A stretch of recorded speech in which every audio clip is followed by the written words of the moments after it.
Creases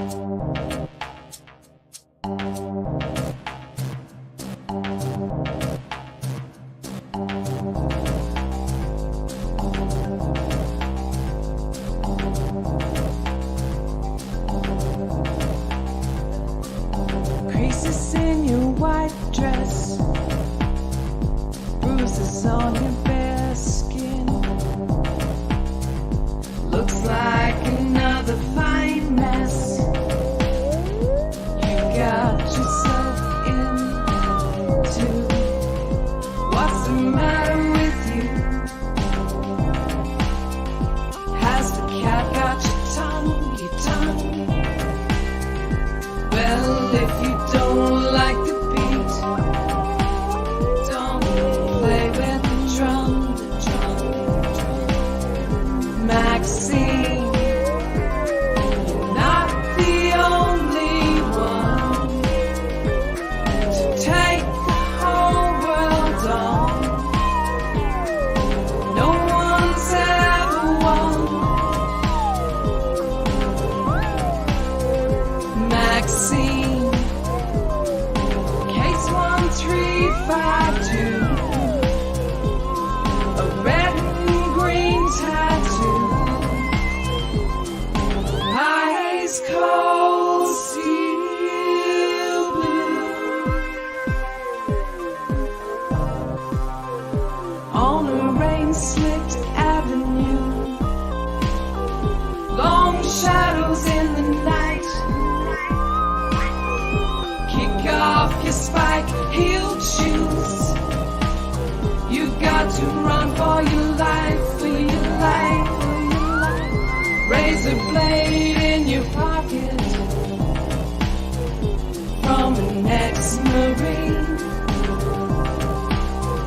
Makes you speed like a rocket. It cuts so clean.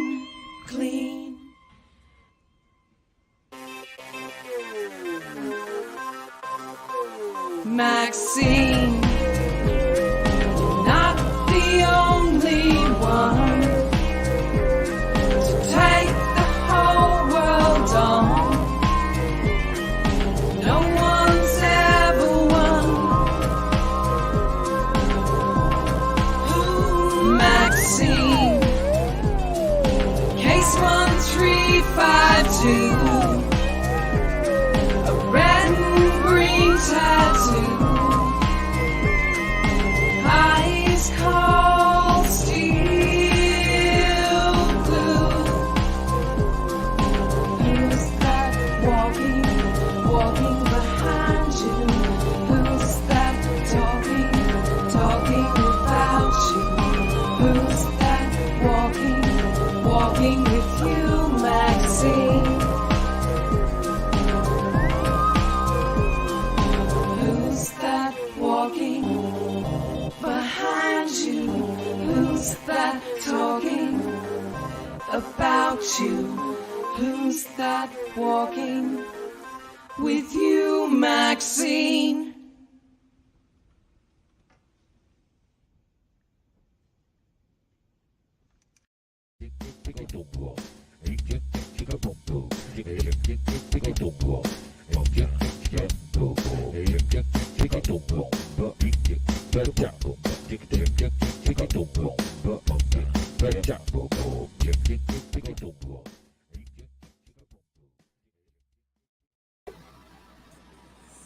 Good day, everybody.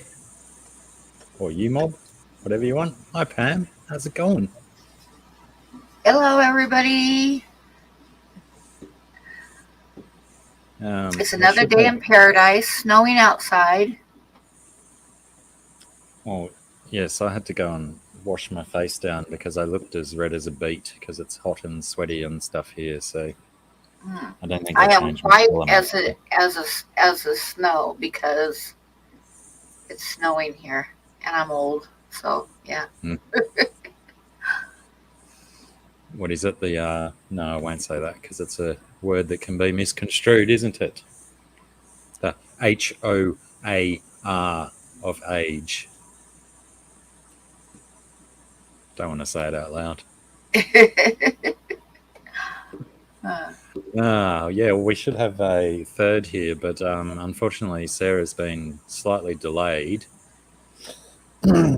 She won't be far away, though. Hopefully, in the blink of 17 eyes or so. So let's kill a little bit of time by saying hi to people and stuff. GRB, first in the chat. Well done, mate. Bucket of kudos in the post to you. I'll pop it in the package with the guitar pedals so you don't have to bid on guitar pedals. Huawei, how are you? Love you, buddy. And yes, thanks for pointing out my my fluff up on my thumbnail. I was experimenting with a new thumbnail making program. What did you fluff up on it? I left in because I was putting like text box up, and you know they have the default text in there saying add a heading or add your heading or something like that. Oh, was that still on there? I didn't even notice. Yeah, well, thankfully it's the same color as the mesh wire on the background picture, and it's behind the pink writing with yours and Scungey's names in it. So yeah, it does kind of blend in a bit, and that's probably why I missed it in my proofreading of it last night. But yeah, you know, thought about fixing it, and then I thought, nah, why bother? It's fine. James, how are you? Hukulak, how are you, mate? Good to see you. If you're still here, I did put this up last night, so yeah, a few of the comments have come from quite a long time ago, so those guys might not even be here at the moment. Kat McKenzie, hi there. I'm pretty good, thanks. A little bit hot and sweaty, but other than that, okay. Oh, we don't talk to that grasshopper, do we? How's he? That's a pretty fancy first letter of grasshopper. Wonder how you do that. I don't know those kind of things. C23, how are you, buddy? Clarence, always good to have you in. And I must say, it's been very lovely having you back as a regular viewer. Stepped away for a while, life gets in the way sometimes, so good to see you always, mate. Sky Dancer, how are you? Pam has a buffalo butt tonight. And yeah, everyone does need a buffalo butt. And they also need a clear throat. BJ Palmer, passing through. Sorry, I can't stay. Even sorrier, I'll miss the auction.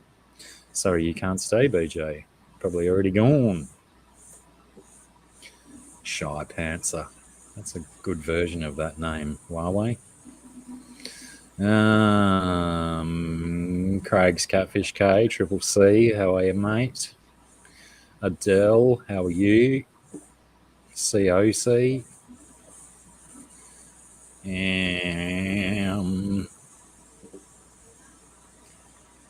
Where am I? Sorry, I'm doing this thing where I'm trying to eavesdrop again, but still read and talk. Kiwi Mamo, g'day.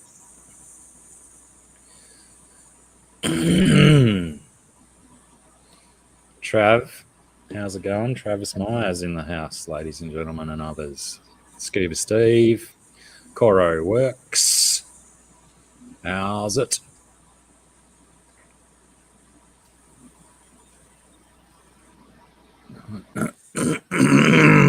Wow. I'm going through a spell to get rid of this nonsense out of my throat. Maybe I'll probably need a cigarette or something. That generally fixes throat problems, doesn't it? Or just drink more. That's in the wrong hole for drinks. So yeah, well, as we said in the thumbnail and whatnot, we intend to auction off some artworks tonight. We may also have to wait for more people to pile in. And, you know, obviously we can't auction off Sarah's stuff until Sarah gets here. Yep, I'm in no hurry.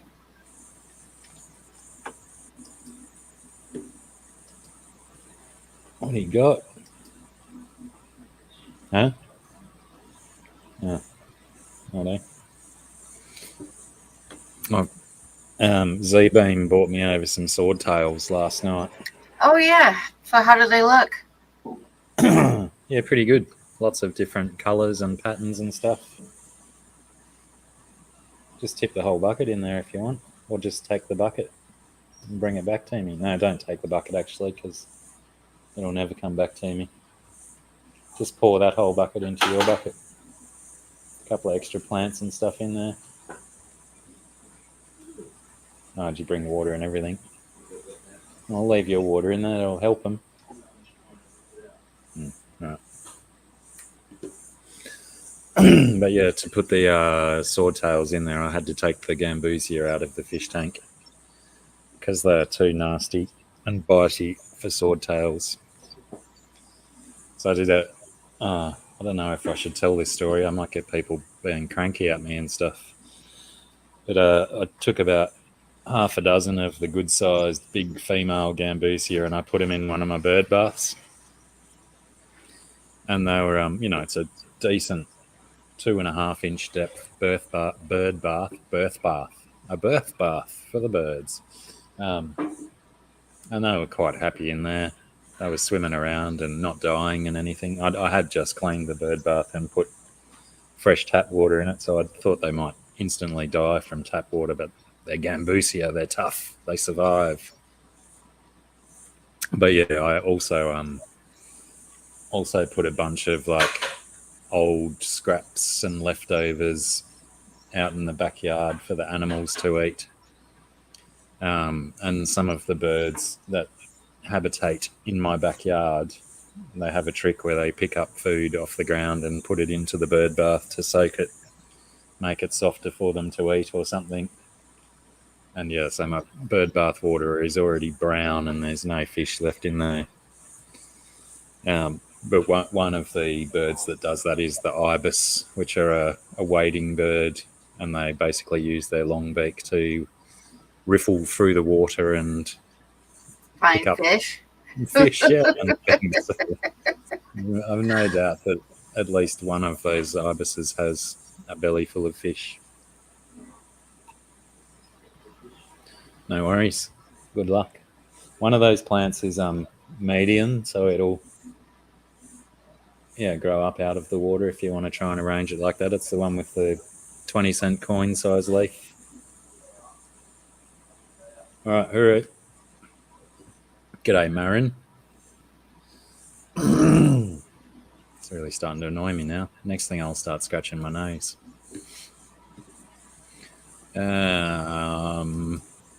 So yeah, I haven't exactly settled in the new swords. They don't realise that I'm a food source yet, but I'm slowly feeding them wrigglers and bloodworms and stuff. They'll learn to love me. And So where do you put them, in the tub outside? Your bathtub outside? In this 5-foot tank behind me. Oh, okay. Cool. But yeah, even though the light's on in there, all you can see is all the stuff over there instead of the stuff that's in the tank. You have a fish tank full of chairs. Look at that. Yeah. The new popular ornament on the market. Chairs. Yep, that's it. Noisy miners. Where are you at, Marin? We got them up here too. Fortunately, though, there's a noisy miner, which is a native bird to Australia, and then we have the Indian miner or common miner, which is a pest bird.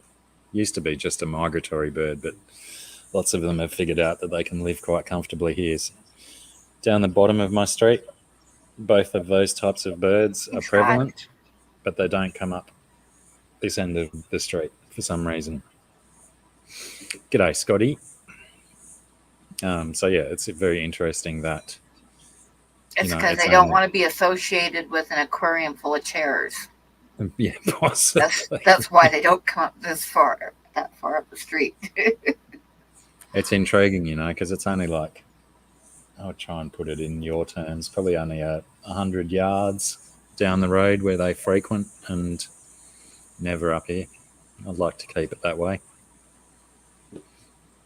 I've got a bird trap which I've never used to trap them, but yeah, you get them from local councils in certain areas around the country because they are um, um, um, um, um, they're a pest and they're everywhere and they do lots of damage to other birds and stuff, and they're just basically assholes. So you could go to your council and get one of these traps for free, and they'd give you instructions on how to trap them and how to euthanize them. Um, Are they that much of a nuisance? yeah, because they just number up. Like they go in massive amounts, huge flocks, and they Are just they a native bird? no, they're from India. So that's probably a lot of the reason why then too that you can trap them and get rid of them. Yeah, yeah, you can't do that to natives. They'll get very angry at you. Yeah.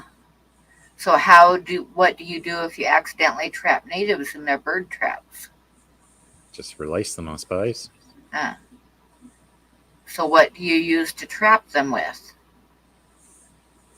as bait? Just Fish? let's see that wire framework over there. Yeah. That's sitting up on its end, so it would generally sit down flat, and it's got 2 or 3 different entry points on it where they can get in but they can't get out because of That the way kind of the reminds me of I've used squirrel traps before to try to catch squirrels and take them out in the country and release them. And that's kind of similar to what they look like. They have like they're long wire, and then they've got like cone shaped thing where squirrels can get in, but then they can't get out again. Yeah. I've successfully caught rats in it quite often, just purely on accident or by accident. Sorry. And yeah, generally the rats think that they can squeeze out the squares on the mesh are probably an inch. So many times I've had rats in there that have bald section on the top of their head from trying to Trying force to their get head out. through a hole, and they shave Bald like a rats, mince okay. pat on top of their head. Yeah, it's funny looking. But yeah, they say that if you've got a minor problem, insert paedophile joke here, I guess. Um, you get them used to feeding in a certain spot before you use the cage. So you'd use whatever you can tempt them with, but I think they're fairly omnivorous. So you could almost use anything for bait, but you get them used to coming to a certain spot for feed, and then you introduce the cage and start trapping them on the same spot. Well, yeah, like I say, thankfully I've never had to use it, except it makes a lovely stand for my finches seed tin, which I don't have any seed left for them at the moment. I should go and get some more at one stage. I'll put that on the gunner list. Gonna do that later. I gotta see what they look like. I'm gonna look them up real quick here. Is it spelled MINOR? I think that miner is actually MYNA. MYNA. Oh, okay, May, Mina. may even have an H on the end of it. Be a Mina common bird. miner or Okay. Indian miner. Indian miner should get you they're just like a little brown and black bird. And they're not like I believe there's a species of miner in the Americas which is quite a popular cage bird because it's a good mimic and you can train them to talk and stuff. Ah, okay. But these guys aren't them.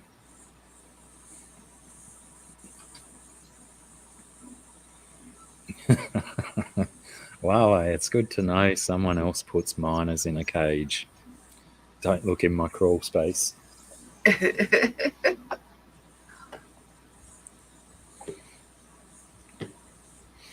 Oh. They don't look like they're really big. No, they're not. They're oh.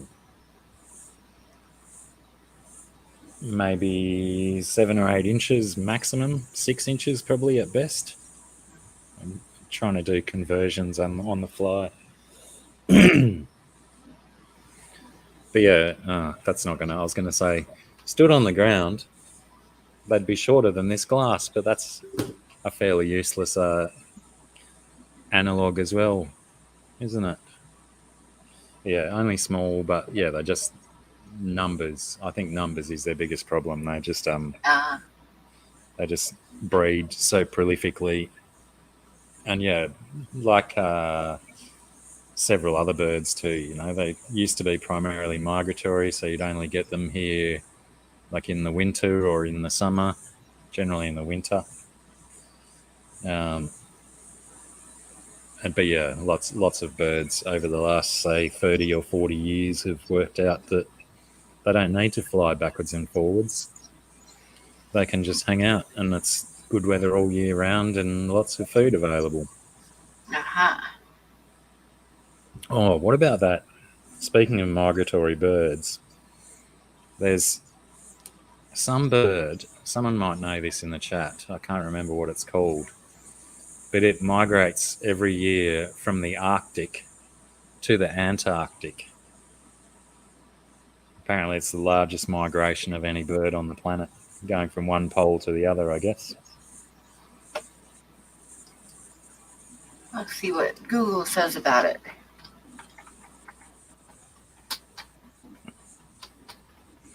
Might have even been the Arctic tern.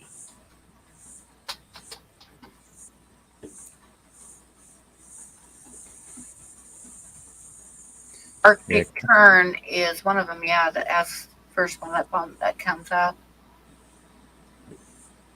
They have one of the longest annual migrations of any animal on Earth.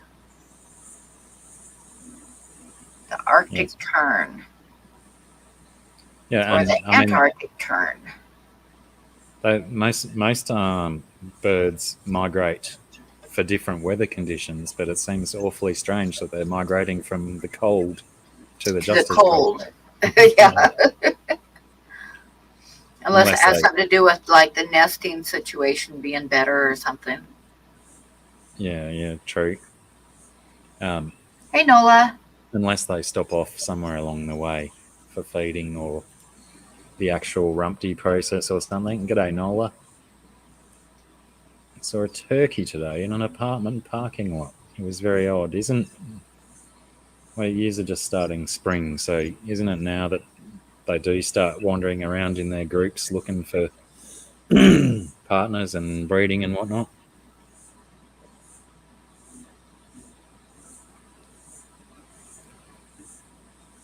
It's probably easier to rehome them, Craig.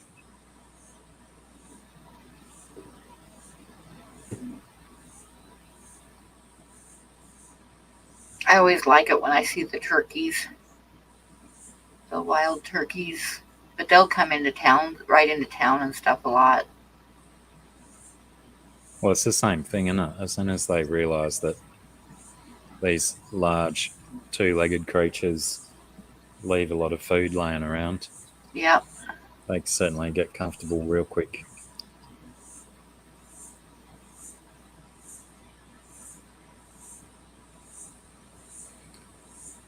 Yeah, animals learn first. Learn fast. There was a hi Joel G. There was when I lived in Montana, there was a big old buck. I mean, he was a big old guy, and every year when hunting season started, he would park himself in the city park.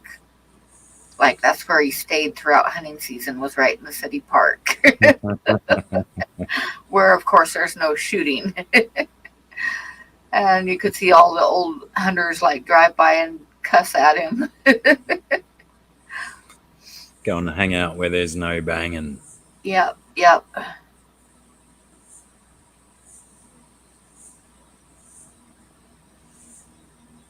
on. Got him, yes.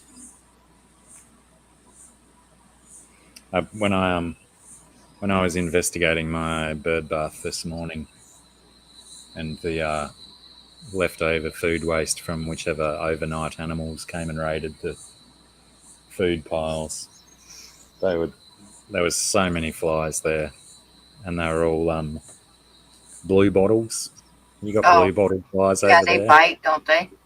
No, not the ones we have. They're just like a normal housefly, except they're just Uh, shiny blue. They're very, very pretty, but in large numbers, they sound terrible because it's just it sounds like you've got a corpse on the ground or something. Sounds like you got a dead body out in your backyard. Yeah, but yeah, the ibis have been very purposeful at getting rid of the remainder of the food scraps. So the flies have Do you have diminished. raccoons over there? No, Nothing similar to that? Because I was going to say bird baths here usually attract the raccoons because they'll come get a drink and they'll also wash their food off in the water. They always um, wash their food off before they eat it. what is our closest to raccoons? Probably bandicoots or numbats.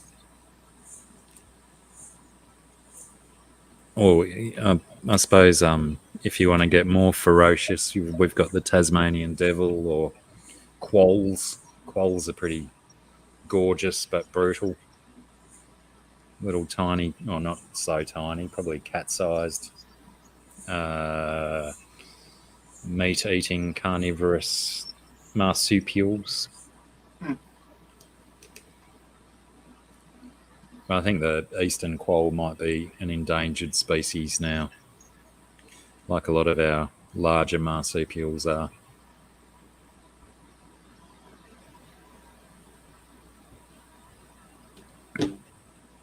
I saw a picture on Facebook of something little tiny marsupial of some kind. I forget what it was now on Facebook. That was from Australia. Kangaroo A little mouse? tiny thing, yeah, and they had it like on the end of their finger, and it was clutching onto their finger. Little tiny little guy, and it said something about they can't kill you, but if they could, they would.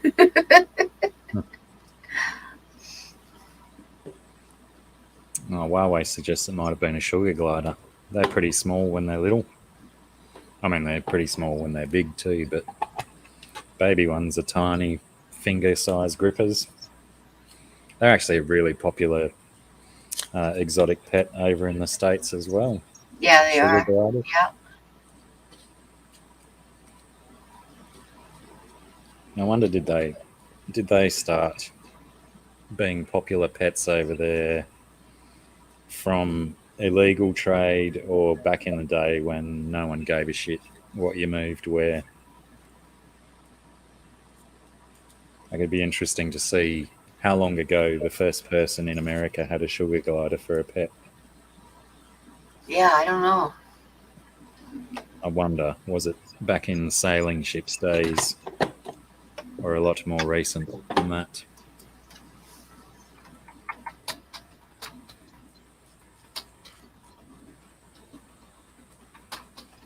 Oh, sounds good, Craig. Craig, I assume you're meaning the answer to whether you can get a home loan or not. Big step going from rentals into a bought one, but at least you got it once you got it, You never get rent money back, but you can always sell a house.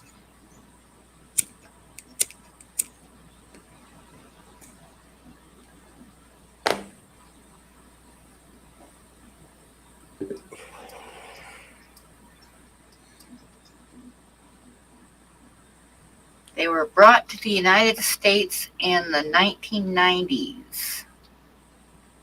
Yeah, righto. So it has been very recent.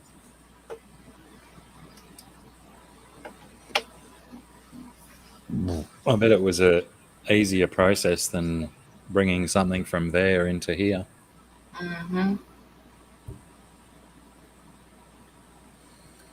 I think Australia, and rightfully so, probably has some of the strictest import and export rules on animals that there are.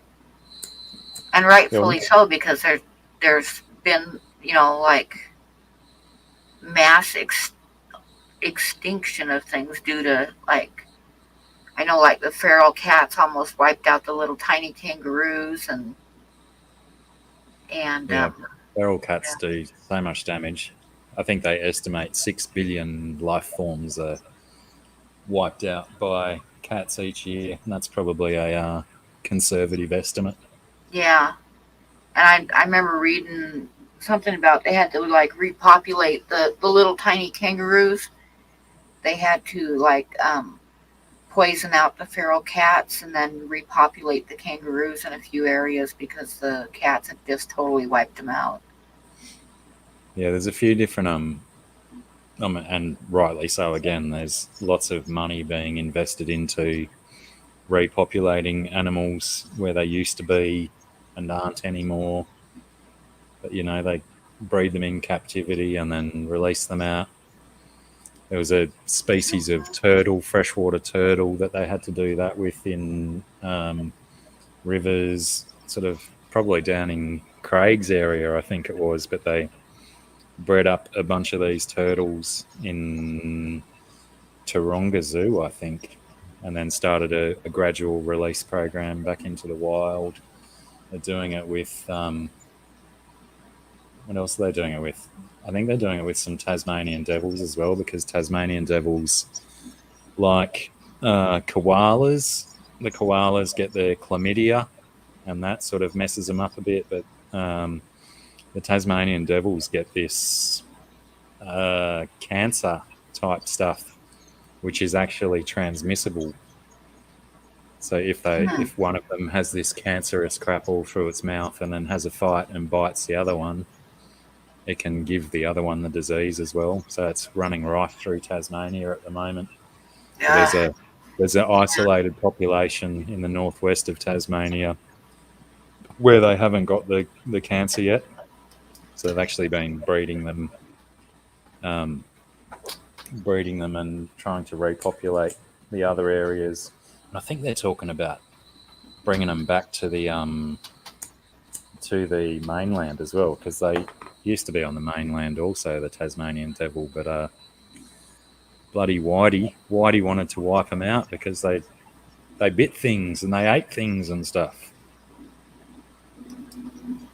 Yeah, we get that here. Like, I went through that when I lived in Montana and in Yellowstone. In Yellowstone, it kind of pisses me off because every year, see, Yellowstone's like higher up. So what do animals do when there's a lot of snow on the ground? They move to lower ground, right? So the buffalo in Yellowstone will leave the park during the wintertime and head for lower ground. Well, around surrounding the park is the Gallatin National Forest, which should be good for the buffalo. And then they would return to the park, in the spring when it starts warming up. But the cattle ranchers use the Gallatin National Forest for their cattle in the wintertime. Yeah, So they right. don't want the wild buffalo in there. So the excuse that they use, and it's all politics. There's a disease that starts with a B. I forget what it is. But they say that the buffalo can spread it to their cattle, so they don't want them, like in the national forest mixing with their cattle and stuff. And so they will routinely like slaughter 3 or 4 thousand buffalo every winter. Shit. And it's ridiculous. It is absolutely ridiculous. And what's really bad about it is the buffalo aren't really the ones that are spreading it to the cattle. It's the elk. Elk Yeah, spread it right. to the cattle, but the elk bring in a lot of money with hunters and hunting camps, and you know elk are a big money animal, Mm. whereas buffalo aren't. So and then, like I say, and then the other part of it is that the cattle ranchers want the forest land for their cattle, so they don't want the buffalo to be allowed to be in there during the wintertime. So the poor buffalo pay the price every year, and every year when they round them up and slaughter a bunch of them, it just totally, totally pisses me off because it's all politics and money. Yeah, It's all yeah. politics and money. Hi, Shit, June. when that gets in the way. G'day, only Oscars. How are ya? What's what's Devil's Ark, Craig, or Devil Ark? Is that one of the places where they're working on breeding healthy Tassie devils, or is it where Satan is getting two of every animal together for the final voyage?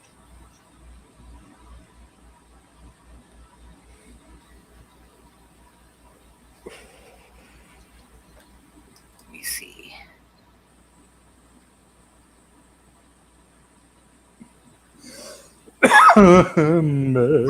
Broxidiliosis. That's what they are. What the excuse that they use for not allowing the buffalo to travel to lower ground during the winter time when it's a lot of snow. Yeah, I wonder how many studies were actually done to see how many buffalo had it and how many elk had it and how many domestic cattle had it. Yeah, well, like I say, it's all politics and money, and it's just the excuse that they use because they don't want the buffalo in the grazing land eating a blade of grass. We can't have that. Can't have sharesies. No. I mean, realistically, shouldn't farmed grazing cattle be on farmland and not You in the would you national would park? think so, yeah, but see that the national forest is like free grazing for them, so of course they're going to lobby to keep that. Gives them a few months to get their own pastures back into order. Yeah, it's annoying when politics gets in the way of good nature. Hmm. Like I said, it's all it is just politics and greed, and the cattle ranchers like make sure to keep it that way, and it's just kind of a sad. The whole thing's a sad situation for the buffalo, and um, the buffalo in Yellowstone are some of the well, it's without a doubt the largest group of purebred buffalo left, Yeah, bison right. left, because the rest of them, like they're the ones in Yellowstone, I think are the mountain buffalo, but any place else that you go, like other parks will have buffalo and stuff, but they're actually like over the years have been crossbred and stuff to where they aren't purebred ones anymore, purebred Cro- wild ones. So Crossbred Yellowstone with has cattle. one of the few remaining populations that has not been contaminated with cattle and other crossbreeding. So you would think that they would want to protect them instead of like being greedy and wanting the grazing to go to their cattle. But no, sorry, I went off on a rant about that, didn't I? Does when you say buffalo, are you saying the same thing as bison? A bison Yeah, and buffalo it's the same? they're technically they're bison, but everybody around here calls them buffalo. I wonder what a Brahmin mixed with a bison would look like. I don't know. I know when years ago when I went down to when I was living in LA, I went to the old tar pits, which is like they have a museum there, and there's actually still like tar bubbling out of the ground La in the Brea. middle of LA, which is like something else. I mean, you wouldn't expect to find something like that in the middle of LA, but there is. It's there. But they have a museum with the skeletons of a lot of the animals that they found there, and the old buffalo that used to roam. They have some of their skeletons, and they have fucking horns on them like longhorn cattle. Yeah. I mean, they must have been very impressive to see coming across the prairie. I mean, fucking horns like that went out forever. G'day, mismatched socks. Jess, how are you? Hey, Jess. Yeah, well, I mean, you look at the buffalo that we get in northern Australia. I believe they're called water buffalo, and Yeah. some of those guys have massively ridiculous horns for the size of their body. Mm-hmm. big old dominant males can, be 2 or 3 meters across with their horns. It's Well, the nuts. buffalo now, the present day buffalo or bison in Yellowstone have enough horns to where they could definitely kill you. Hmm. But the old ones that they dug up the skeletons for in the tar pits had like massive horns, Everything was bigger back then. Yeah.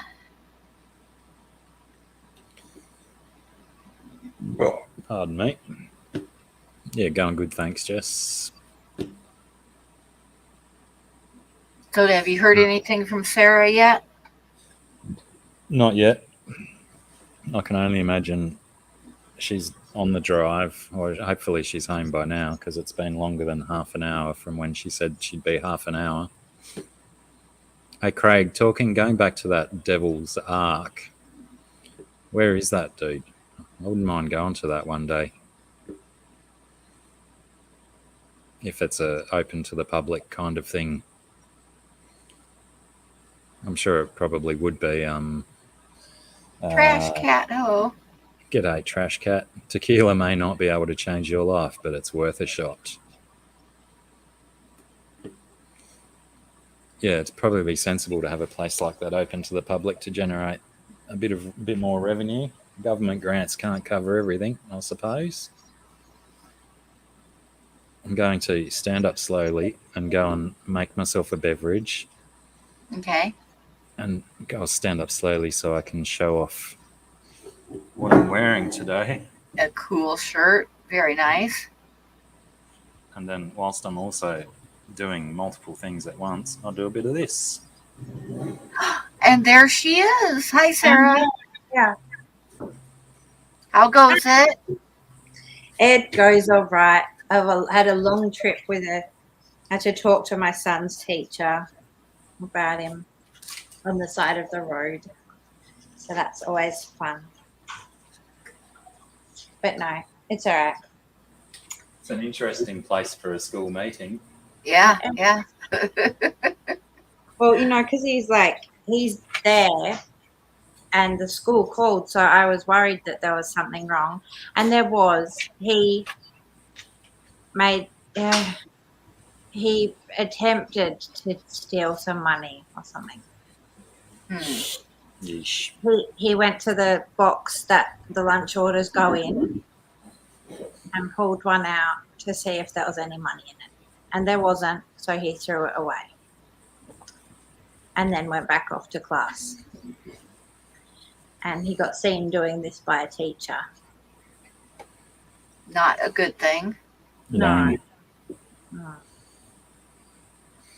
Did they retrieve the thrown away lunch order, or did that kitty miss out on a lunch? Well, the lunch orders get put in for Friday's lunch, so but yeah, no, I believe that they've retrieved it and everything. And it's just the look, this kid of mine was okay as a young boy, the most vibrant, active, outgoing, awesome, kind but intense young dude. And just the last few years he's been depressed and he's put on lots of weight and he's not really happy. So I've been asking the teacher to stay in contact with me, and we just want to do what we can to try and support him out of it. Absolutely. Anyway, but I'm here now. Well done, you. Well done, you. I did it pretty good, huh? Quite. I like how I put a thing on Facebook last night asking people for suggestions how to clean a laptop screen. And I saw that. I haven't tried one of them. I'm still using my thumb and the condensation off my drink. But all that really does. I don't have a laptop, so I don't know if the around. screen's different than a PC. But I clean my monitor. I just use hot water and a paper towel. Yeah, I think someone suggested the isopropyl alcohol. Other people have suggested glasses cleaners. But yeah. I used to have a little thing of like isopropyl wipes. They were really handy because like mostly I just let it get filthy, but every now and then I'd go, right, I'm going to do it, and then I'd clean all the bits. Like say this screen, I haven't cleaned it for a really long time, and when you turn it off, you can see there's this path where some bug has traipsed across the screen. Yeah. Oh, and I can't see that. In the fall, I get little fly specks in the corners that you got to get rid of. And yeah.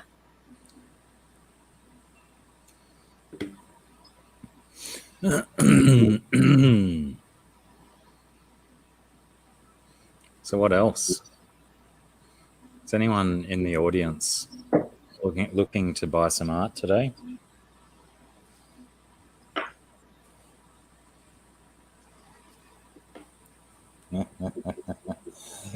That's quite funny that I just mentioned.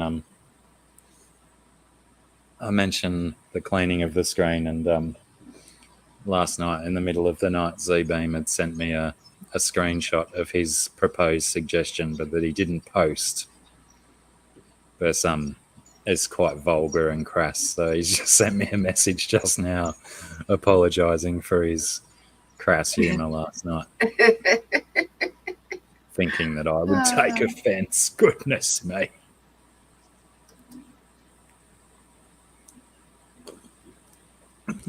Wow, you did good the other day. You've done your part.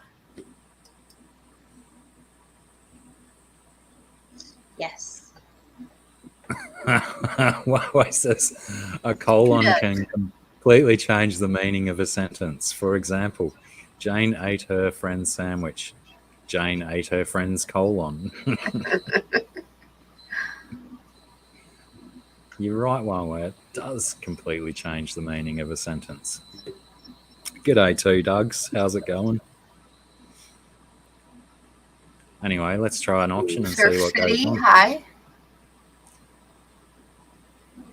Did I miss another one? Who did you say? Surf City. Oh yeah, Surf City. How's it going? So I want to see what Sarah has. Well, the sad thing is, I'm I'm as organised as ever. I was just gonna say, I have a feeling she's probably doesn't know what she wants to show yet. Oh no, I'd like to show this little one that I did yesterday, little drawing, because I thought it was cool. Nice. Kind of a critter Buddha guy. Yeah, I was quite fond of him. G'day, Moose. And yeah, but I'm not sure in terms of, I feel like I did sell a few bits the other day, so I don't really know, but I had some ones that I wanted to do some sort of giveaway thing, but I don't know if that's for now or not. It's entirely up to you. Well, I just had some little skulls. Well, no, it's up to you too, as well. Well, I reckon your little skullsy ones are probably always worth money. Probably no need to give them away. Yeah, but, giving stuff away is nice. Hang on, this mightn't be. So, I have this thing that I'm doing, but I'm not really sure or happy with where I'm going with it yet. But I got all these like paint sample cards from the hardware store, and was gonna try and like draw on them. This one I think is cute. I like it. Oh, cool. Oh, that's a good idea. That's really cool. Yeah. So that that you take as many as you want for free. Bargain. But I thought they've all got like cool colors on them and stuff. And Yeah.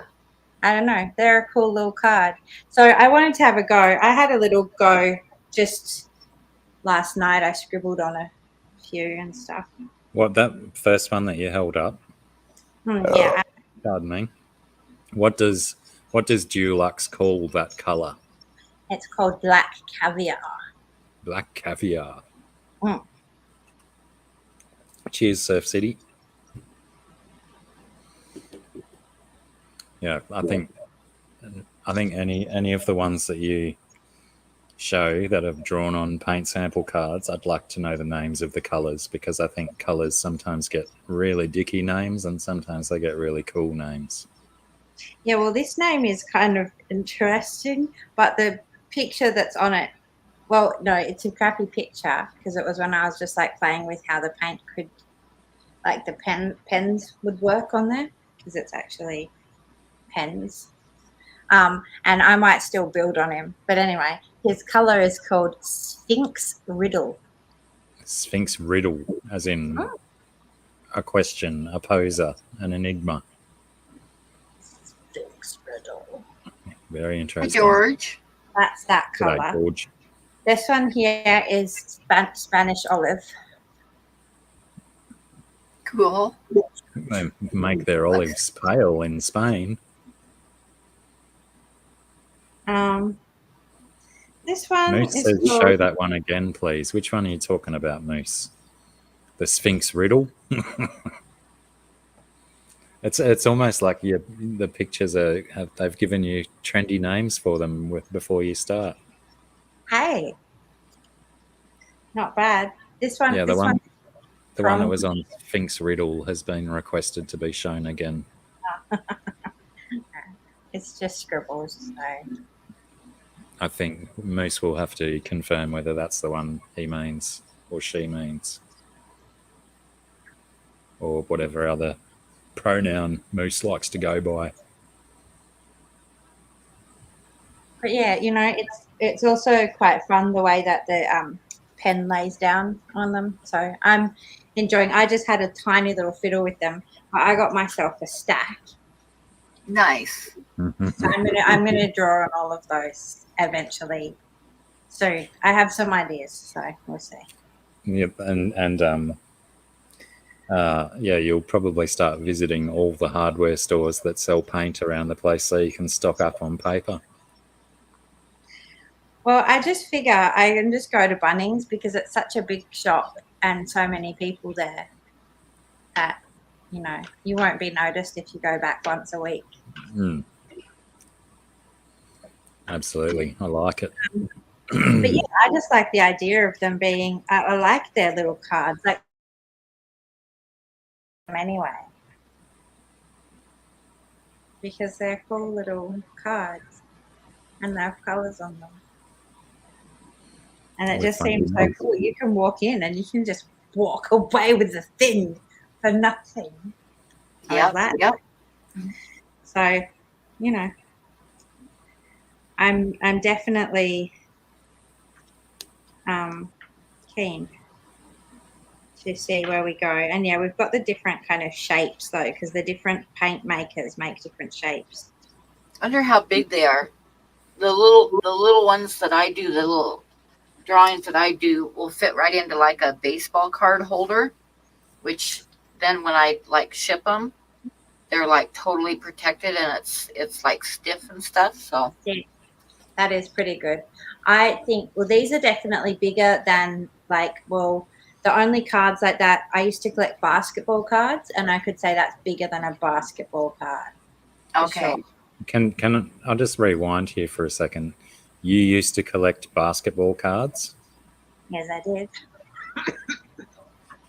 There's got to be a story to that. Just wanted to collect basketball cards. Was there like I like particular basketball? Sharp that cards. Yeah, you what? yeah. I did. You're into a particular basketballer and it branched out into a collection of cards. Well, no. Well, I did like a particular basketballer at the time, but not like, it wasn't like I found him. It was popular to collect basketball cards, right?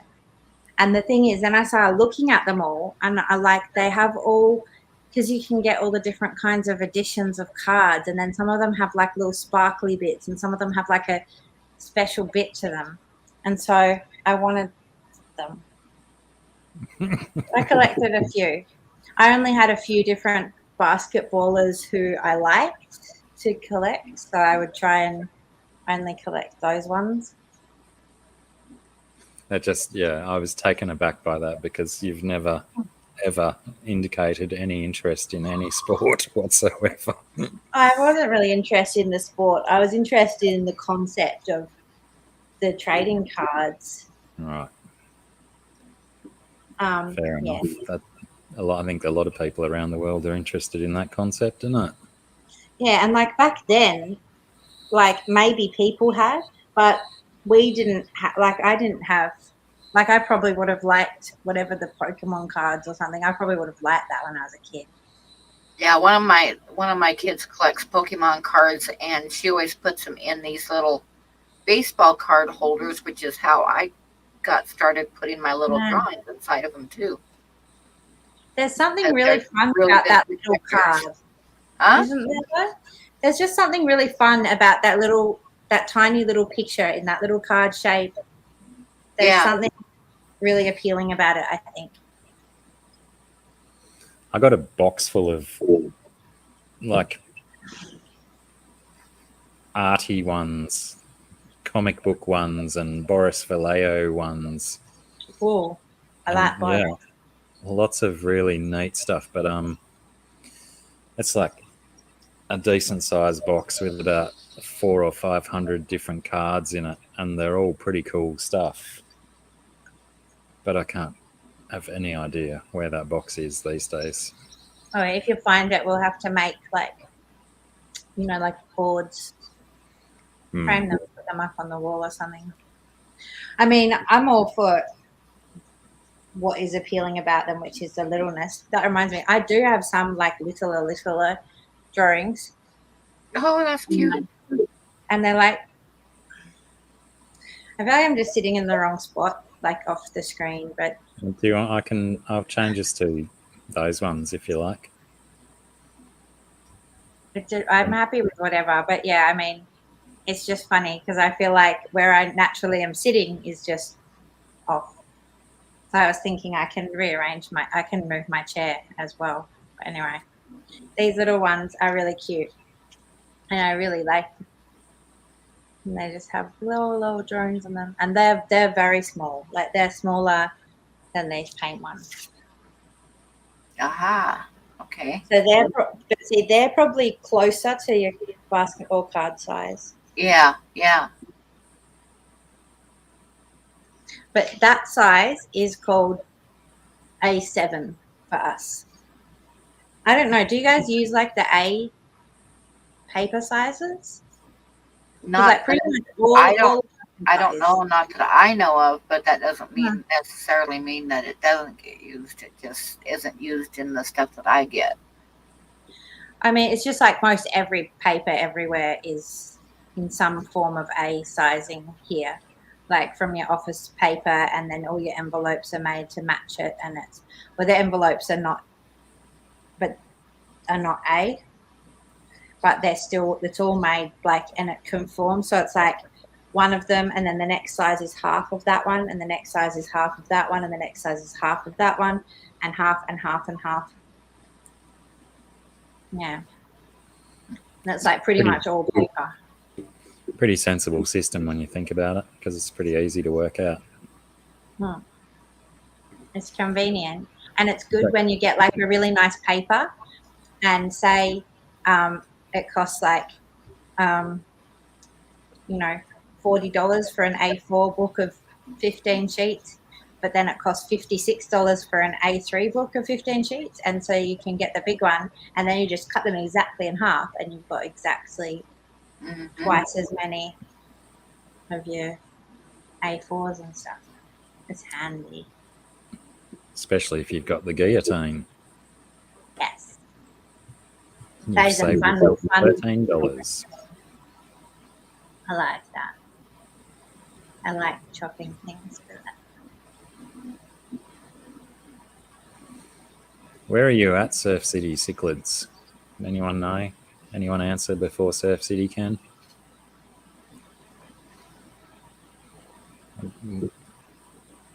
We don't have a Surf City in Australia, do we? We've just got Surfers Paradise. Sure. I mean, there's a car dealership that's called Surf City Toyota, I think. Hey, we're not sponsored by Toyota. You can't mention brand names like that. I know.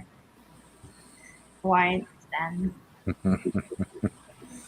Hang on, let me make you bigger. Now that we're in this form. I would guess either California or Florida. No. You don't have to make me big. I'm just like flashing Oh, them yep, up. California. We'll go back to that one and try that for a wee while. I show this one. This one's my favorite, but he's all the way up here on my shelf. And to get up there, I have to weave like underarms of things and around lights. So let's see. There may be a crash. I think that's what I'm warning you all.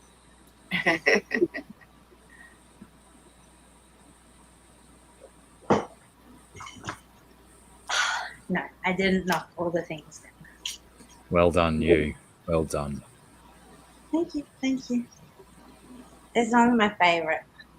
No one's getting him, but he's mine forever and ever and ever. Yeah, you've had that one for a long time, haven't you? I love him. I love him heaps. Like I said, you can't see the detail. And I have this frame, but here's the issue. So I found this frame at just like a shitty homewares shop. But it's kind of cool because it's got all these little golden feathers. So I was trying to I'm off the screen again. Hang on. Which way do I have to move? To your right. Which is that way.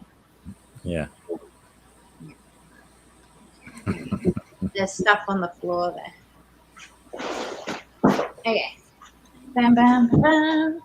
Oh, speaking of rulers, Huawei, since you made a fantastic ruler joke, I was going to suggest that perhaps you needed a ruler on your desk that does centimetres and inches for moments with all of your bizarre paper sizes.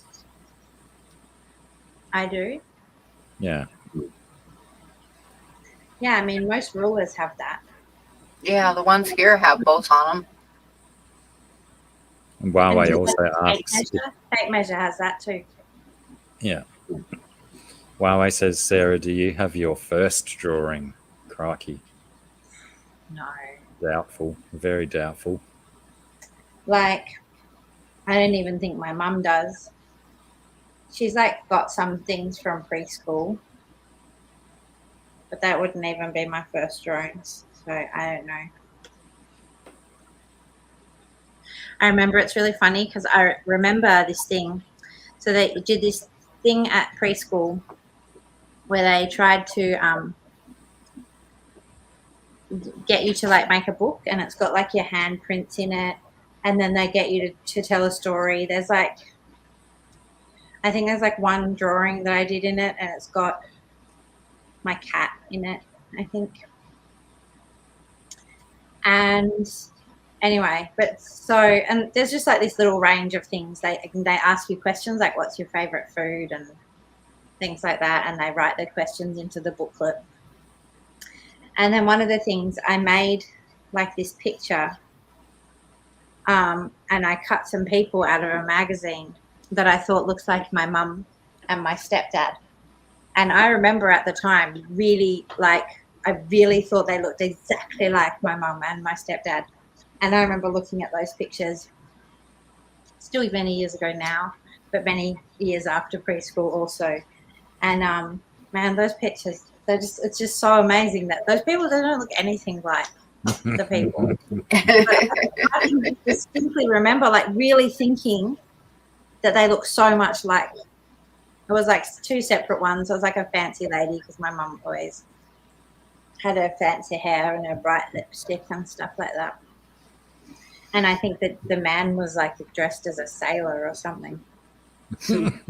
I'm just going to have to just pop off for 1 second. Loki's just come home from school.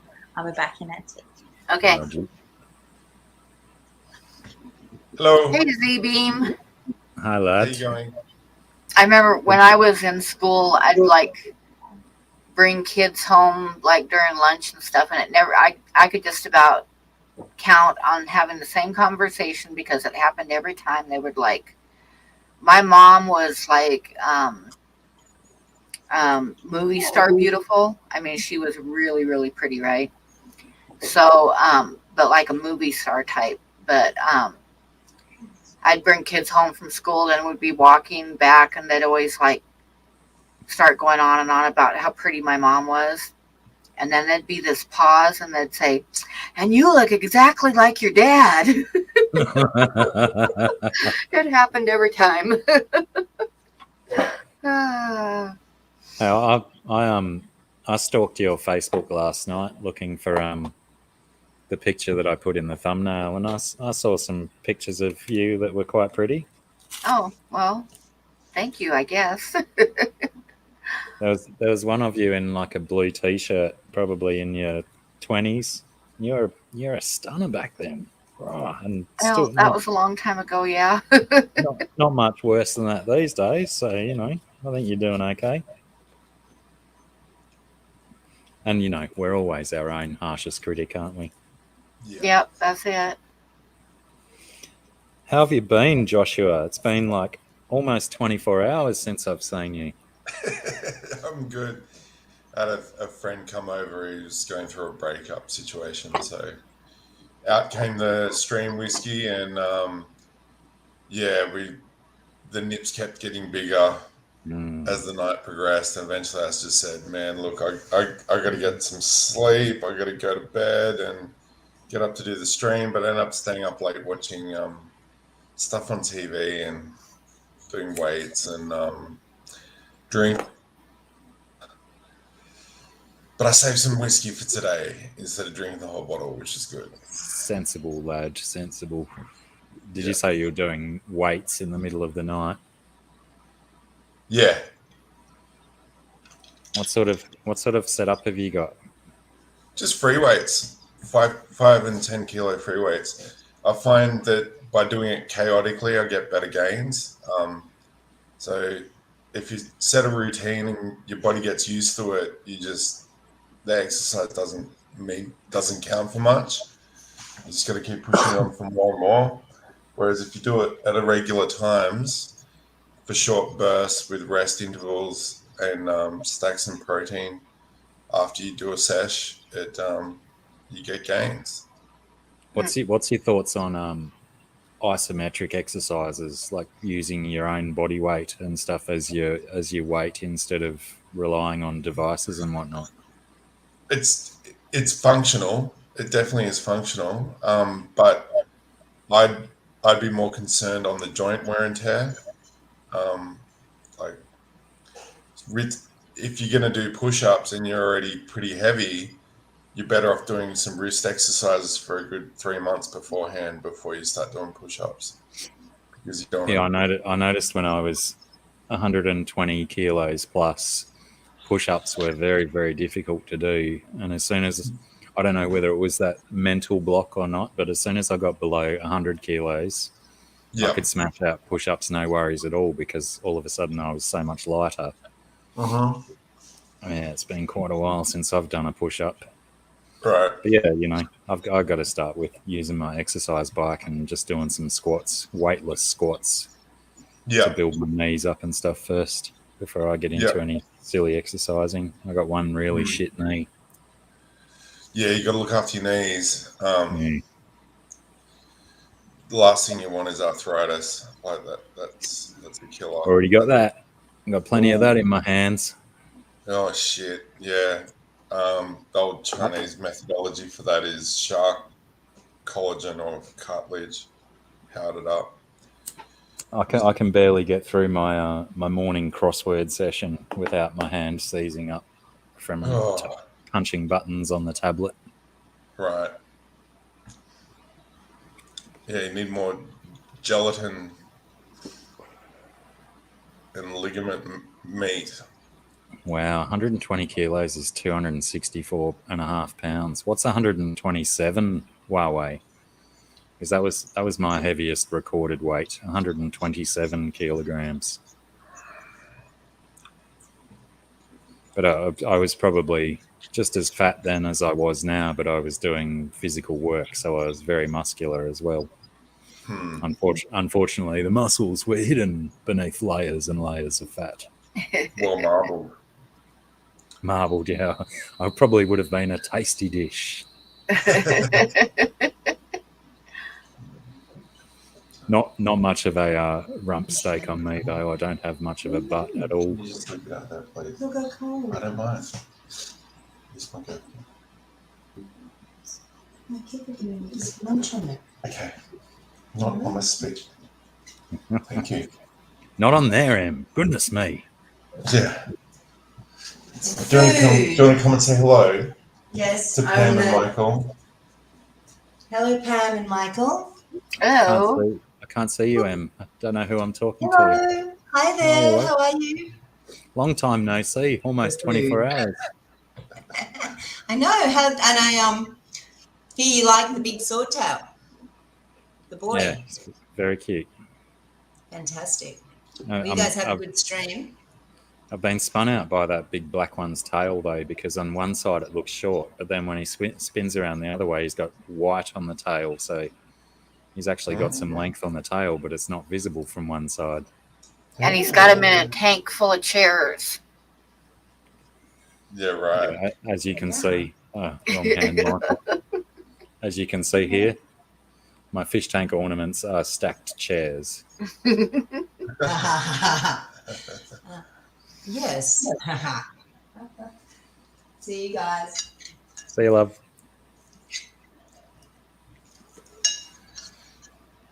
Yeah, the coloration on that big boy is pretty awesome. The black and the Yeah. blue. Well, I'm actually a huge fan of the feral colouring on a sword tail. When they just revert back to the original one. One of the places I was living in Brisbane, there was a canal, man-made guttering, pardon me, stormwater drain sort of stuff, and it's called Kedron Brook, and that place was infested with swordtails and platies that had obviously been breeding there for decades. Pardon me, crikey, attack of the burps. And yeah, I was telling Sarah only earlier today that you could go into the Kedron Brook, and in 5 minutes you could catch, massive swordtails and platies, and most of them had reverted back to the feral colouring, and I loved it a lot. And yeah, I was always surprised that there was so many of them. There was just billions of them, because there was, there's perch in there, there's catfish in there, there's eels in there, there's turtles in there. It's a very, very healthy ecosystem for a suburban man-made waterway, and just chock full of all of these things that you'd think would just be decimating the populations of the swordtails and platies. But I guess they just breed so rapid that they can take over, no worries. Yep, plenty of food. Yeah. The bright coloured ones are pretty good bird, like birds will nail them. Yeah, I was saying to the ladies before you came on, the 6 gambusia that I put in the bird bath are no longer in there. I believe the ibis have made a meal of them, because I'd put food scraps and stuff out on the lawn last night, and yeah, all the birds and whoever else overnight has come in and eaten the food scraps and filled up the bird bath with filth, and no doubt while they're filling the bird bath with their filth, they've found fish in the bird bath and eaten them up. Good eating. Well, better eating gambusia than filling my creek with them. Sharks are the only animals that don't get cancer. Is that entirely true? Or is it just, it might just be unproven? I don't know. Proven right until proven wrong. You want to try and sell a They picture found that- game? They found that shark that they reckon is like 600, over 600 years old in Greenland. It was a Greenland shark. Yeah, marketing think that- team were on point that day, weren't they, when they named that? Yeah. So I It think says- we Contrary to myth, sharks do get cancer, okay. but naked and blind mole rats generally are not susceptible to the disease. Hmm. In humans, an uncommon form of dwarfism called Larum syndrome confers near total cancer immunity. Does that mean if you've got that particular type of dwarfism, you won't get cancer? Yeah, evidently. Interesting. You're right. Yeah, I think there's a lot we don't know about some of the elder species like dinosaurs. We get hints of it from crocodiles and some of the sharks, where they basically don't have a limit on their lifespan, Yeah. and we find that hard to fathom. But the chances are pretty high that things like T-Rex and stuff could live for potentially thousands of years, and we just have no way of understanding that. And the numbers would have been quite low because of that longevity. Don't they say that lobsters and crayfish are like that as well? Yeah. But they don't have a natural lifespan, that their life is only shortened by being killed. Mm-hmm. So Aren't jellyfish that way too? Or Yeah, am I some of them wrong? are. Yeah, isn't there a jellyfish called, isn't it? Turritopsis. The immortal jellyfish or something? Yep, Turritopsis. It reverts back to a polyp stage if it gets injured and can basically regenerate. Starts again. Yeah. Yep. Pretty How's wild. that for midlife crisis? Put the nappies back on and start over. Yep. Back to teenager habits and regenerate, and off you go. Another life. Nola says she did her senior year thesis on them. Of course, that was quite a while ago. Yeah, that's the, I guess, the good thing or best thing about science is that it's constantly learning new stuff and teaching us new stuff. Unfortunately, a lot of people are stuck in the, I learnt this 50 years ago, so that must be how it always is. Yeah. It's flapping around back there. It's not really flapping around, but on my screen it is.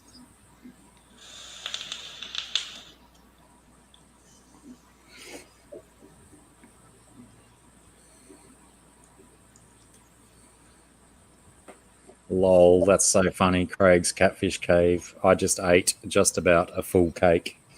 I was watching before I came on this stream, I was watching a McNasty video on YouTube, and they did this 5-minute bit about eating whole cakes. It was quite funny. Hope it wasn't chocolate cake, Craig. Ugh. For the dog's sake, you mean? Yeah.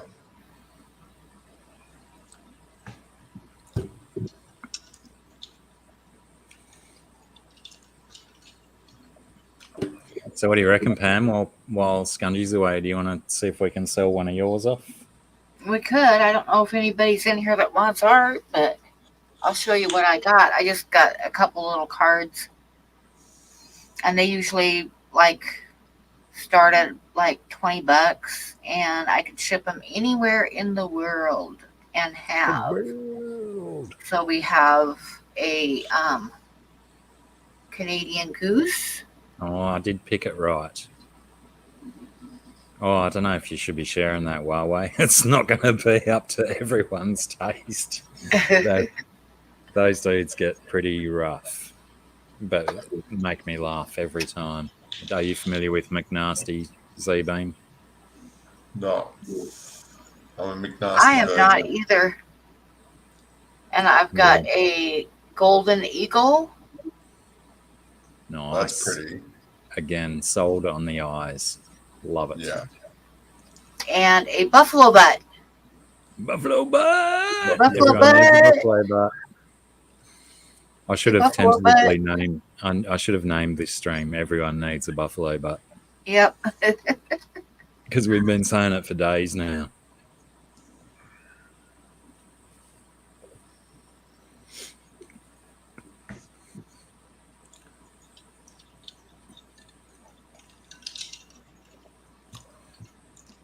Oh, and the g'day, Gaffer. Oh, Nola bid $20 on the buffalo butt.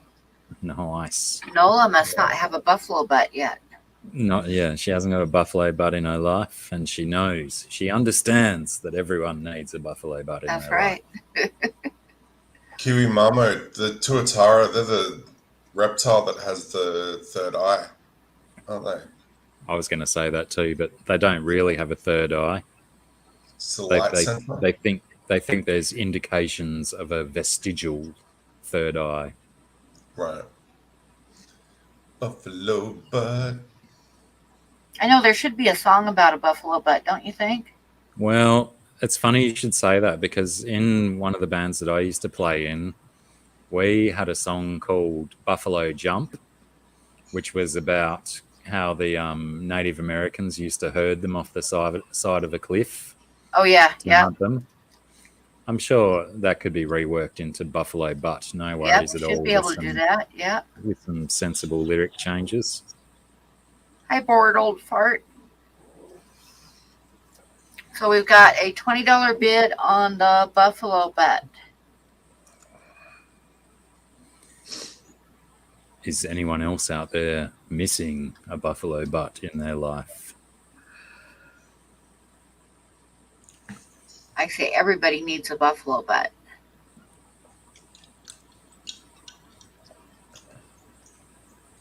I'm really biting my tongue here, but yeah, I'm going to go and make a drink before I put my foot in it.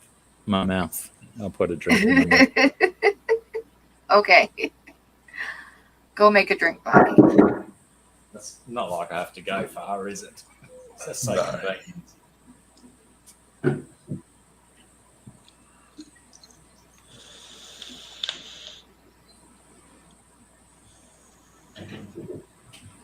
I think as well, not only does everyone need a buffalo butt in their life, but they need a Scunch Princess shirt in their Yes, life. they do. Definitely.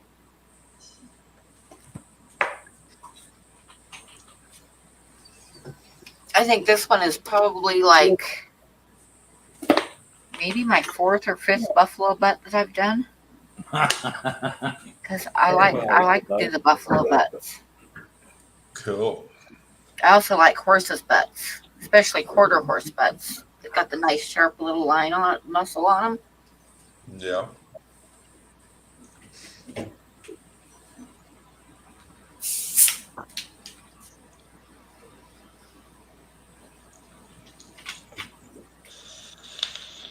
And I would say that Nola has bought herself a buffalo butt. May it be the first of many buffalo butts in your life. Okay, And an eagle. and Travis just did $20 on the eagle. That eagle's worth $20 just for the eyes alone. The eye, sorry, it's a side on.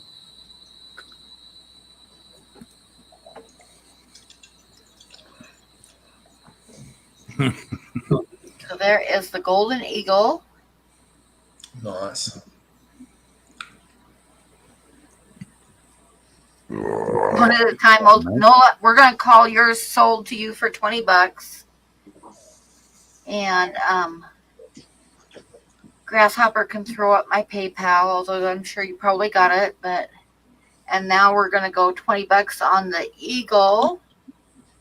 And like I say, these little cards I can ship anywhere in the world and have before. There's these little cards that I do have been shipped everywhere. G'day, ugly. Gaffer says, look up Buffalo Butt by Gemini Soul. I might just do that. I'm assuming it's going to be a song that's already out there. So do we have any other bids on the Eagle?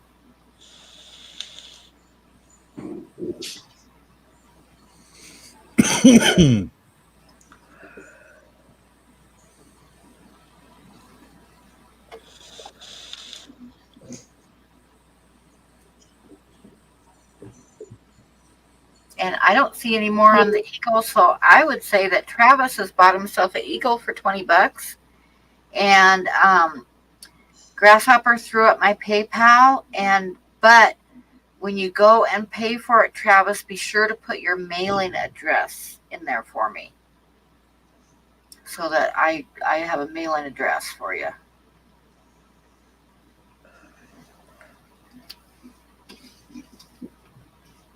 So I'm going to say that the Buffalo Butt sold and the Eagle sold, and if anybody wants the Canadian Goose is the only one left for tonight. If I can get it to show good. Oh, that's what I was going to say before. When you first held up the picture of the Canadian Goose, and I thought, oh, that looks like a Canadian Goose, and I got it right. Yeah. It is a Canadian Goose. So if anybody wants that, throw out a bid. And if not, I'll save it for tomorrow night. So I'll probably do some more tomorrow night on my stream. Yeah, I've heard that about the Canadian Geese, Huawei, that they're not a very kind bird. They are, yeah, they're pretty much assholes, yeah. There's the two meanest birds that I've come across are Canadian geese and not trumpet swans, but mute swans. The mute swans are really nasty, tempered big birds that will attack you. As will Canadian geese. They will attack you too if you piss them off. I don't think I've ever encountered a single goose or swan that hasn't seemed like an arsehole. Yeah. Like well, the native swans here, the native swans to the United States are the trumpeter swans and the there's another one. Trumpeter swans and tundra swans, and they're both, they're big birds, but they're pretty mellow and stuff. But mute swans are the classic swans that you see in old art and stuff that come from England. They're originally from England, and they are nasty birds. And it's still in the laws that all of the mute swans belong to the Queen. And I think that we ought to box them all up and ship them back to her myself. It's probably a good idea. They are not nice birds at all. Yeah, I did some short videos maybe 2.5 years ago on my YouTube channel with some black swans. There's a lake up at Chugan on the Gold Coast. On the Canadian Goose drawing, Nola, which is this one right here. There's a bunch of black swans in that lake, and it's beside a hospital that my parents used to go to quite often. And I did a walk around the lake and approached some of the black swans.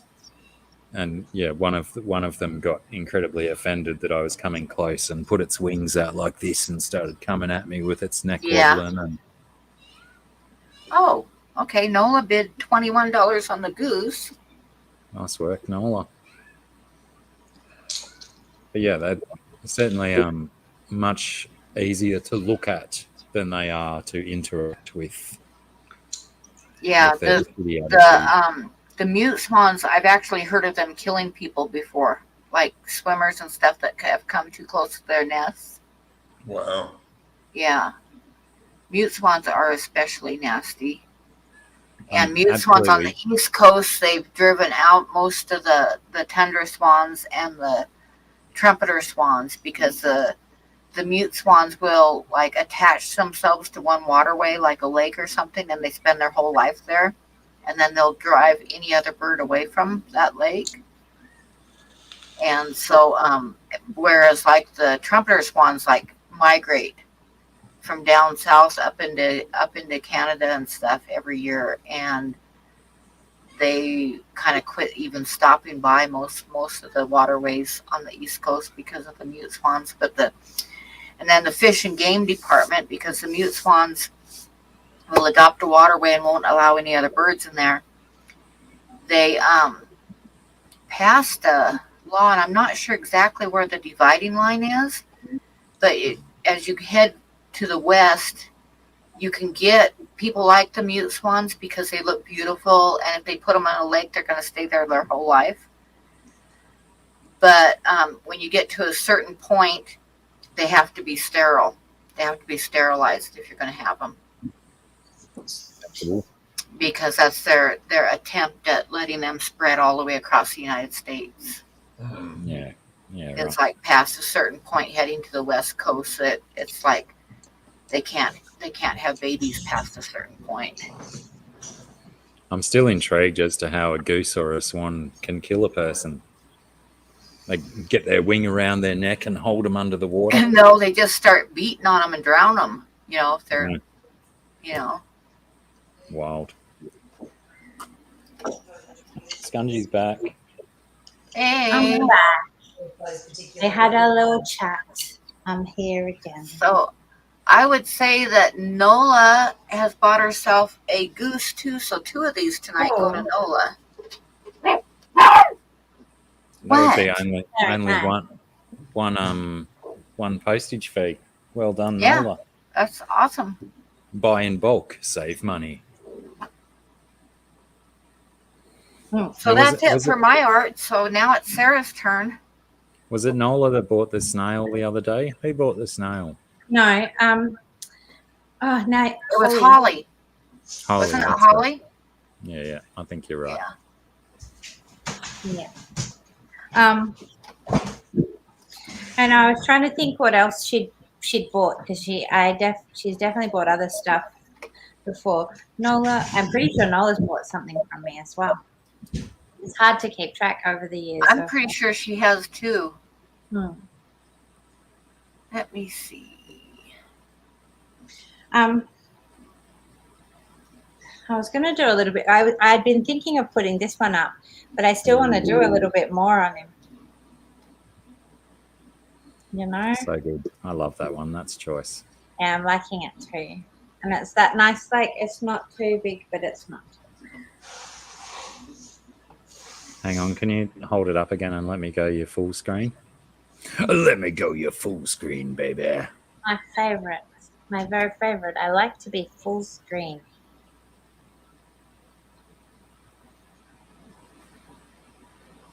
This could potentially be one of the ones that we could benefit from you sending me a picture of it. Yeah, okay, well, I'll send you a picture. There's only a few little bits that I still want to do. I could probably finish it up here and now. Right here, right now, there is no other place I'd rather be. Yeah, let me try and email you that, right? Okie jokes.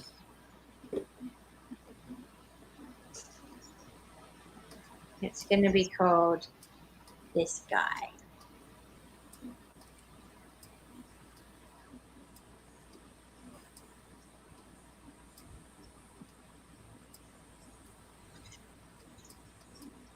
But yeah, if Hang on. there's a thing. Nola, not sure exactly how what works now. Buying stuff from Sarah? If that's what you mean, it's still just PayPal. Oh no, oh no, she's back. You were froze. Sorry.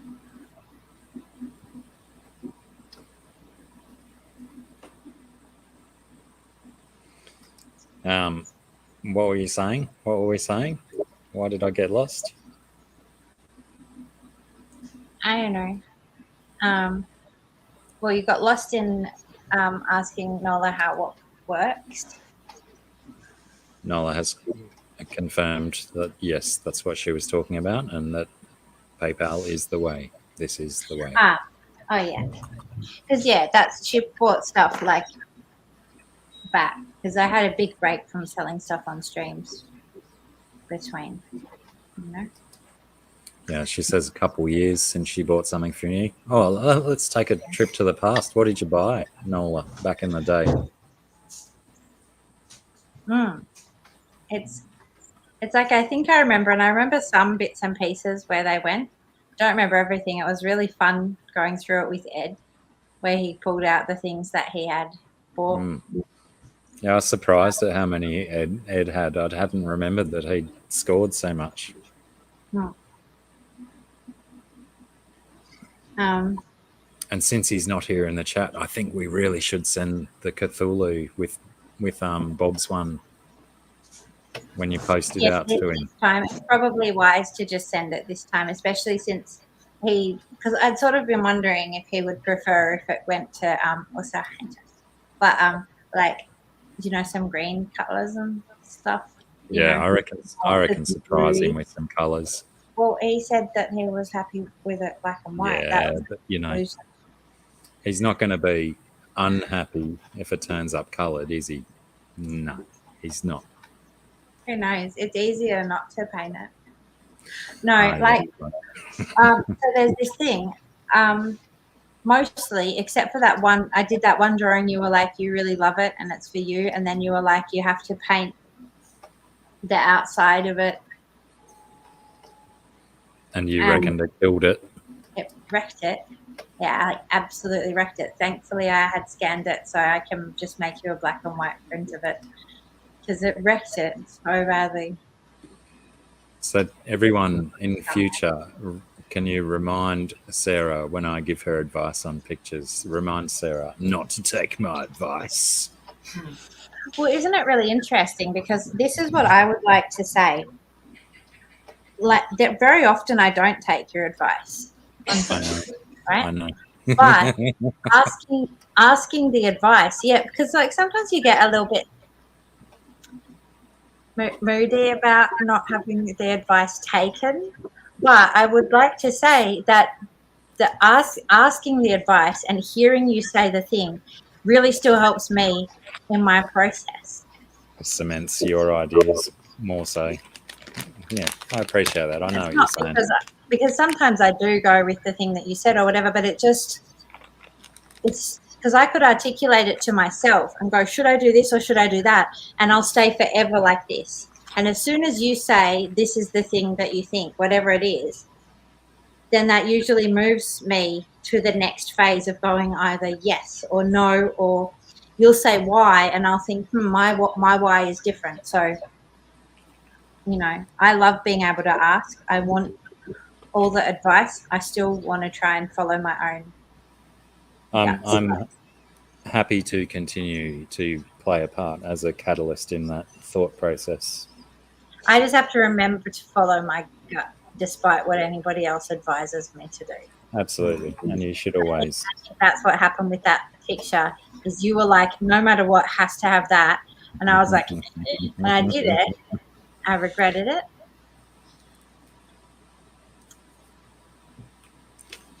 But at least you scanned it, and you've got an original that you can print still. That's right. I was going to tell you the difference when talking about swans, the difference in attitude between a mute swan and like the trumpeter swans, which are our native swans.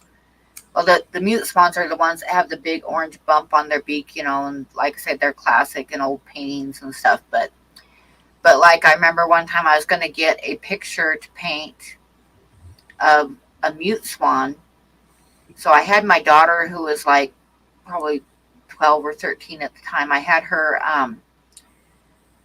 take a loaf of bread, and we found a lake where there was a couple mute swans, and she started throwing bread out for the swans, right? And I was sitting on the bank taking pictures. Well, when the loaf of bread was gone, the swan attacked her.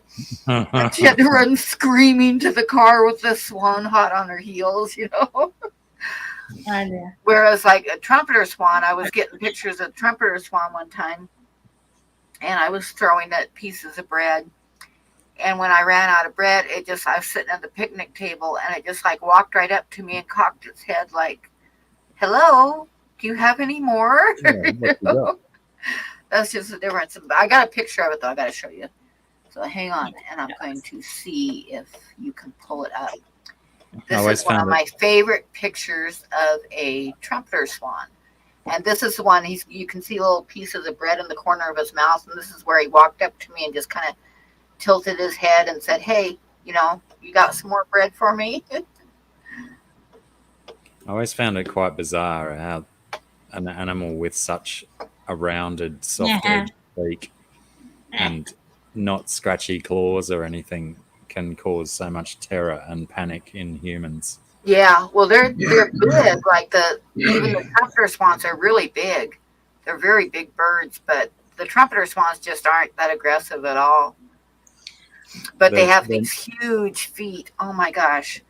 They look, I'm going to show you real quick because I got a lot of pictures of trumpeter swans, but I've got some out of water. Let me grab one of them that'll show their feet. And it looks like they're wearing black combat boots. Their necks are just the perfect size for grabbing, so surely that's the best defense against them. Just grab them by the neck and throw them. Well, that's true, yeah. I guess that would work. I suppose once you've made the grip around the neck, have a look around and make sure there's no PETA activists nearby. I've not interacted with swans really before. Oh, you need to go to Park, PARC at Tugun and go and interact with some black swans. I'll take you there one time. I've been around angry ducks, though. Isn't that a video game? Angry Birds. A goose tried to attack Emma once. I had to kick it. It was only a push kick. I didn't make impact with it. It was just like make contact, give it a shove, and get back down. Oh, got a special memory. I would assume that you guys have mute swans over there, since I think English people took them everywhere. Yeah, they did. Yeah, we've got them. I don't think they necessarily survive in massive wild populations, though.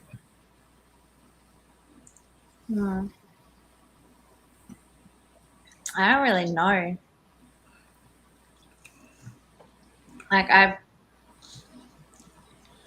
Whoa, Kat says I've heard of a 5-year-old getting his arm broken by the wings of a Canadian goose. That doesn't surprise me either, because Canadian geese are kind of like the mute swans. They will attack you.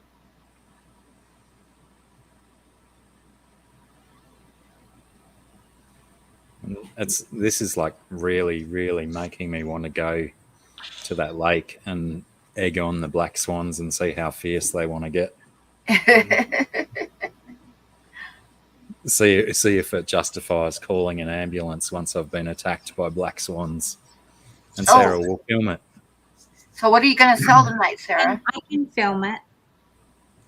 Well, I was thinking, I kind of want to know what people want, because I did this guy and I think he's really cute. He is. So if anyone is interested in him, I also would be prepared to part with for, limited ones, these like paint ones, because I haven't perfected them yet. I also was trying to finish this guy. So, That's a cool one. That's so going to be a cool one, yeah. I love the skulls. Did you finish the skull one that you were working on the other night? I just left it as it was. So, and I'm happy to put that up because I didn't do anything else with it. I don't know if I can. So my only real dilemma is whether to sides, do some little something down here, or cut the paper, or leave him as it is. But I do like Yeah. this one too. That's so Yep, cool. I like that it one. too. That's nice. I Yeah, think the we snake should do one. just a couple little skulls down on the bottom, like that fell out or something. Fell And out. Yeah, that's yeah, exactly what and I was that would going like to say. bring the Right. balance back to it, where you wouldn't have to cut the paper, because it's always a shame to cut the decal off of When paper it's the like really that. nice one. And because Yeah. I'd have to cut the whole lot of it off, right? Like, Yeah, It yeah, loses the whole decal edge if I cut it. yeah. And the decal edges are so nice when you go to frame them. Yeah, they definitely are. I'd also had been thinking about this one, but Mikey doesn't like it. Oh, I gotta see it better. Yeah, it's You put just in kind the of you bin. flashed us with it and then left. Yeah, because she had to emphasize the point that I don't like it. I like What it. don't you like about it? I reckon it's cool. I'm not a fan of the color scheme. That's the only thing that I'm not a fan of. The rest It's of it, I perturbing kind you. of dig. The other thing I'm not like into those neon colors and stuff. Okay. I like them. They're like these kind of like spew colors. It's really cool. But it also has got actually a sparkle to it. I don't think anyone can get that. It has it actually has a really, you can't like see it straight away, but if you look closely or you go like this in the light, Hmm. it does have a gentle sparkle. A gentle sparkle. It's a shiny. Yeah. So, you know, Runachu. oh no, see, I'm doing the thing that I promised that myself I wouldn't do. What's that? Just go, well, here are all the different things. Someone choose. Someone else choose. I wanted to be like, this is what I've got and that's it. I can't do that. Because I could also go, you know, some of just the little guys. A little guy. Someone. So that's kind of where I'm at. Whoops. Booted myself out, nearly.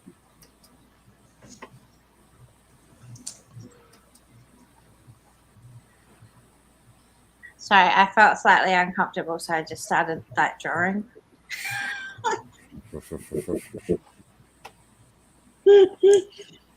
I might Everything will be okay.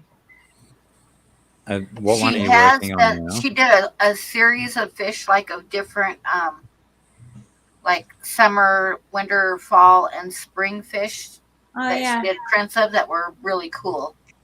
They were really cool. I still have. Hang on. Do I have a set, or I just have 3 individuals of the fish left?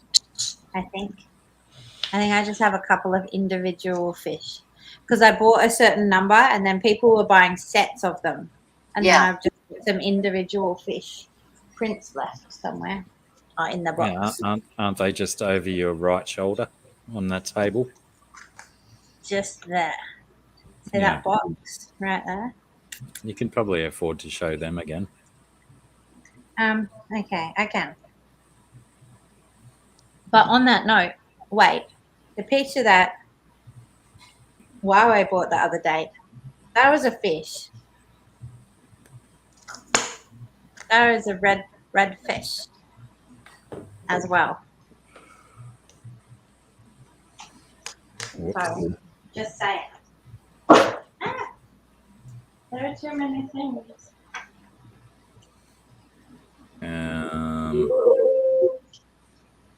Go over there, click this button, share screen. Where is it? Just share the whole screen, I guess. Oh, you've got the fish, don't you? You've got his. Yeah, but where did I put him? Over here. This is the one that Huawei bought. Yeah, that one. He's gonna love that when he gets it. It's awesome. Like, I was going for fish when I drew that.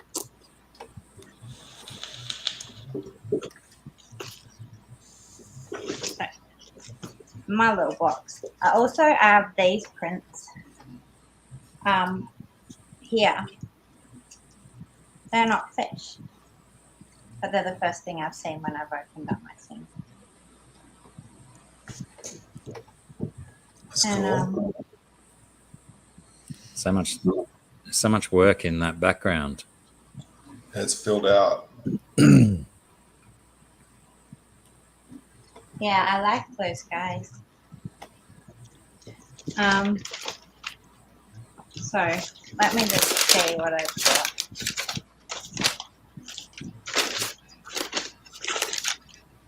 I'll try and find it.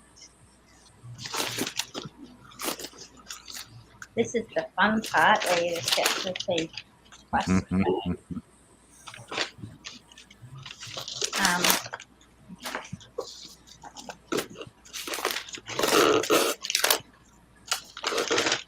Oops.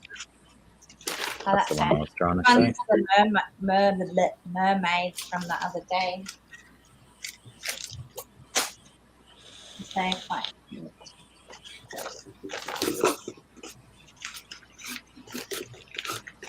What is Sarah gonna pull out of her bag of Yeah. goodies? Alright, so that's what I've got for fish. Okay. So I first drew a fish, like a digital drawing of a fish. I don't know.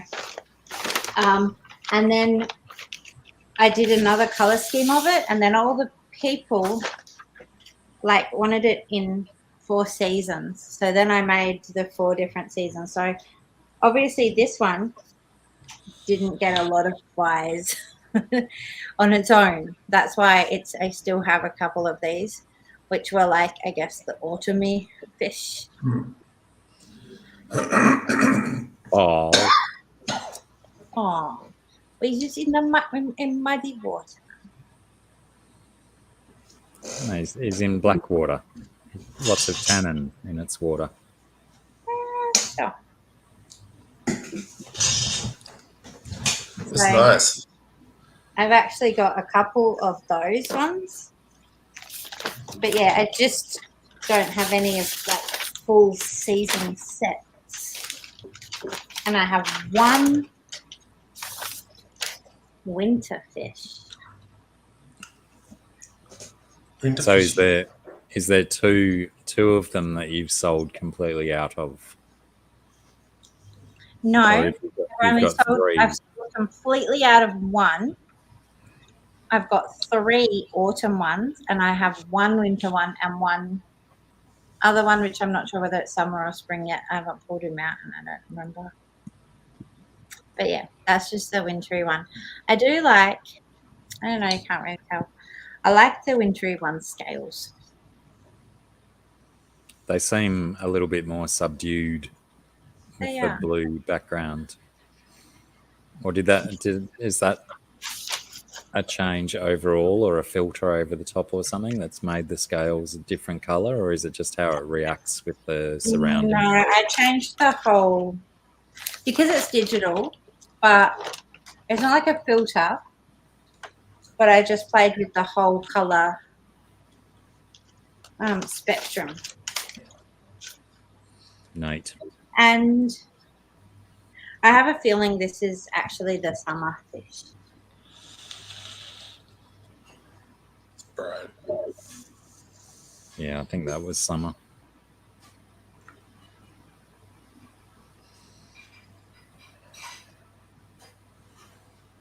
He's got a real rainbow of scales. And hopefully everyone realizes by now that these webcams don't do any pictures justice when they're held Yeah, up to a and webcam. I know that Sarah's work is the same. I know my work. It's like people when they get it in the mail, they're like, "Oh my God, it's so much better than it looked on the camera." And I'm sure Sarah's work is the same. I get that like all of the time. Yep, exactly. Anything I sell online, I get that big.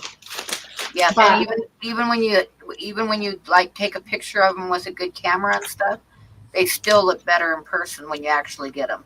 Yeah, Absolutely. there's nothing like looking at it in person. Mm-hmm. And that's something. I mean, I was talking to Mikey about my art as well, and it's why I really want to get out and do an exhibition or do markets, because there's absolutely nothing like actual people actually there interacting. Reacting. Yeah. Mhm. I can make a website and I can show stuff online, and yeah, there's just nothing like a real person. That was real art. that was my favorite bit about when we were doing the markets, was just people's reactions in general, because you run the gamut. True. No, it's moving. It's emotionally moving watching people react to art like that in so many varied ways. And I have to say, as much as so I've always been moved to make art and to create, and I had a real crisis at one point where I was like, I just want to make stuff, but I'm not like a real artist, so what am I doing? And I was like, well, I just have to make, because if I stop making stuff, I start feeling ill in some way, one way or another. Exactly. Like, I have to make the stuff. But even with that said, going out and sharing it and having people like identify with it, where they see it and they go, oh my God, and really react, it was like fuel on my fire. Like, I already had a fire, but it was like, made me. And then not interacting with anyone for the last few years, it's been really like quiet, and I mostly kept to myself. And I feel that like it's like I'm doing it and I still do stuff for myself, but it is really nice to share it with people as well. Mhm. I think if no one liked my drawings, I would still draw and just keep it to myself, but it's a very good feeling being seen. Huawei says, if you don't sell that worm one by next month, I'm buying it. And then Surf City says, what is the dollars on the worm one? Why are we Worm is always hot. yelling loves? Well, the thing is, I haven't quite finished the worm one. I'm gonna guess that means this guy. Yeah. Yeah. Yeah. Yeah. So I haven't quite finished it yet. So I could really put myself into getting it done today, but I seem to be chatting myself out of drawing. You're so talkative, love. Who would have thought? I know, right? Would have thought? It's funny too, because I remember even when we met, I remember saying to you, because all the people I would spend time with talk a lot, and like, so my kids talk, I just listen to my kids talk, and I'm not going to say too much, but like the other people in my life, you know, mum, just talk and talk and talk and talk. And I was like, I've never talked. And I think that's when I first came up on the streams, even I was like, Yep, I remember how quiet you used to be, and I remember how Blacky used to like pretend that the camera wasn't pointed at you. I remember you doing that, Blacky. So she'd be sitting there, and you'd like inch the camera just a little bit. Now all I got to do is click a button. Yeah, I'm still not that happy about being the only face on the screen. It's the Sarah show. Okay, so the problem is, the main thing is when everyone else is there, okay, I can look at all your three faces. Yeah. Okay, that's fine. So I can look at all your faces and I can pretend I don't have to pay when I'm only there. That I know it's like myself. I don't want to see that. Have you ever been to a hairdresser? I have only been to one a couple of times in my life, but it was a horrible experience. Because Yeah. you just got to look at yourself in the mirror.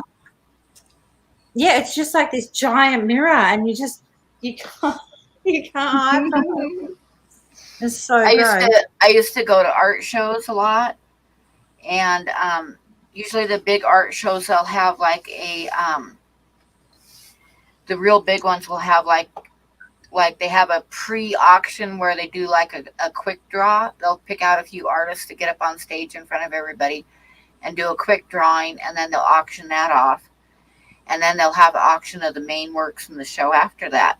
And they'll start with a quick draw. Before the quick draw starts, they have people walking around with bottles of champagne, and they're keeping everybody's like glasses full of champagne because it keeps the auction going good, right? Yeah. So like this one year, they picked me to do a quick draw, which is like getting up on stage in front of 300 people and doing a drawing to sell after. You got like half an hour to finish the drawing, and then they sell it afterwards. And it's like, I woke up that morning, the auction started like at I think the quick draw started at 7 o'clock that night.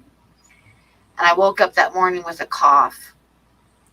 And by noon, you would have thought I was dying. I mean, you know, like it sounded like I was absolutely had pneumonia and I was dying.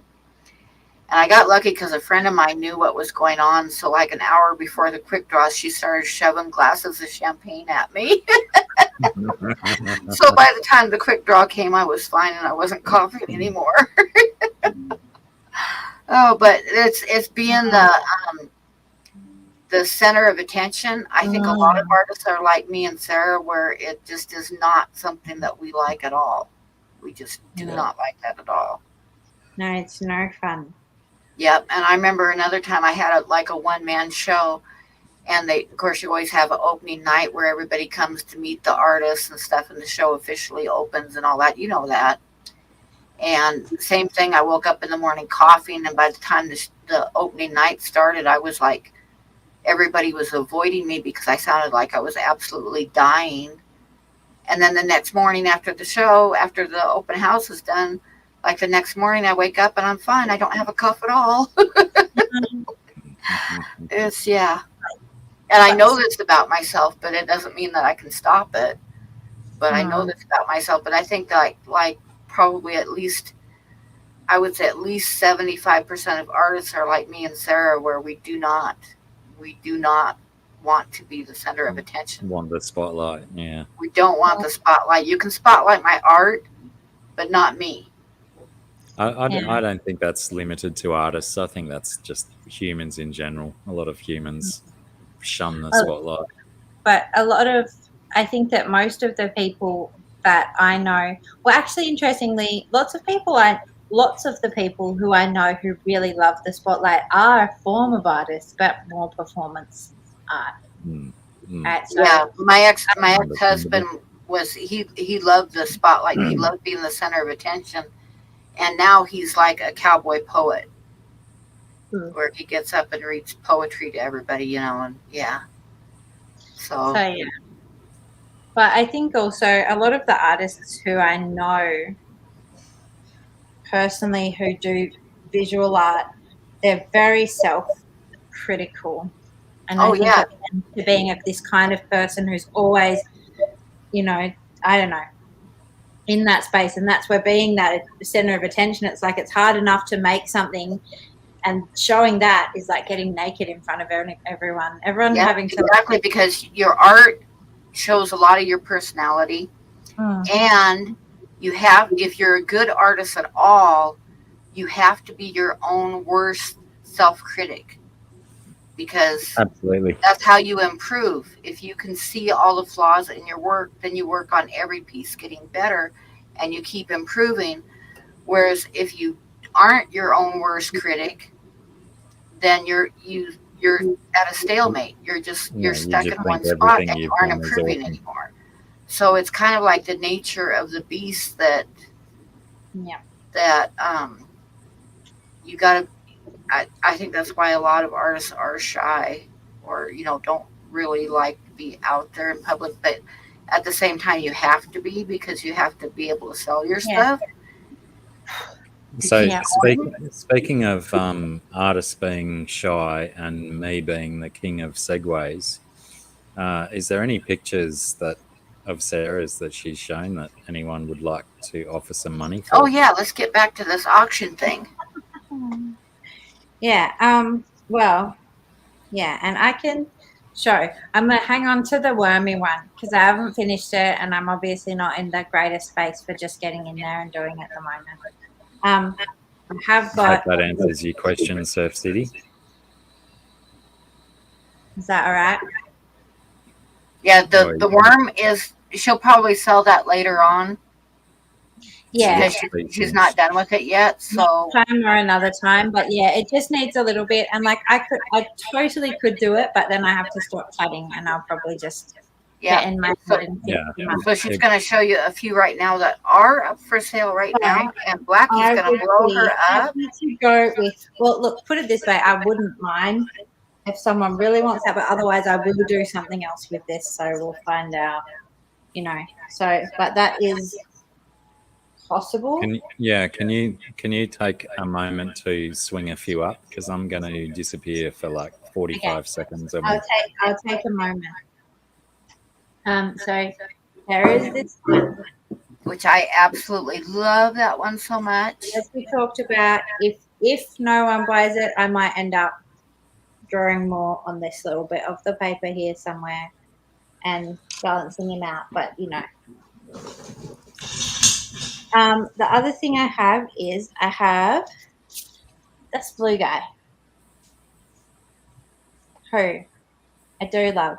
I just drew that yesterday. I also have little ones. Anyone's interested in a little one? Oh, I love some of those little ones. Nah. I drew two. I just So like. if you guys see one that you want, throw it up there right now so that she knows. And I also have Alice the black caviar. Yeah. Guy. That's kind of where I'm at with what I've got in front of me. It's he went away, didn't he? I'm stuck here all alone. Yeah, he went. I think he went. He said he'd be back really quick. That's right. I'm not in a panic. So go like through the ones that you got for sale. Do the little ones, like hold them up one at a time and see if anybody wants to bid on one of them. So I have this one. And, as we keep harping on about, you can't see, these tiny ones are drawn in a very, very fine pen. The size of the pen is called 0.003. And I think, it's the smallest size that I've been able to buy. And so the lines on those are like tiny little drawings, but the lines are really, really fine. Oh my gosh, I wish I could afford one right now. Oh, and that guy, I love that guy so much. He's pretty cute. This one still rather needs a little signature on him. So if someone buys him, I'll still sign him down in the corner. And I have this little one. That one's awesome too. And all of these are just, if someone's interested in bidding on them, then whatever. I Make don't an offer. have any reserves on theirs. Well, because they're all little too, I also have this one, which has got some fat lines, as you can see, but he's actually really cute. Yeah, that is really cute, cute. isn't it? The fat lines look like shading, like shaded lines. Yeah, Because well, he's blubber. they are. Like they're built up to get to that. Okay, Nola bid $20 on the skull. The little skull. This one? Is that the one?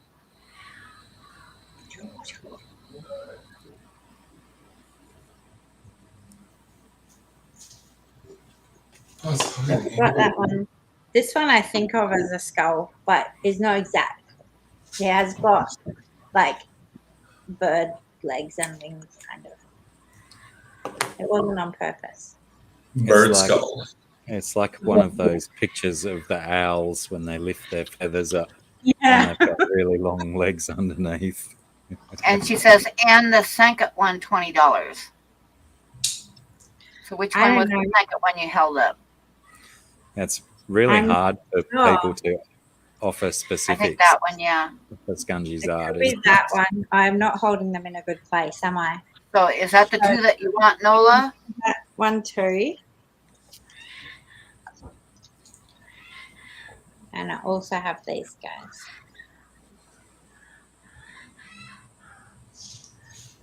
Let's go. Let's call them A, B, C, D, left to right, top to bottom. She says yes, those two. She bid $20 on each one of those two. Those Yep, on those two.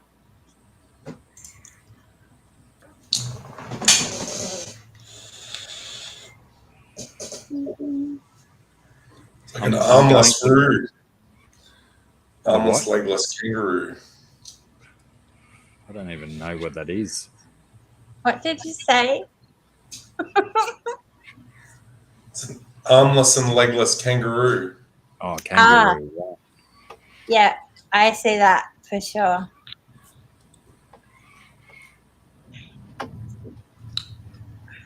And also, well done to Nola for understanding my what do you call it when I'm trying to lay out Curation. the screen, trying to explain which one's which. Yeah, I couldn't understand. I just decided I'll hold them up and I'll let you work it out. Skull and dragon. Yep, A and B, skull and dragon. Those are the ones that Nola wants. So she bid $20 on each one of them. So if anybody wants one of them, they better bid on it now and say which one of them. I think you ought to do more little ones like that because they're so cute. Yeah, well, me too. I'm out of this paper. And they're really easy and cheap to mail too. Because like I said, those little cards Yeah. that I sold tonight, I can send them. I've sent them to Sweden and Australia, and I've sent them all over the place. And I just drop them in a note card, and they're in a plastic sheet to protect them. And I drop them in a note card and drop them in the mail. And it The just only costs question me I an have international stamp, and that's it. is like I can post these cheaply internationally, but then they don't have any tracking on them. Oh yeah, I don't have tracking on it's a little bit more I gotta expensive, admit. so that just has to be up to whoever buys it because it can be really cheap to post these ones. Like you said, I think it costs me only $3 To send internationally. for these ones with no tracking. Yeah, right. But of course, that means if they get lost, then See you later, money. yeah. But I And can send. what should Americans add for shipping? Well, that really depends. If they're happy, if it's small ones like these, and they're happy for it to just get sent, and fingers crossed. I mean, I've sent ones with that, and they've gotten where they're going. Like I've never had any get lost. It's just a risk that you're taking, I suppose. But in that case, that's like, $3. In order to send them with tracking, I think they still end up coming up close to $15 because they just have a set size. Yeah. Unfortunately. But yeah, I'm happy to send them. And I don't have those basketball card tough ones, but I've got fully sealed plastic sleeves. So they can go inside a plastic sleeve so water won't affect them if they get wet. Yeah, that's what I put mine in the baseball card sleeves. They slip right into them and it protects them, and they're easy to ship that way. Yeah. And they're totally like the plastic sleeves totally protect them. They can't get bent or anything else or water. I had a package go to Maria one time that had a couple bigger drawings and then some little ones, and they were all in the plastic sleeves. Even the bigger ones had plastic sleeves that they slipped into. And it took forever to get there, and we were getting really worried about it because they weren't getting there. And when she finally got them, the whole outside was soaked with some kind of cinnamon oil or something. It was like at Christmas time, and obviously someone's package had broke. And the whole outside package was soaked with oil that smelled like cinnamon.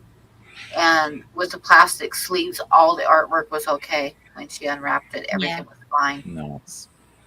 So that was nice. Yeah, that was really nice. The ones I have are like this, and they have this stick. Sticky seal. So I stick them on, and sometimes, depending, I'll double bag them. Yeah, I've got sleeves like that for some of my bigger artwork. That's exactly what kind of sleeves I have for that. And then for the little cards, I've got the hard plastic baseball card holders.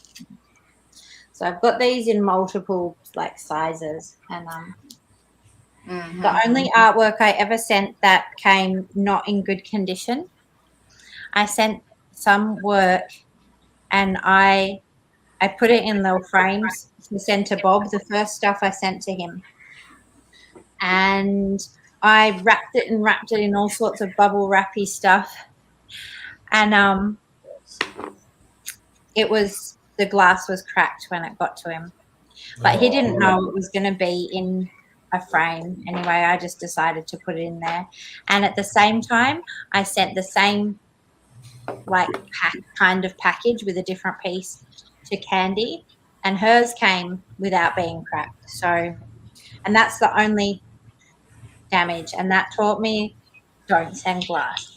Yeah, glasses are, if you send glass, what you need to do, Sarah, is if you send something that's in glass, get the I'm sure you guys probably have it in Australia, it's painter's tape. It's like a blue tape that is meant for like when you're painting walls and stuff, to cover the edges and stuff. And I always like make a couple X's on the glass with it. Yeah. Like it's where it's pretty much covering the glass. And the thing with the painter's tape is you can pull it off in one piece and it does not leave any sticky residue. So that you don't have to worry about tape glue being stuck on the glass. And that way, if you have the painter's tape on the glass, and if the glass does break, the tape holds it all in one piece away from the drawing itself, to where the drawing itself is not going to get damaged. Yeah, it's not going to shred your drawing up. Yep, it's not going to scratch your drawing or print or whatever, because the tape is holding the glass together. And then all the person has to do is just take it apart and get rid of that piece of glass and replace it, and the drawing's not damaged at all. That's very good advice. The other thing, when I went to the picture framers, they have an acrylic there that looks like glass. And so she said, if you're ever shipping, if you want to like be able to ship framed pieces, we can do it with the acrylic. And then the person who gets it, if they in the future want to change it to glass, they can. But this acrylic, like I got one done by them to see what it would look like, and it looks just like glass. Yeah, I've used that before too. It's the plexiglass stuff. The only problem that I have with it is it scratches like really easily. Like if you go to clean it off, even a paper towel will scratch the hell out of it. Yeah. Even using a paper towel to clean it, like Windex and paper towel, you're going to scratch the hell out of that plexiglass. Yeah. Which is why I normally don't use it at all. But if you're going to be shipping stuff overseas and stuff, it's probably a good idea to use it. But you got to warn whoever you're shipping it to not to clean it with paper towels or anything like that, because it really scratches easy. I think Kiwi Mame says the painter's tape is green in colour in NZ, but I think ours, oddly enough, are blue and yellow. Yeah, ours here it's blue. It's a blue tape. We can definitely get blue. I haven't necessarily seen the yellow one, but I have definitely seen blue painter's tape here. Yeah. Yeah, and like that's something that I learned when I used to ship stuff to art shows all the time. Like I'd enter them online, and then when the piece got accepted, then I had to ship it, and I'd always use the painter's tape, because like I say, that way if the glass does get broken, then at the art show or whatever, they can just get a new piece of glass and drop it in, and the drawing itself isn't hurt. Yeah. And can I just say that this is evidence that Pam can ship stuff internationally and it not get destroyed. Beautiful. I got your address, Nola. You don't need to worry about that. Oh yeah, that's one of my little note cards. That's a little bluebird. Well, he's certainly blue and he's certainly a bird. Very, very. It's a sweet. mountain bluebird. They're over on the west, in the west more so than the east. The East Coast has like the big bluebirds that have a lot of orange on their chest and stuff. But the little mountain bluebirds are over here, and they're a little tiny bird about the size of a small sparrow. And they're really, really bright blue. And I always know that spring is here when I start seeing the bluebirds all over the place. Nice. So have we Bet got you're any? looking forward to that. What did you say, Z-Bang? Spring coming. Bet Yeah, Pam's looking forward to that. Yeah, she would be. Yeah. I'm looking forward to winter. Damn. Oh, it's been snowing here all day. I've had enough of winter. I'm looking forward to spring if it ever comes. Yeah, but our winter is gentle and lovely. Yeah.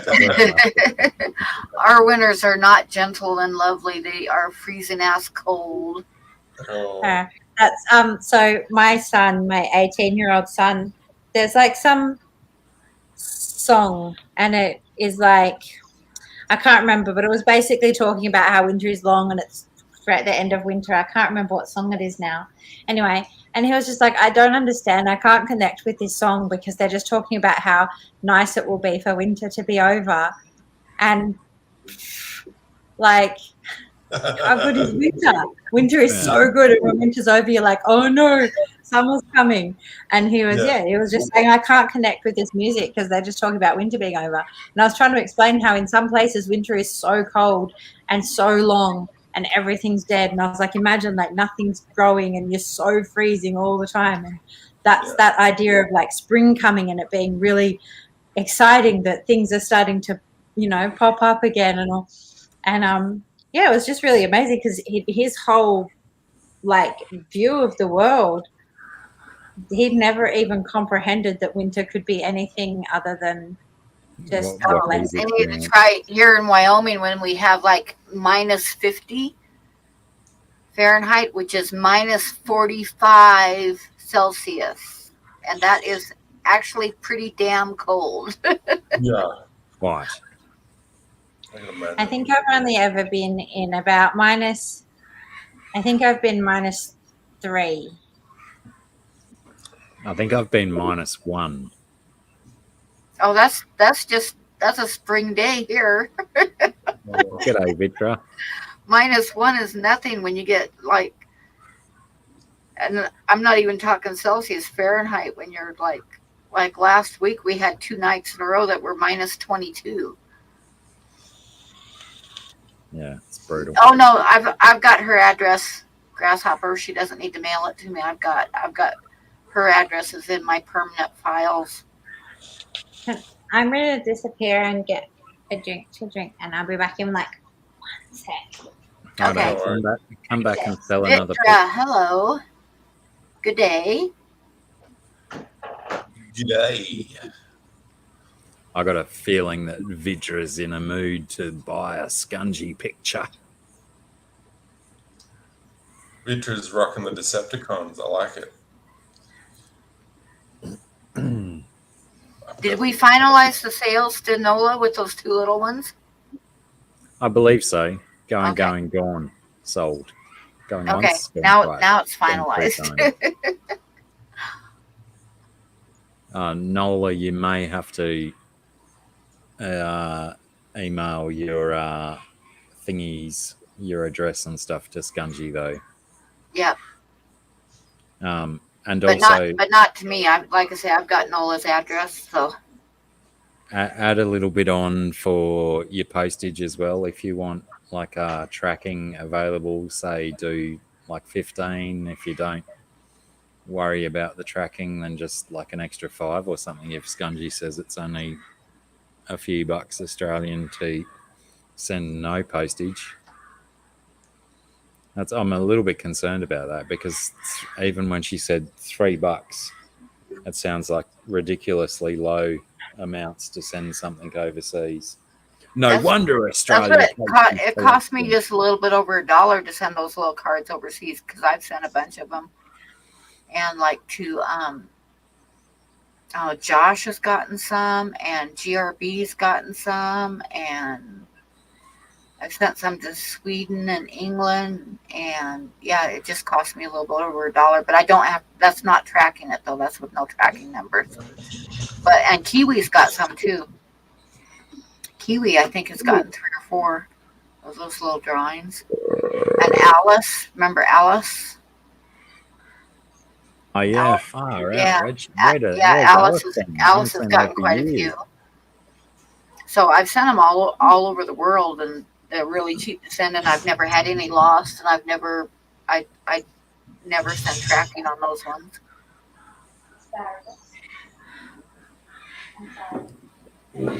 Does anyone know what happened to Alice? Did she finally lose it and snap? I see her on Oh. Facebook once in a while, but I just don't see her on YouTube very often anymore. Yeah, she's probably just being sensible. That shit, Vitra. Your wife vetoed Starscream Coronation. You might have too many Starscreams. That might be the problem. I got Tarn for Valentine's Day. I don't even By know the what way, that's about. Oh, today, but he's home today. He messaged me earlier. Vitra means Star Scream, yeah? Star Yeah. Scream, not Star Screen. Yeah. Gotcha. I got Tarn for Valentine's Day. He's like one of the coolest figures I've ever laid my hands on. He's pretty He's got cool. He's got the Decepticon logo as a faceplate. Yeah, it's very posable. I used to always like Starscream because he had that voice. Yeah, that's Frank Welker.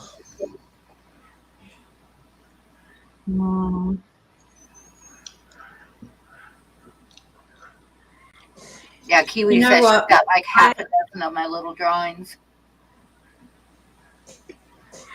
What are you saying, Scungey?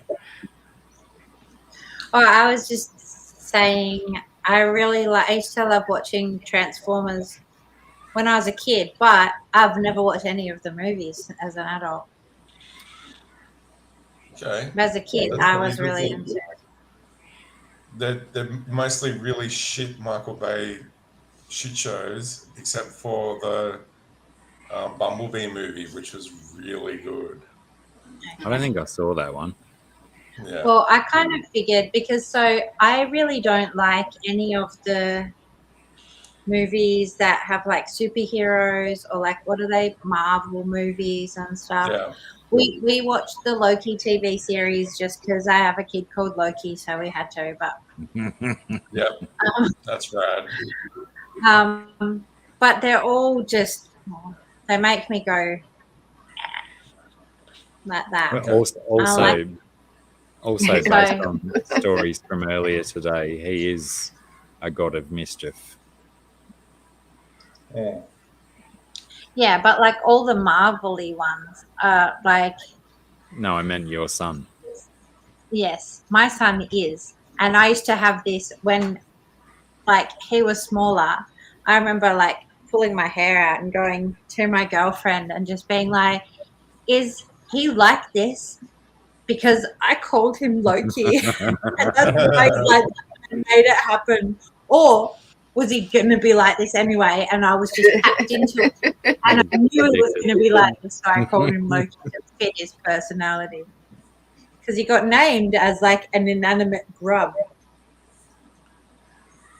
but he certainly suited that name. An inanimate So- grub. Yeah, that's what they all are when they're like new, right? No, they're all. There's like a little grub. They've got a soul as soon as they're an embryo. Well, no, he was already like born. They're still like they are. They come out and they're just like a grub. You wrap them up in a blanket and they want to suck on a boob, and that's it. That's life. Suck on a boob, burp and fart, That's I it. think that newborns always look like ET to me. Yeah. A They're newborn pretty baby creepy looking. looks like ET. Like, I love my They're like babies. And I little was, fingers and shit. No? no, but like I love my babies. And I think that when you're actually interacting with a baby, you become present with that baby and it becomes, like you look at a picture of a baby, they're not cute. Certainly my babies were like not aesthetic. No, they look like ET. Newborn babies all look like ET. Like, I love them. I love Yeah. them and I protect them with Oh, my yeah. life. They're just like grubs. That was exactly what I was going to say, Huawei. We're so on the same wavelength that if newborn babies don't look like ET, they just look like angry old men. Yeah, because they're thinking about how they're going to get that poo out and they get that face like, I think they're just thinking. I think newborn babies' primal thought is, "What the fuck is going on?" What the fuck is going on? And it's fairly constant. And well, the thing is, going. I actually don't think there has to be I don't think that they're even thinking what the fuck is going on. They're just thinking about everything. They're just like being. They're not wondering what's going on. They're like hungry. They're crying. They're shitting. They're just like existing, and I don't think they're really questioning it. They're very, very present. Just offended so many subgroups now by saying that newborn babies don't think. I'm going to get so many Karens with their comments on this stream now. Oh. Oh dear. Let him come. I mean, look, I don't want to have any arguments, but no, I won't even say that. So never mind.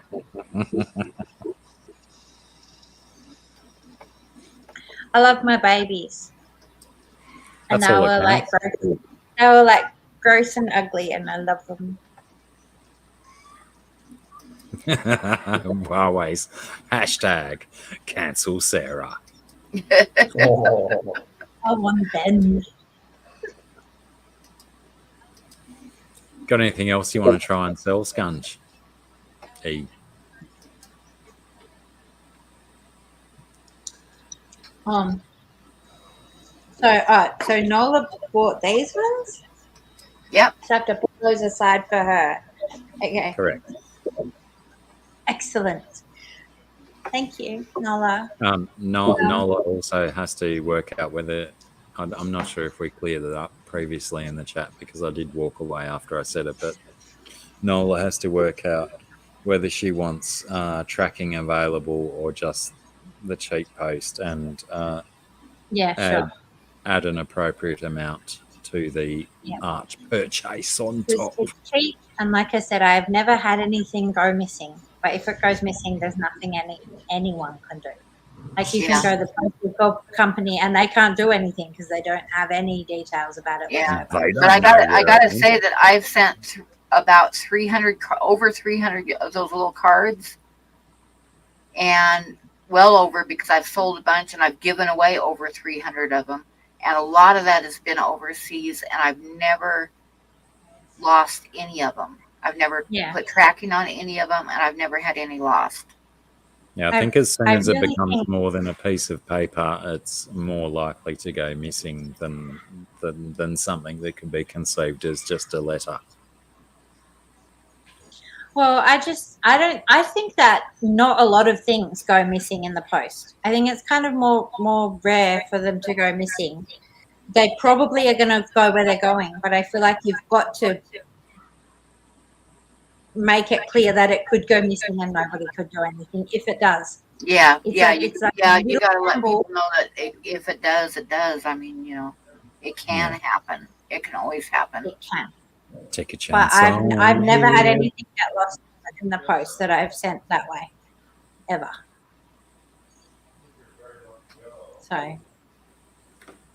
So do you want to try and sell anything else, Scungy? It really depends if Can I anyone get wants anything. $1.50 for my burp at least? Goodness, someone PayPal Sarah $1.50 for my burp. It was a wondrous You're bird. like, I'll pay you in like a little grub for your burp. I've already got a little grub. Nah, I already get burps for free anyway. The link I threw up is a testament to the concept of what the fuck is going on. It's quite un-PC but hilarious. In which regard to what Well, the heck is going on? Well, the woke community is like, oh, let's be inclusive. Let's let everyone do everything, you know. And they've got a kid who's quite bulky, but he's blind, and they've got him in an American football team, a junior team, as a blind player, and he's just running everywhere. And it's back to a hardcore band singing the lyrics, what the fuck is going on? It's quite humorous. I can't.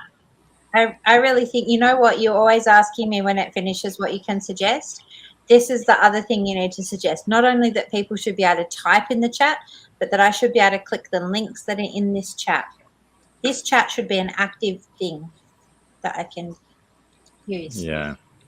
Yeah. That's what I have absolutely suggested that to StreamYard in multiple endings of streams, but it's also the reason why I keep the YouTube open in another tab. Yeah. Yep. Muted. Have that because so how do I do that? Because that's what I'm scared of is if I open it up in another tab, then on the phone. Yeah, I use my phone as the tablet. That's on my computer. It's going to be like doubling the audio. Yeah. You gotta mute the YouTube one. But leave the StreamYard sound on and mute the YouTube. Also knowing that your computer is rubbish, it's probably so I really need a new computer. How am I going to arrange that? Sell some more art. Yeah. Yeah, well, I'll need to sell a bit. We'll need to have a big art selling party because I think I looked at how much and it's like $2,500 for a computer. Can Like everyone not any computer, but to get the computer that I need to do all the things I need to do on. So I'll everyone probably in the just chat share our links out to your millionaire friends so we can get some moneyed people into these conversations that are willing to waste their money. Waste? That's a bit harsh. Well, you know, millionaires don't care where their money goes. Invest. That's better, Scungey. I'm a little bit sad. No, actually, that's a terrible thing to say. I'm not going to explain that. Oh, sorry. I just realized I'm a really terrible person. Oh. No, I have a cousin, and she's like a millionaire because her dad left her a lot of money. Yeah. And she was going to invest in a whole lot of my art stuff. Mm. But she recently passed away. And I was going to say, yeah. Where's my card? I'm disappointed that my art stuff can't go through. And I don't really mean that. That's a terrible thing. So now I've exposed myself. That's not my deep feelings. It's just also another thing. It's very separate. Very, very separate to actually her as a human being. Yeah. Should have got it in paper, love. G'day, Skipper. Hey, Skipper. No way, because I mean, yeah, sure, she's got like millions and millions of dollars, but she also had 3 kids. Should have gone to tax saving. I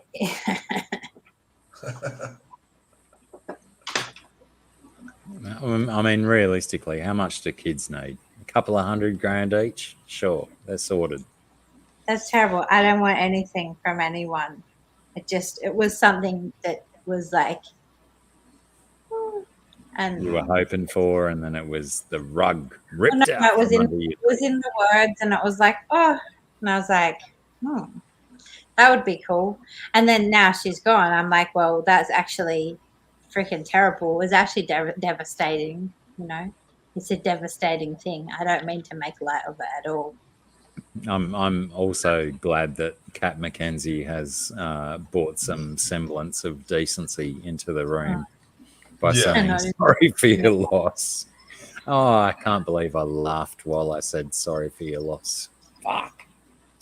It's not really like, but this Now is the I'm thing. the I'm arsehole. being serious moment, but in real life and in real moments, like it's a serious thing. And that's the first time I'd say, for example, since she passed away, that I thought of that. Hmm. The thing about the art stuff, I didn't think of it at all when she did die. Right. But anyway, it's sort of this thing that happens, I think, as you start getting older and you start realizing, I think when you're young, you're like, not a lot of people die, or like someone dies and it's like this really huge deal. As you start getting older, you start realizing like lots and lots of people are dying, and like, because, you know, you're getting more into that age. I don't know if that's just me, but I think it is a real That is definitely thing, a real thing. you G'day, know, Bunny because Viper. lots of people when you're young, it's, you know, knowing someone who died is like a thing. And it's like, oh yeah. And sure, some people have the experience where someone really important to them passed away when they were young. But at the same time, as you're getting older, it's just like more and more of your people are freaking carking it. It's intense. And I guess like maybe it's reminding you of your own mortality. But for me, it's not that. It's just like realizing, oh my God, all the people are going to die. Eventually. They're all gonna fucking die, right? Me too. Like it is. I mean, the older you get, and I know, like my mum's struggling with it so much. She's of 7 kids. There are 3 left in her family. You know, it's like a really big thing that starts hitting you. So, I don't take it lightly. It's pretty G'day, intense, Sterling. and it's something that's been coming into my life as I get a bit older, and I'm struggling to support other people in my life who are dealing with that reality.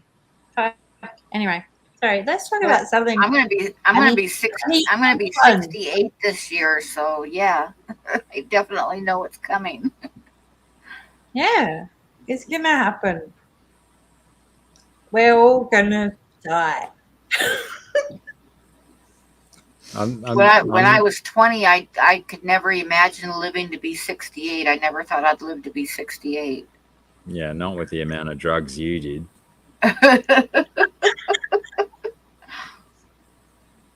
Hi, Mark. Cool. My dad's one of 15 children. 15. So many children. Like your grandmother. What the fuck?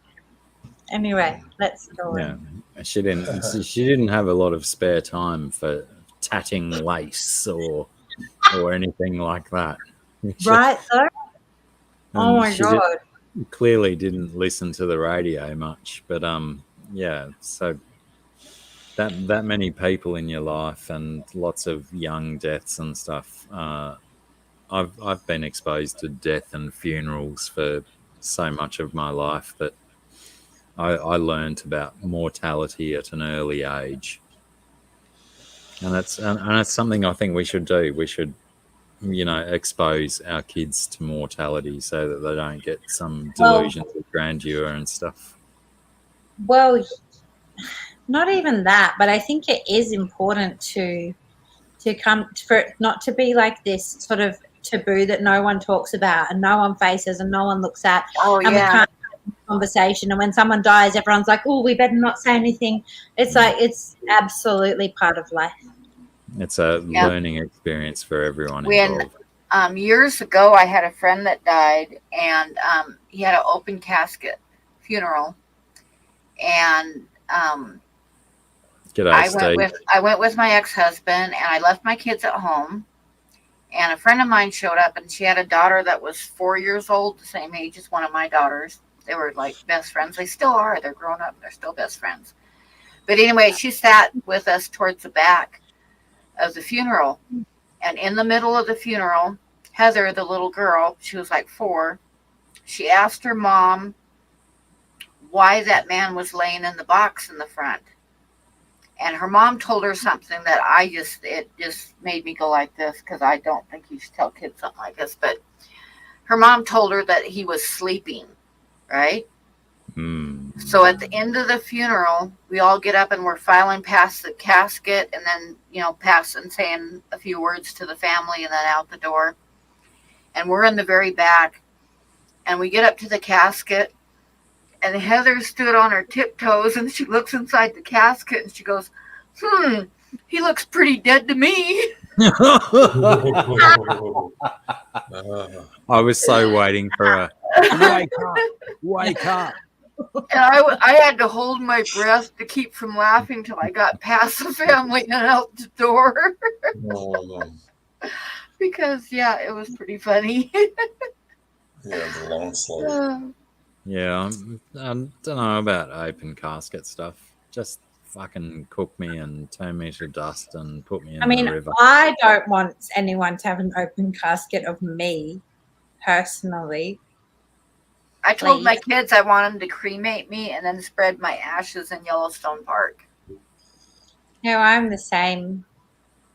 I want a Viking funeral, but it's illegal down here. Yeah, I'd do that. Definitely. Yeah, that's what my son says too. He wants to like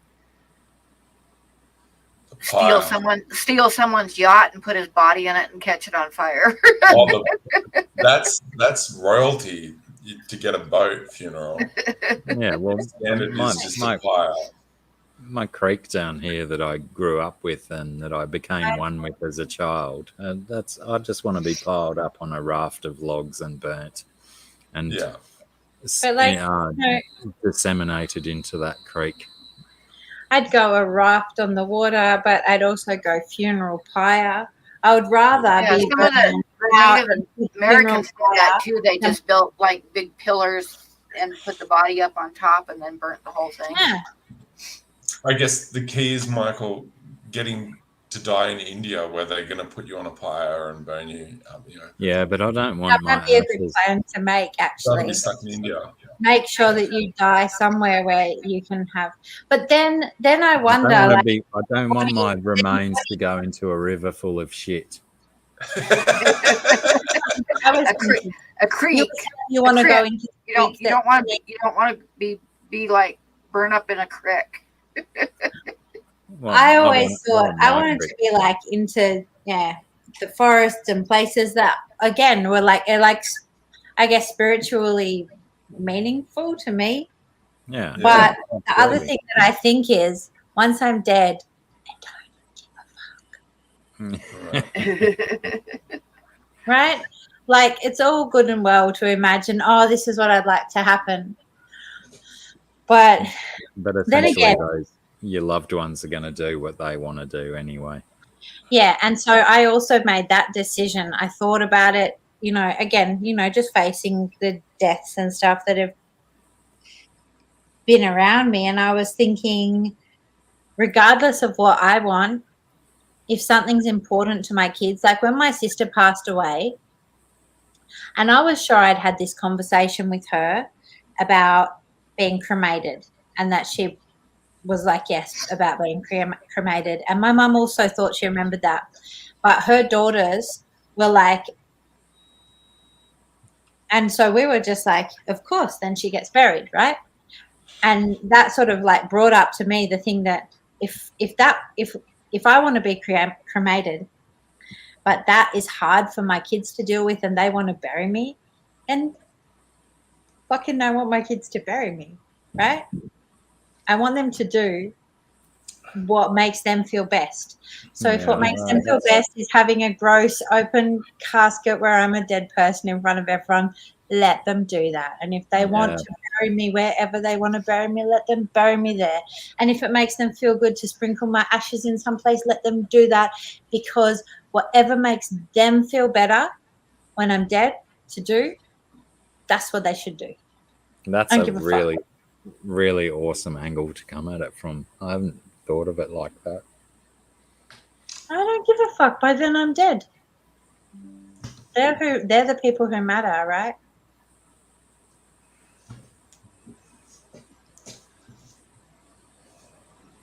Just made me cry a bit. Fuck is all. It's like that though. We're having a really fun stream. But it's like that. I cry a lot more than I used to. Yeah. It's good to be open-hearted and feel Yeah. things. It is. You don't want to let the coldness seep in and make you frozen and blocked. Because eventually you're going to get a melt moment, and yeah, the meltdown is going to be extreme if you bottle it Absolutely. up. You know, let it out when it comes and then move forward when you can move forward, and Yeah. you gotta feel it and go with it as best you can. Yeah. Maureen, unfortunately, the cryogenic processes that we have today are quite archaic, and we haven't got the genetic upgrades to put sugars into our cells that prevent the freezing damage. So cryogenics is a pretty redundant concept in our current society, unless you want that frog DNA. They can handle being frozen and revived. I mean, Punchy, that'd be a cool way to do winter. Is you just don't worry about the heating and you just have your frog DNA and get frozen for the winter and thaw out. The first time I saw those frogs, that was like, I don't know, such an eye-opening, like, the stasis. Yeah. Heck yes. Stasis is possible. It's pretty cool. It's not freaking amazing to watch. No, it's not us. And, you know, would I want it or not? Like I said, he's gone. All I want when I die is whatever makes my loved ones happy. I don't care after that. I'm not going to make a plan and this is who's allowed to be there or what they have to do with me or whatever. I don't care.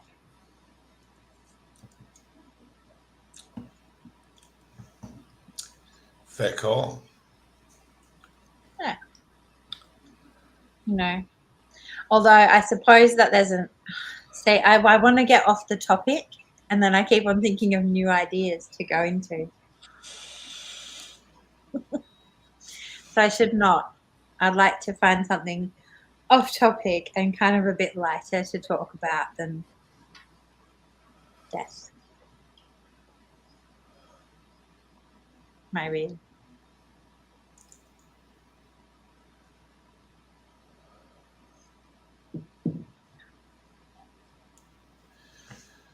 What's that picture behind you, Josh? Because I always admire it. When you walk away, I get to see it. And it's a print of a early digital artist from the 90s, and he did a series of 3 of these female forms using really high-end graphics at the time, and it's all non-metallic metals, so the reflection, and she's in water. Mm-hmm. And he didn't do the faces, but he got the titties right. That's for sure. Yeah. I managed to find about 3 of them in the series.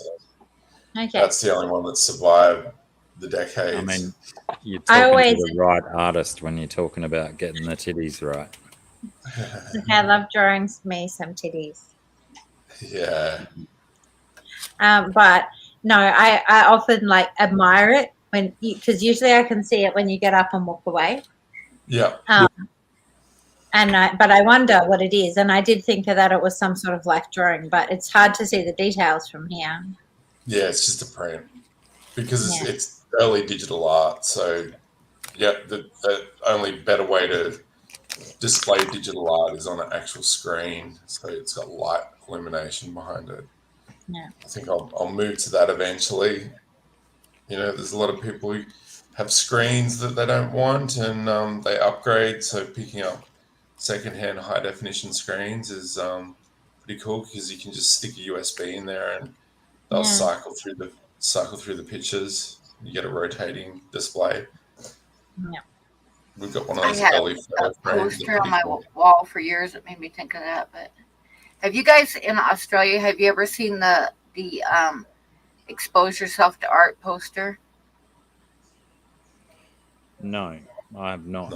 I could show it to you, but it was in Portland, Oregon. There was this old Of course it was. a mayor of Portland that had been mayor for years and years and years and years, and nobody ever defeated him. His name was Goldstein.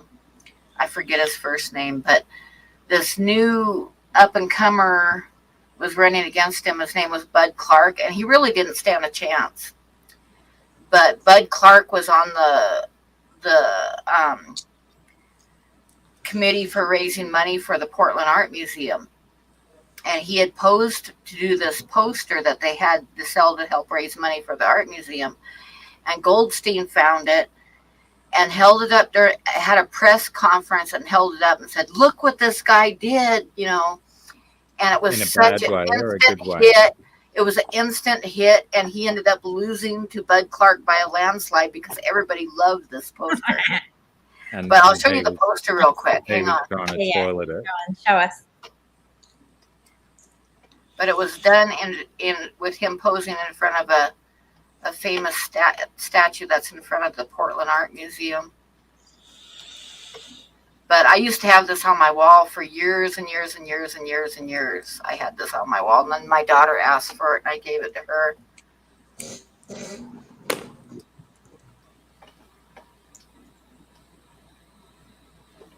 Oh, how do I make it bigger?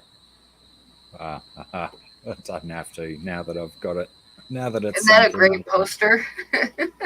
That's pretty good. But yeah, I had that on my wall for years because Nice. I loved it. And then one of my daughters wanted it, so she's got it on her wall now. Well, it combines two of your loves of life, Pam. Flashes. right. Titties and art. That's it. Yeah.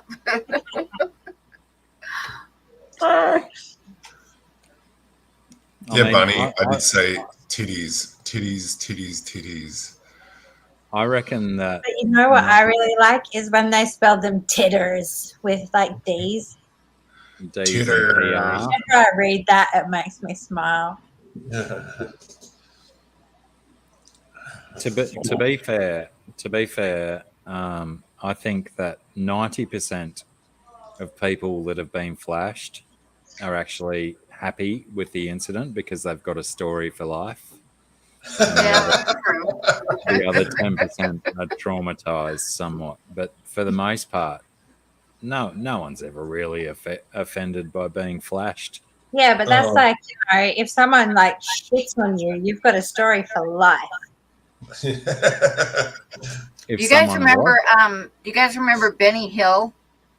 Yeah. You ever watched Benny The Hill? White And he had that one song where they're all like got trench coats, and while they're singing, they swing their trench coats open and they're covering each other up as they're, as they swing their trench coat open, they're covering up the person next to them. And then at the end, they all stand there and turn around and open up their trench coats, and everybody's got these big fig leaves. And then it comes to Benny Hill, and he's got this huge fig leaf that falls off, and then he's got a little tiny fig leaf. And yeah, I still remember that because I watched that when I was a teenager, and it made me laugh. My wife Emma hates the Benny Hill music because her parents would put on Benny Hill and laugh, and she'd still be awake. And Yeah, yeah, it was on like late night PBS here in the U.S. Yeah. So sometimes I'll torture her and put that on the big stereo system. Oh my gosh! I haven't done that in ages. You've But yeah. Good husband, Josh. You got to play tricks on each other sometimes. Absolutely. Yeah. Wouldn't it be great to see Benny Hill having a go these days? Oh, is he still around? I'm not even sure if he's still alive, but Oh my Yeah. gosh, he would have to be pretty. He would have to be pretty old because he was like, when I was a teenager, he was middle aged. Yeah. So he would have to be like really, really old now. Yeah. wasn't he in the original The Italian Job movie? Was he in that with Michael Caine? I don't know. Maybe. He died years ago. Wow. Okay. Kiwi Mama's got the insider knowledge. I bet he's spewing that he missed his mark because, you know, right about now is when offensive comedy's going to be making its comeback. Yeah. I think he did wonders to reverse the whole. It didn't pull off as well as it could have, but he reversed the whole objectification of women, reversing that and objectifying himself and making a big show of that. Yeah, that's a good point. That's a really good point, actually, Joshua. I Yeah. appreciate that.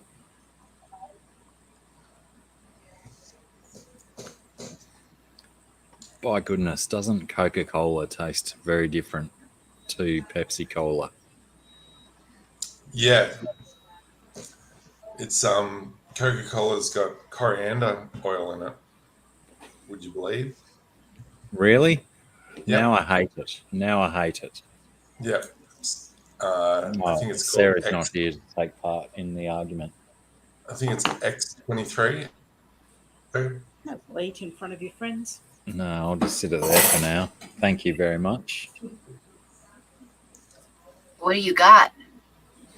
I got some apricot chicken. Oh, yum. Ooh, yum. My younger sister Debbie prepared it. Lovely. That sounds good. Send some over my way. Yeah. Pepsi is sweeter. I'm not. Yeah, it is a bit sweeter. They also use a biochip to taste the flavors, which has led some people to say that Pepsi is made with fetal cells, which is partially true. So they use a biochip to taste the product and check that it's hitting all the right boxes before they let it out to production. Maybe that's why I like Pepsi better than Coke, except for Coke no sugar, or was Coke Zero, whatever you want to call it. Yeah, fake sugars and me have a bad history, but since I started vaping, all the vape juices don't have sugar in them, but they've got other things. I'm sort of opened my mind a bit. I used to drink Tab all the time. That was like the original. I think Tab might have been the first diet soda that came out. It was either Tab or Fresca because they both came out pretty close to each other. And used to be those were the only two diet sodas that you could get was either Tab or Fresca. Well, I can tell Tab you was, that Tab was Diet like Pepsi a came out Coke, in like a Diet 1992. Coke. But that was years ago. I'm showing my age because probably most people have never heard of either one of those. No, I remember as a kid buying a can of Tab and my mum questioning my choice. Going, why do you want to drink that for? And I was like, because it looks cool. I want to have a go. Because it's like purple and it's got white writing and stuff. Well, it had a different. I remember the can having a different ring pull and bigger opening to normal cans, and going, "Oh, this is a different design."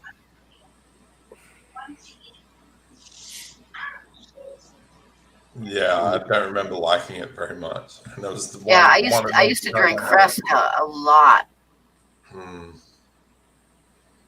Tab was okay when it first came out. I'd drink it a little bit, but Fresca used to be like I lived off of Fresca. It's like a grapefruit soda, diet soda. I would really like someone to explain to me why Fresca was a thing in The Boys TV show. I have no can't idea. explain that. I don't even know what that means. No idea. Why they were pushing so hard against Fresca, whether Fresca pissed off the wrong people or something. So what is Fresca a drink? That's Yeah. what I'm wondering. Yeah. Yeah, it's like it was like one of the first diet sodas. It's like grapefruit type drink.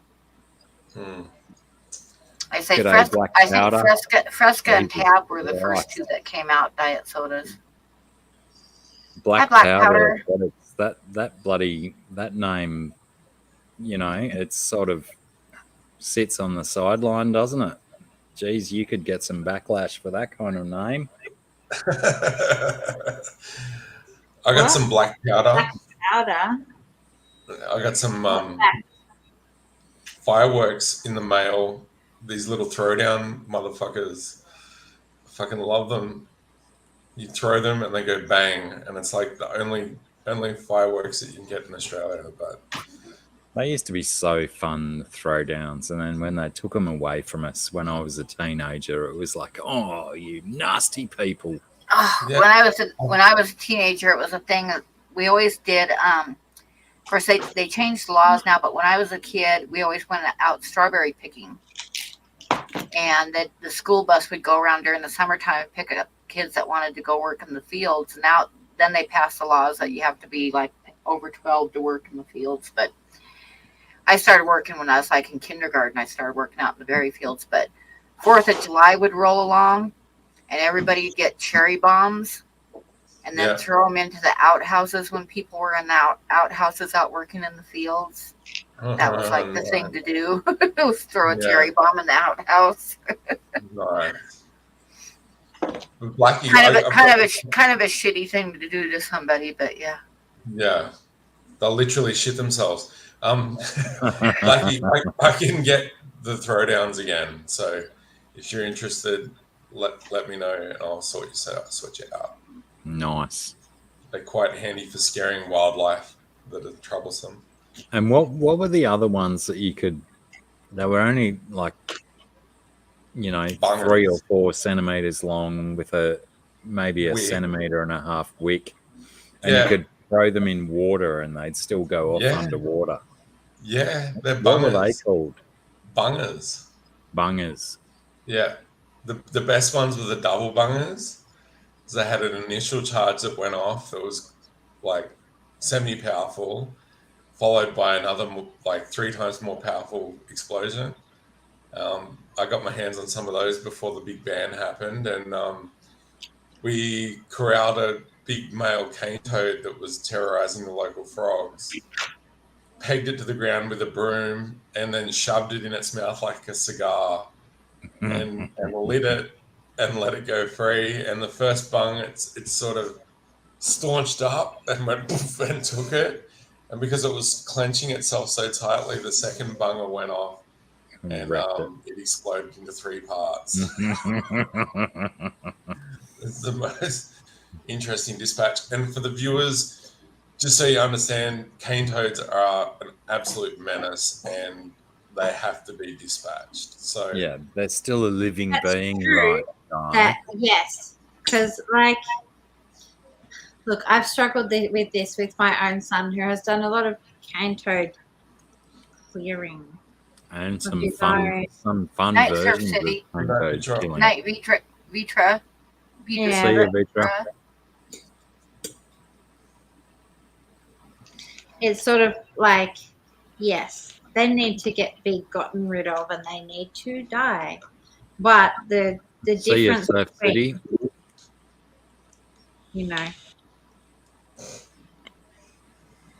Anyway, trying to do this. I shouldn't have started this now. What are you doing? yeah, I'm sorry, Nola. That kill was pretty brutal, like I must admit, but it taught me a lot. And I've never done it again. And I won't do it again. But you know, lessons learned, and yeah. But yeah, the dispatch of cane toads is paramount in our area. I love We're going to froggies. get rid of them. But then I was reading about this thing where they were basically saying that one of the best things they can do, because we can't eradicate them, no matter how much culling we do, we can't get rid of them. But they found that once the population's established, the creatures can learn to avoid them. So what they need to do is go ahead of the wave and introduce adult cane toads there, because the problem is that when there are babies and they're going in the wave or something like this, right, and a whole bunch of babies comes out, it affects the I've dripped paint on my thing. It affects like they're more poisoned, right? So it's something about I can't remember. I'm doing this wrong. I'm so distracted between trying to paint my painting and my dog barking and talking about the cane toads, but they're basically saying that the way that they naturally roll out causes a lot more damage, and if they can get ahead of the curve and introduce them in such a way that then the animals who are native can naturally build resistance and be deterred from eating them. Methods. When the population's stable, they don't breed as rapidly because they're not in survival mode. Yeah. And so they've sort of worked out that that's kind of where they've got to be at, because there's no way that no matter how many we kill, we're not stopping them. Yeah. Yeah, they have massive glands just behind their head on both sides that are full of milky toxin. And yes, some people have been known to ingest the toxin to get high. There's a classic documentary about Mullumbimby that I saw in high school about some guys up in the hills, and they were ingesting the toad milk and getting off their heads. And it's quite hilarious. So but that just reminded me. Do you remember the fucking song about manifest organic abundance in Mullumbimby? No. Realize your real eyes, your Mullumbimby eyes, and manifest organic abundance in Mullumbimby. It's been so long since my brain has remembered that song. Oh, that's weird. Please give me some water to wash my brush in. I think you need to wash your brain if that song's still in there. Realize your real eyes. Fugu. Sarah, I saw this amazing product advertised on like Instagram, and it was like a toilet for your brush. So you could wash your brush of the ink and then press the flush button, and it would go to a cistern and have the whole water vessel. So you could recharge your fresh water and change colors of your inks. It was such a cool device. I should have sent it to you. I just want, like, just having water is fine. It's a little bit dangerous because of the typical artist, like you'll drink from your paint water. Yeah. But just having water is fine for me. But what I kind of want is one of those ones, and it's got the wire, and so you can like hang your brushes in it, and then it's got a little thing. So if you want to rinse them out, thank you so much. I really appreciate that. See, like he knows. I just use my coffee cup all the time. Not on purpose, but I end up using my coffee cup. I have very often I brush into my cup of tea, and I haven't actually sipped the cup of water, but I've picked up the cup of water to sip it. Oh, I've done that too. Yeah. So like I smell the paint, and then I'm like, oh, hang on. But I've definitely ruined my tea by dipping my paintbrush in it heaps of times. Yep, I've done that with my coffee more than once. But yeah, I don't use a lot of paint, so that's beneficial. I'm still waiting for this guy to dry so that I can draw more on it.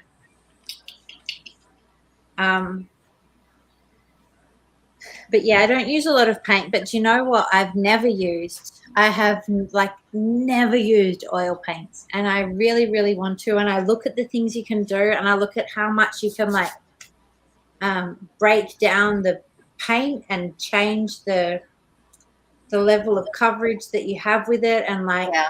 layering and stuff like that. And like I want to do that, and I want to play with it, but also I'm like, so I need to get this many oil paints, and then I need to get myself. Does it smell? Sorry, I'm being encouraged to. Oh wow! Is that That's marijuana? so fruity. No, this is from one of our trees. It's like a gum tree, but the smell of this flower is like such tropical fruit. What would you call it? I don't know, honey and Did you find out what the white berried ones were in my thing? Oh, I stopped thinking about that. I will think about it though. honey and fruit. Yeah, that is such an incredible smell.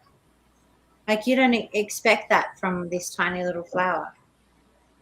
It's really rich. It's very fruity and very, very sweet. But it's so the house where we live is surrounded by these huge trees that are taller than the house.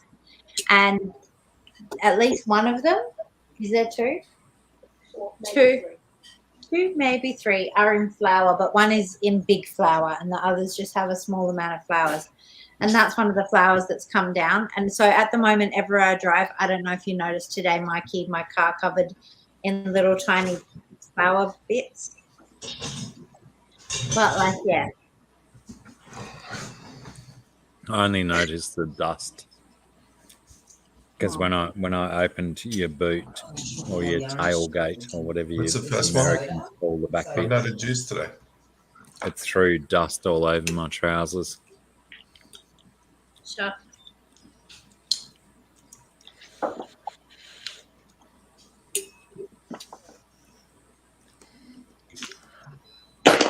Sniffing glue. To realize you're my love in the eyes and manifest organic abundance. I dare you to find a YouTube link that we can use in the future. What does that I mean? also dare you to hold up a potential piece of art that we might be able to sell.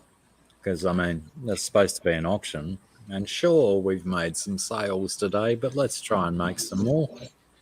Still work in progress. Like, what do you Just want me still to a hold dozen up people to? here. What you doing right now? Well, what I'm doing right now is painting on a card I got from the hardware store of a paint sample. Nice.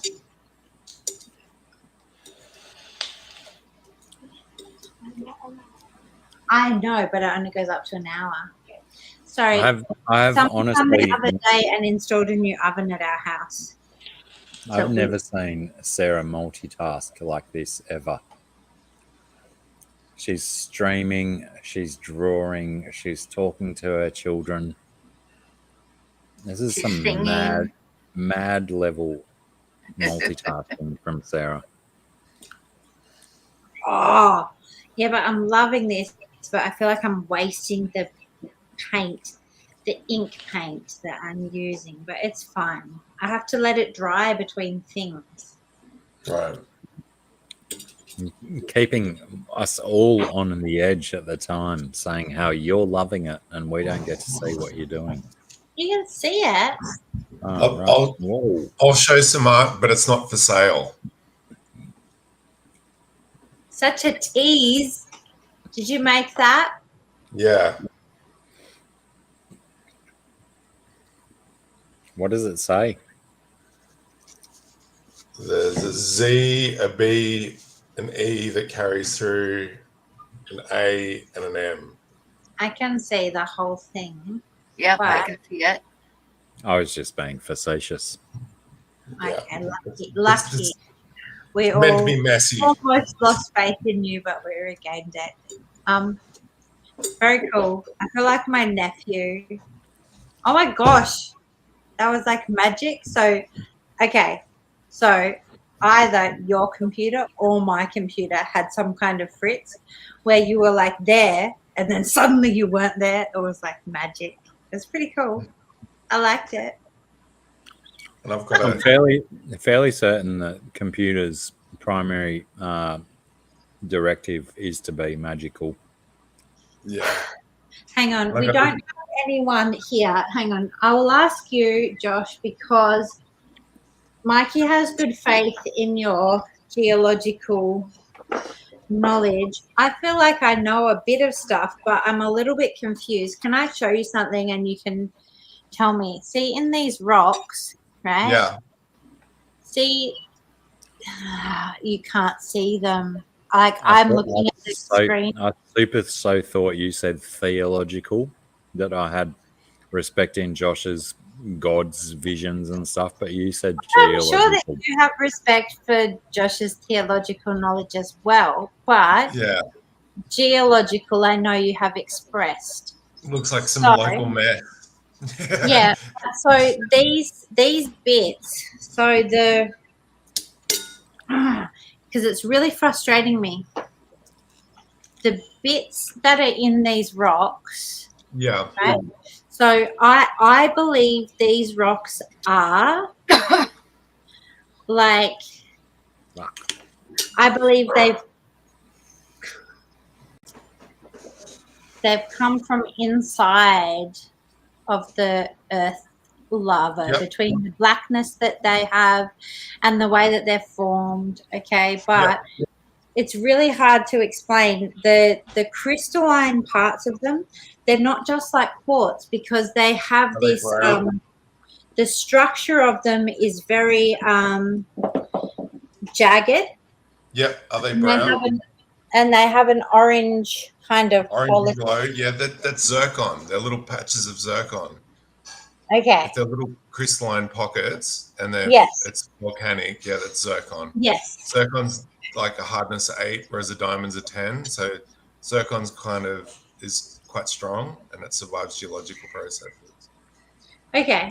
There's some really good specimens on Torokina Beach on the wall, and you can see the little almost cubic chunks of zircon in the basalt, and it's this orangey brown color. Well, because this is like a basalt rock as well, right? Mm. But so we get a lot of these, and they're beautiful, and they have these huge like chunks of. Yeah. Unfortunately, they can't be cut; they just crumble. So No. they're just good to look at. Look, honestly, all the crystals and all the stuff that I have, here's the extent of everything. I love looking at the rocks. So, and I get a great amount of joy going down to the water and looking at all the different rocks that there are. And you'll find one and you'll be like, oh my gosh, that is my greatest joy. But I have a scientific interest as well. So I want to know what stuff is. Yeah. It's not for this is a financial gain or this is a thing that I can do something with. It's that I really like knowing. And because there are lots of different rocks, when I'm going through the creek bed, I'm experiencing lots of different rocks that are all made in a whole range of different ways. Yep. And so that is really interesting to me.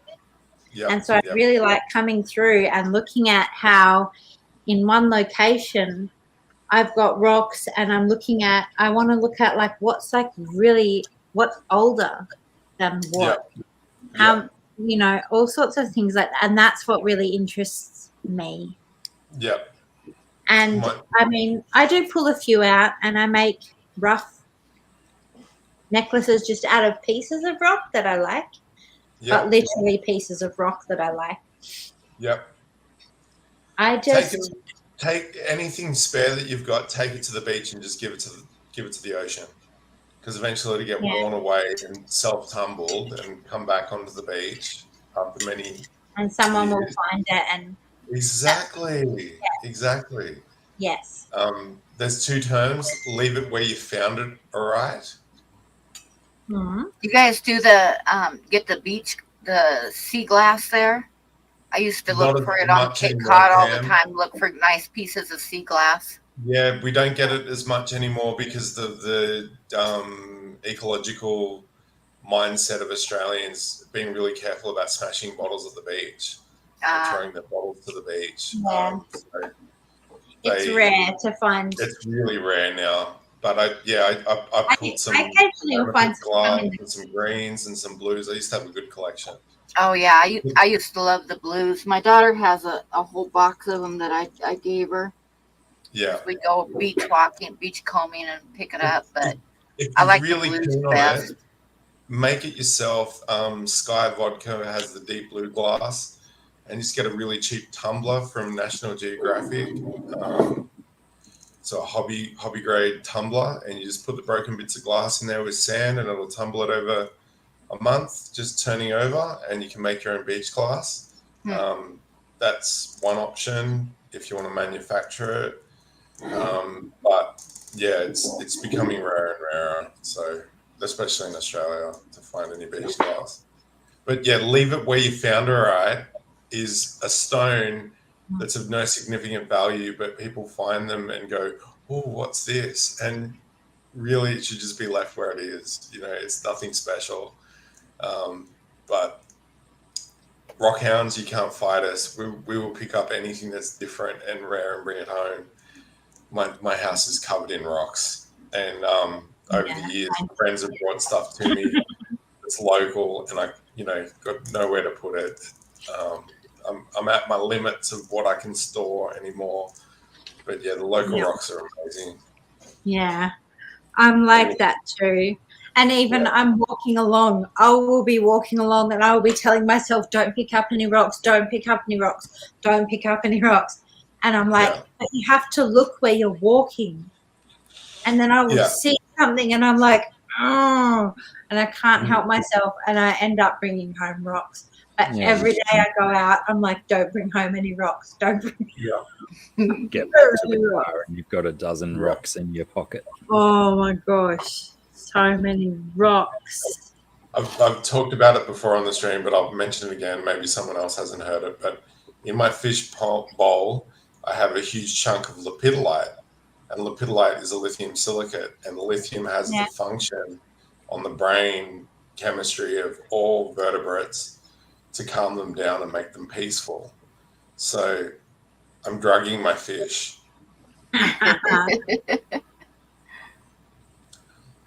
With lepidolite. I got lucky. Some of the aquarium shops up and down the coast, east coast of Australia, got this contact that was bringing African stone for aquatic aquariums, and I managed to pick up about 4 big chunks of lepidolite for like $10 a chunk, and that easily worth a good $60 a piece.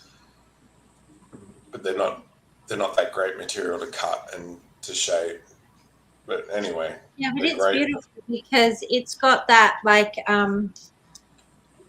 because every level of it, it's got that like sheen to it. Yeah. Yeah. Adamantine luster. Yeah. Yeah. I just noticed Bunny Viper's comment in the check that Blacky wanting that fat paycheck. I don't get any fat paycheck out of this. I don't know what you're talking about, Bunny.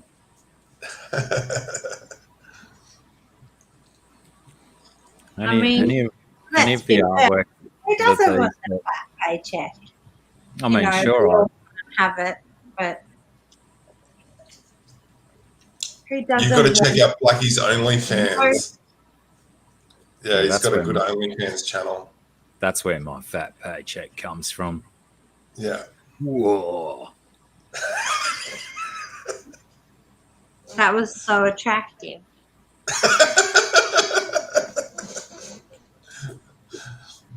I don't get any kickback from Pam or Scungey selling their artwork on my channel. That's all their money. That's all their business. That's everything's done separate from me. All right, Bunny says she's only teasing, and I've taken it the wrong way, so I'll accept that and back off. I accept too. I still need to get some black on this guy. It's like an eel. Yes. Like Eels inside ya! an entrance where they can.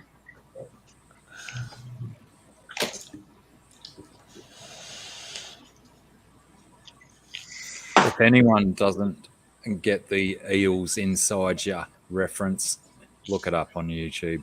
Everyone needs to see that. Oh, did you cover the salmon woman of Tasmania? The fiasco that happened? No, I'm unfamiliar with this subject. Yes, me too. Well, a woman was I'm already not liking. She shared some videos of some fishing This is, and ladies putting a and lot of gentlemen, trouble. this is probably going to be the adults only section of the stream. Yeah, good disclaimer. Yeah. Well, this woman got she sent some videos out on social media of her with her partner down in Tasmania, and she was inserting a fish inside herself, and she got in trouble, and the backlash supposedly made her do herself in, which is pretty sad. But Isn't that how most people eat fish, by inserting it inside of themselves? you're taking it the wrong way, Blacky. I'm really sorry that why did she put it out there? If she was doing whatever she was doing for her own pleasure, Yeah. right? But whatever you're doing for your own pleasure, what for put it out there for other people to see? You have to understand that pretty much 99% of exception people of are going to some be pissed at it. people, most stuff that you do for your own pleasure is going to gross someone out. It's going to upset Yeah, them. you should see that thing I did last night. I to mean, myself. Whoa. Like he's 66 on OnlyFans. You got to check it out. It's Chappie's channel name is just creepy Chappie. Chappie. Yeah, Chappie. it's creepy Chappie.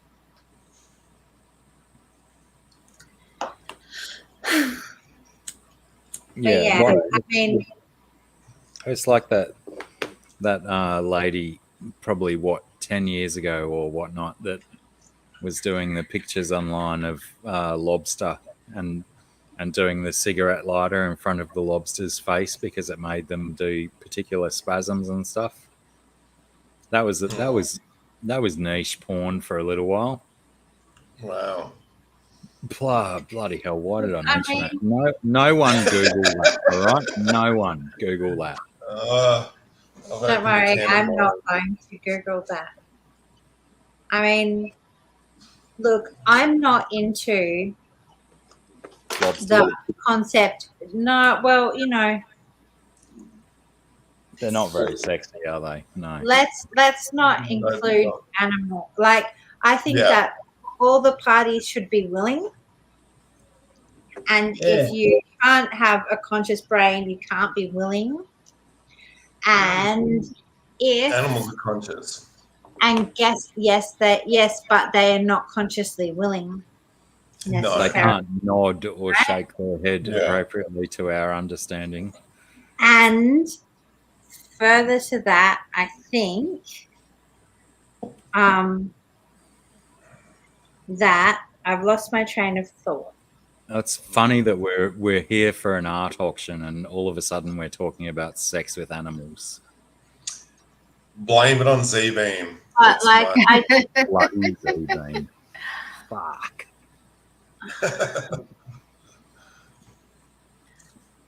Yeah. I don't know. I we have a capacity as human beings, which is really amazing and something that Mikey will know about from earlier. Like, oh my gosh, we can make all because we can make replications of all sorts of things in nature. So let's use our capacity for creation to fuel the things that are kind of weird and creepy and kinky in us, rather than actually subjecting actual living creatures and just, that's what I think. I think we can do it. You know what? If you want to put a lobster in your vagina, then like make a lobster. A rubber one. Yeah. Yes, make it, put it in there. Awesome. Let's go. Yeah. If that's your jazz, go for it. I've heard Elon's all over it. We have Elon's such a line coming creative out. capacity. So create all the weird kinky shit and do it, but just like leave the lobsters to swim in the ocean. Yeah. Such a first world opinion, you know. Not all kinksters have a bank balance, you know. Yeah, but it's Or not a that much sensibility. for silicon's cheap. You can go and buy it from the hardware store, not too expensive. Yeah, but Yeah, plastic molds are maybe in incredibly your expensive. country. They're like Yeah, $100,000. It's for the true plastic mold. because, see, I'm like mildly cringing because artistically I want to make like molds for things and stuff, and I'm thinking, well, that's expensive. It is. But like also the way that I think about it is like germs, fuck. That's me. Yeah. Yeah. So You got to remember, all the ER nurses in the world are telling people that things don't accidentally end up in your ass. Okay. Yes. But yet people try and convince the ER nurses day after day that they do. They fell on it. But wait. Yeah. I don't want to give too much away, but I read like an information pamphlet from something today, and it was like, what was it? Something about be careful. You have to be really careful because it might fall into your anus. Yeah. So nothing falls into an anus, right? If you think about where an anus is, nothing is falling in there. Yep. That's what I say. That's the emergency room nurses want everybody to know that things don't just accidentally end up in there, no matter what you say. No matter what you say. Particular organ is very protective of what goes in. Not so protective of what goes out. Conveniently positioned in this sort of angle that points to down. Yeah. Out. It's Nothing falls up into it. Yeah. So Needless- when my grandmother needless to say died, that- one of them, I went to a house and I got guided to go through a bookshelf to find anything that was questionable material. And I found a book that was spot on that I needed to remove so how the grandchildren never found it, called Orgy Planner Wanted. And it talked about all of these jobs that are now redundant or don't really exist that came from the Roman Empire. And it basically showed the supremacy of the Roman Empire being sociologists, that they had professions in all these different things that we don't have professionals for anymore. And one section in the book talked about how on the front of bakers all throughout Rome, they'd have a giant cock out the front of the shop. And one of the most common things that they would produce was a hard breadstick for women to use. And it could be that was quite used common. for pleasure before it's eating. Yeah, because we didn't have plastic back then. So there was none of this. That was just like your choice is a single-use throwaway bread dildo or a wooden one. Breadstick that you could eat later. Oh! That's so great. Let's But get it yeasty. does remind me of the time as a teenager I went to my sister's house and she was really concerned that she'd had someone over on the weekend who'd wanted to do some things, so they'd use the cucumber. And she was like, but it's wrapped in plastic, so I put it back in the fridge. Oh.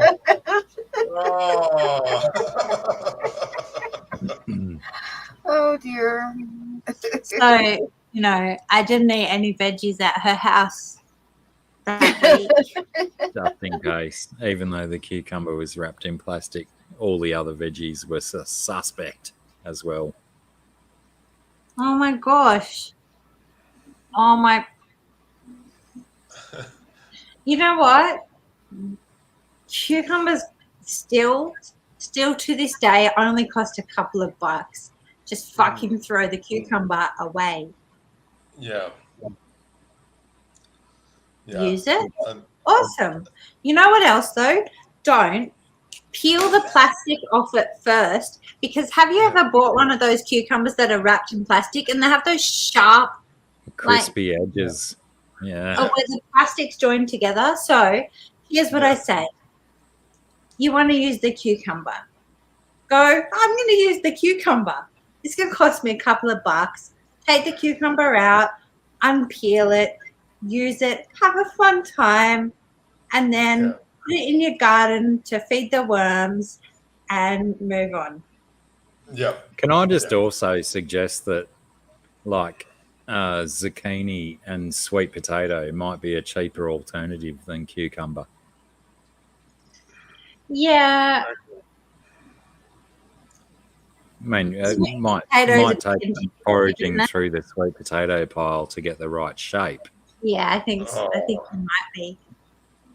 But still, you know, you cut the pointy bits off and or get a zucchini that's long enough.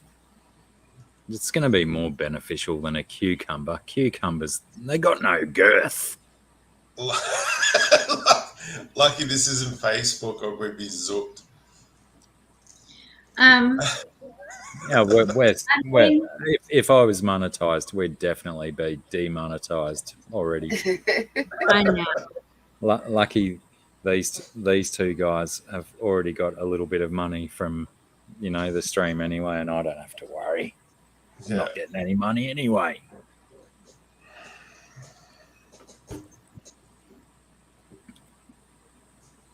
All right.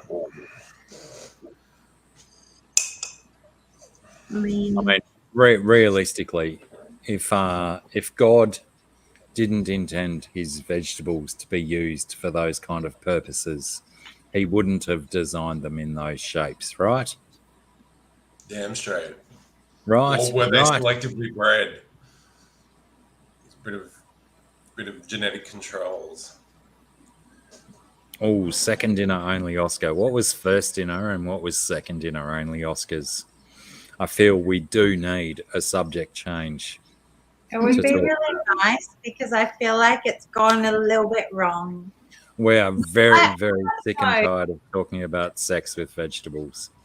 I am not And Scungey's going to keep talking about sex with vegetables now. Keep Right. going, Scungey. We need closure. We need the way closure. I see it is that I have no problem with everyone's everything, right? It's all good. I'm not interested in fish or vegetables that way.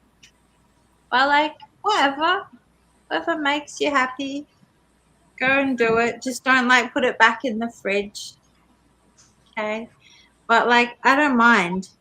But yes, I think that maybe we shouldn't because of the format we're taking.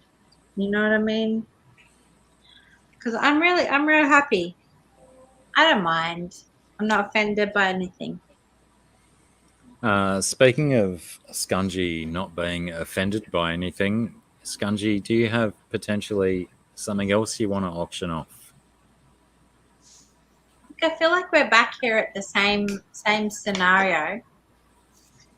Oh my god, though, I'm trying to draw a nail. Well, it's already better than it was.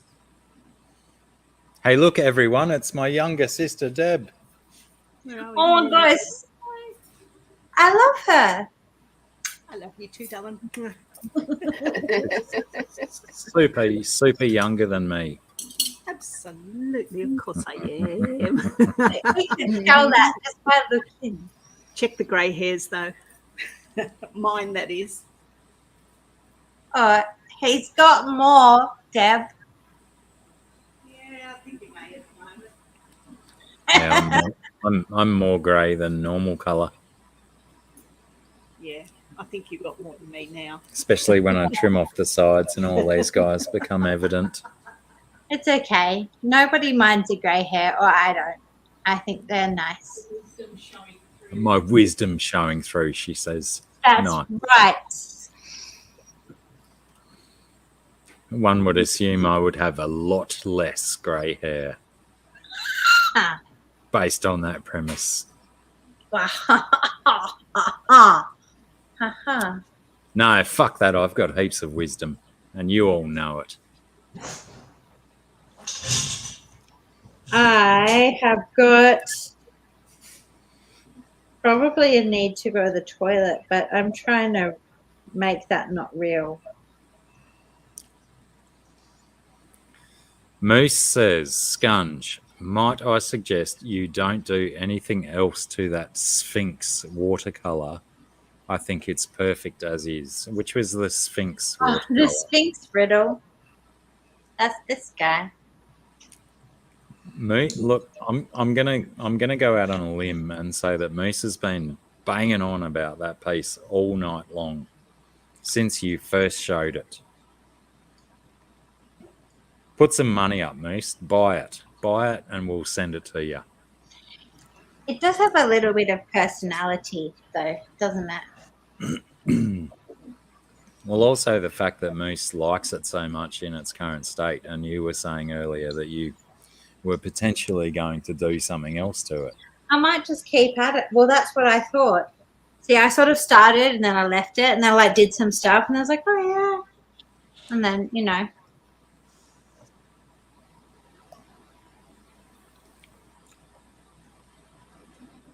Might I suggest, Susie, I like that it's called Sphinx Riddle. I think that's the best color name I've ever heard.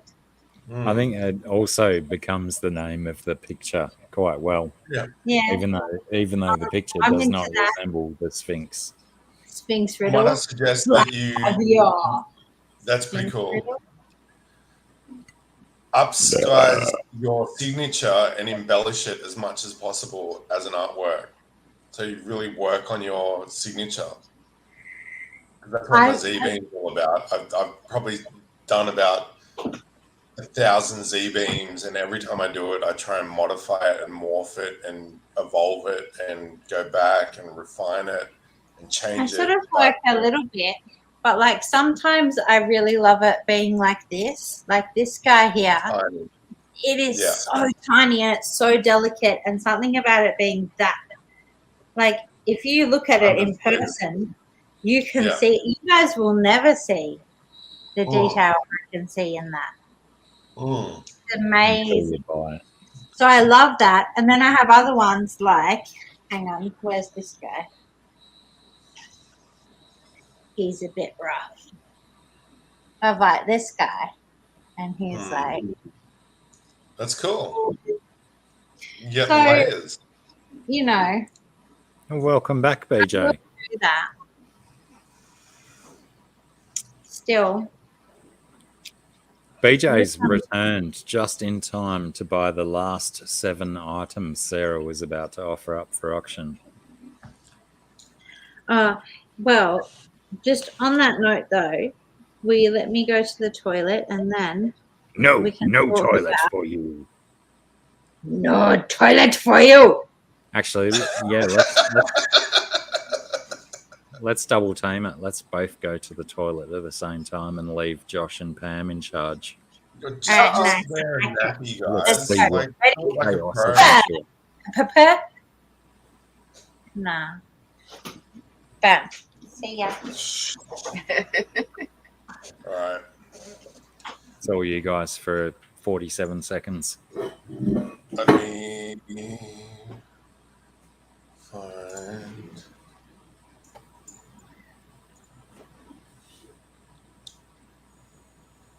It's not there. I got a microscope, Pam, that can connect to the computer, and it what? took me a microscope. Oh, What is cool.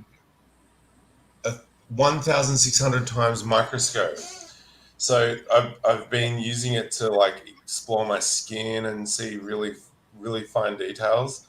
Amazing to reveal what's actually going on. Yeah, and if you can hook it up to your computer, then you can probably like take pictures and stuff too, huh? That's what I've been doing, yeah. Yeah. And I've got this crystal that I exposed it to my blood probably about 14 years ago, and it's been washed, it's been cleaned, it's been in the pool. It's yeah. There's no reason for it, but on the tiny cracks on this crystal is tiny drops of blood Oh, wow. are still hanging onto it, and it's bizarre.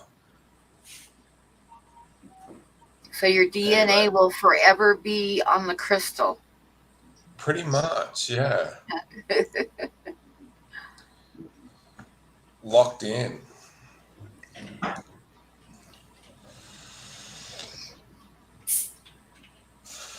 There's links to my Facebook page. If you go there and look at my wallpaper, that's an image of the crystal that was taken about 12 years ago on a microscope. And yeah, it looks pretty fucking amazing. Supposedly it's natural, but I don't believe it. I think someone's carved it in the deep past because it's too intricate to be natural. But yeah, you can chase down on Facebook.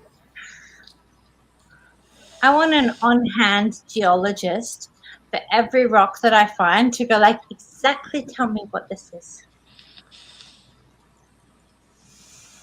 With enough exposure and experience, Sarah, you will be able to have that ability. It's just a matter of trusting yourself and learning the art of psychometry, because when you pick up and handle a stone, it will tell you the message that it's got and its identity if you can tap into that.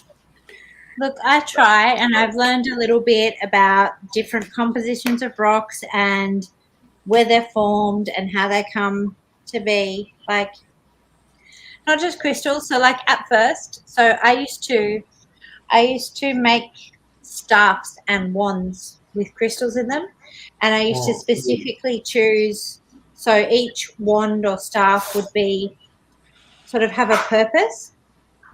So I'd choose the stone specifically, you know, for that purpose. And so I learned a lot, but all of the stones that I was putting in them were stones that I would purchase.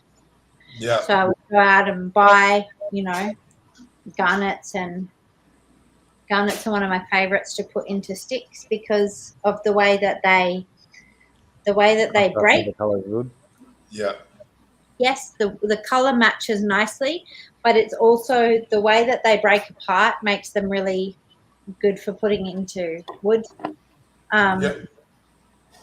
Yeah, because so a lot of the stones that I would look for, it's like you just need to find exactly the right stone for exactly the right hole. You can have an idea of what you want, but until it's like this thing matches that and that's it. Yeah. You can search and search. Yeah. The thing with our local area is because of the whole super volcano that blew its top in the ancient past here, we've got so much geology that's so unique to our local area. Yeah. And it defies so much knowledge.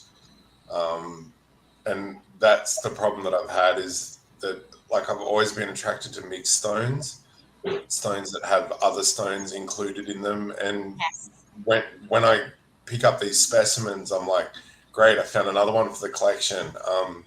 But I've shown them to geologists, like classically trained geologists, and they're like, that's this with that, that's not possible. And they can't explain shit because they've been classically trained.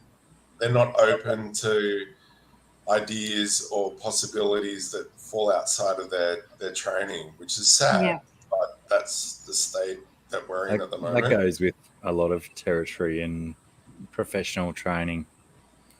People learn what they learn and don't accept that there's anything possible outside those bounds. Yeah. I would like to have the geology training. I would like to go through a whole bunch of like learning and then take my own filter through it to what I find, you know. Yeah. I mean, I'm tempted now to go and run through and grab. I have so many things. I spend like most days that I have where I don't have to work and do other stuff, I'm going and collecting rocks, and there are so many amazing combinations. Absolutely. It's all about the combos. And what is so beautiful to me as well is that like this is not new. Whatever made this rock, this is so old. How long ago did this happen? Yeah. And here it is. It's somehow washed up, and here I am looking at it. Yeah. And when I imagine that process and where it's come from, it's mind blowing. I love it. Bunny says I have 2 specimens of anhydros. I've got some friends, this pair of friends, and they held an anhydro between their palms and they shook hands, and the thing cracked just spontaneously, and they both drank the water out of the anhydro quartz. Ooh. It's like million-year-old water, living water. Yeah. Wow. Pretty magical experience. Are they still alive? Yes, absolutely. Did they ascend to deity status? Not quite. Not quite. Not quite. But by that, the ancientness. By that, are they still very dubious human beings? Yeah. Like, let's be fair. All the human beings alive are dubious. Well, you know, probably those up to like 18 months old. You reckon newborns are born dubious? Or they have to learn dubiousness? Why is my pen won't make black? Yeah, that was such good English. I did excellent English. I hope you heard that. It was a really good subject change too, to avoid the answer. The camera's not showing it up. That's a Ethiopian opal anhydrous. I destroyed the first one by wearing it in the shower and in the pool, and it got all milky. So it absorbed too much water, but this one's got nice reds and blues and greens. I'm really interested in the process. So I see a lot of rocks, and I feel like they are the rock that in the right conditions becomes, say, quartz. I see a lot of ones as well that I look at, and I'm like, in the right condition, this is going to be like an opal. Like it's it isn't, but it has certain qualities that if you look at, you can see how if time and the earth pressed upon this thing, and those things are interesting as well. There's a guy out in Lightning Ridge, and he's a Christian, and so he subscribes to the whole idea that Earth was created around 6,000 years ago, and he won't be moved from that idea. So when people tell him that opals were formed over millions of years of aggregation and water being trapped in silica and all of this standard model geology, this guy's total faith in creation, he's taken jars of sand from Lightning Ridge and applied a process, and he's produced the most colourful opal that you'd ever see in the space of 6 months. So he's proving creationism.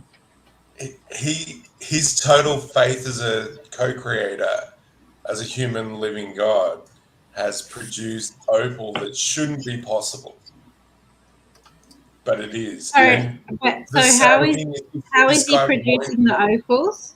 he's kept it secret, and he doesn't want to ruin it for anyone because he believes in the culture of Lightning Ridge and other places like Cooper Pedy. He doesn't want people to know how what he's done is possible because it would ruin the culture of digging underground and unearthing the opal.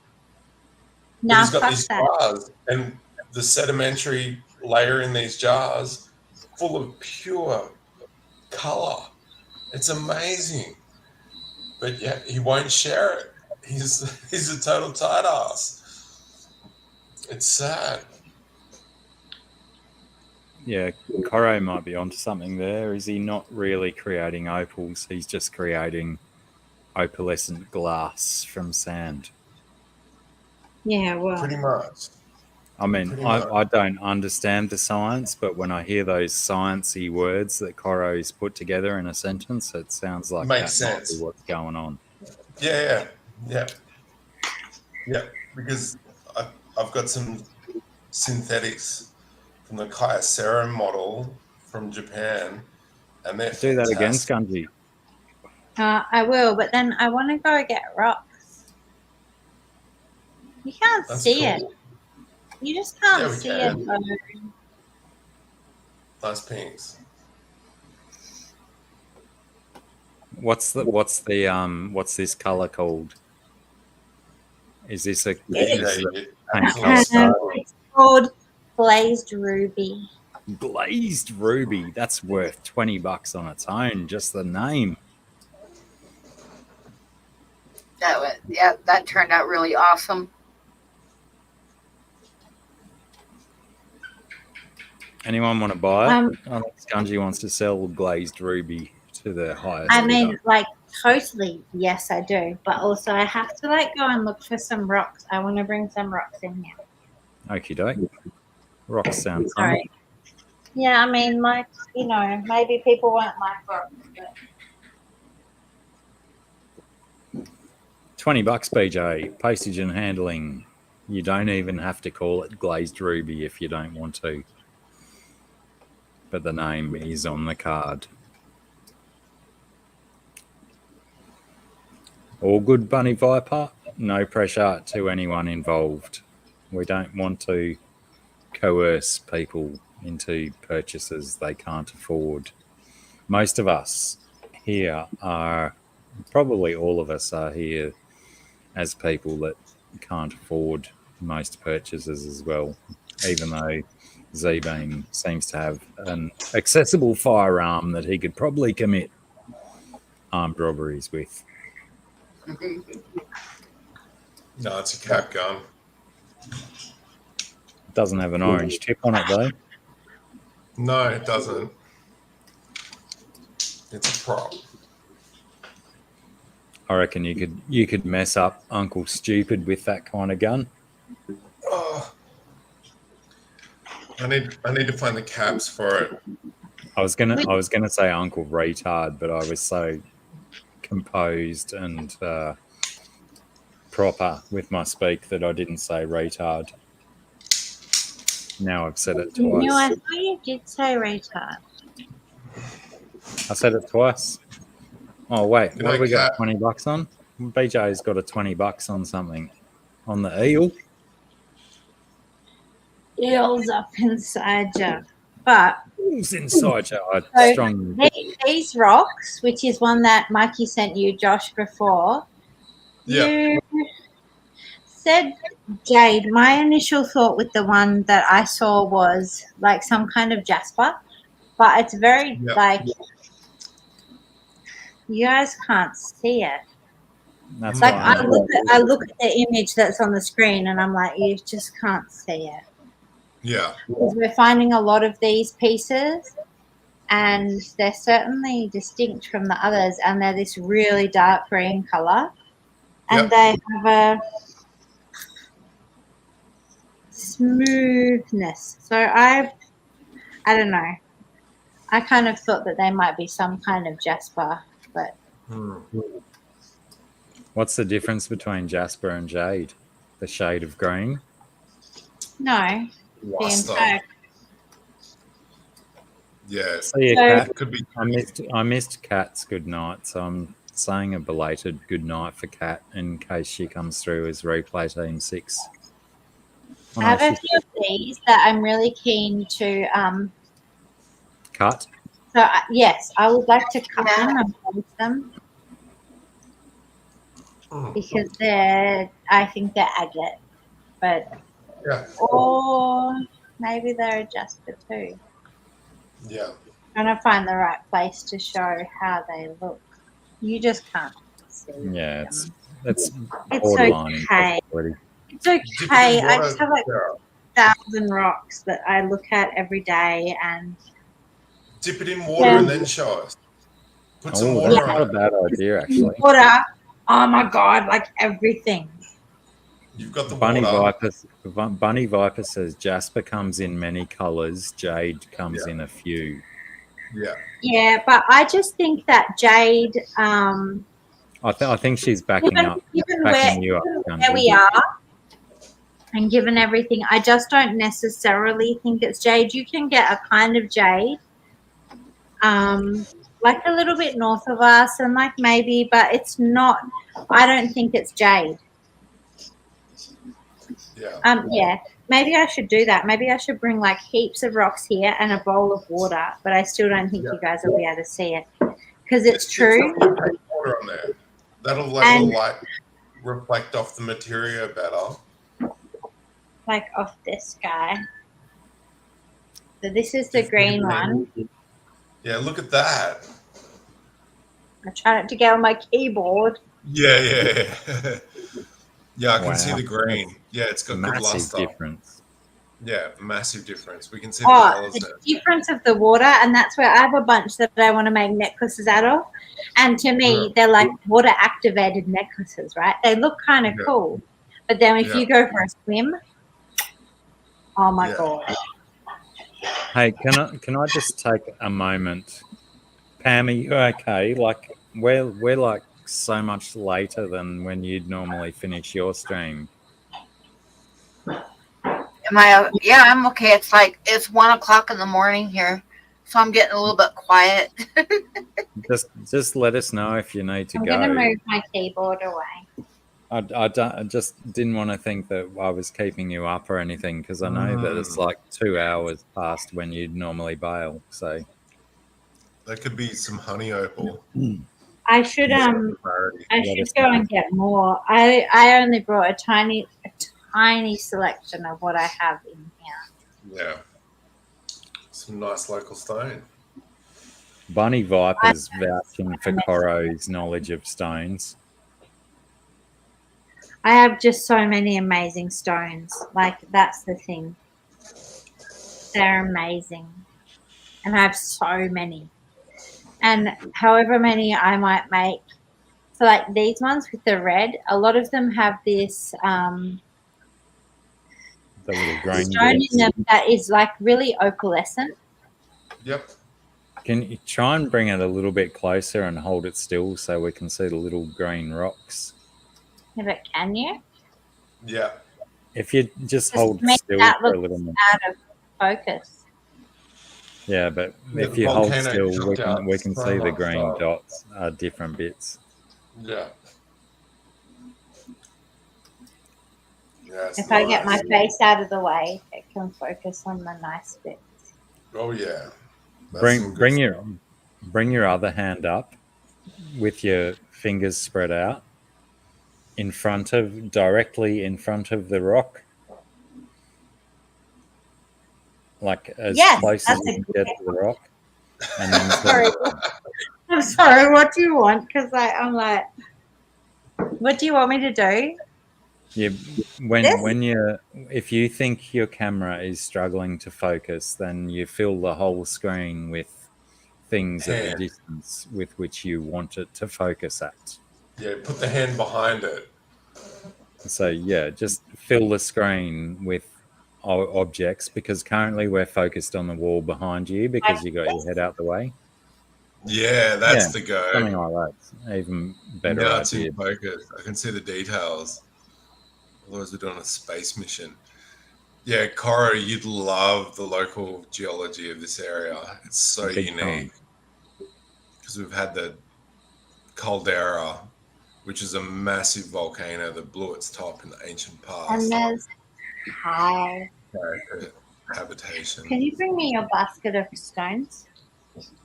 For dinner Rock is show. schnitzel and salad.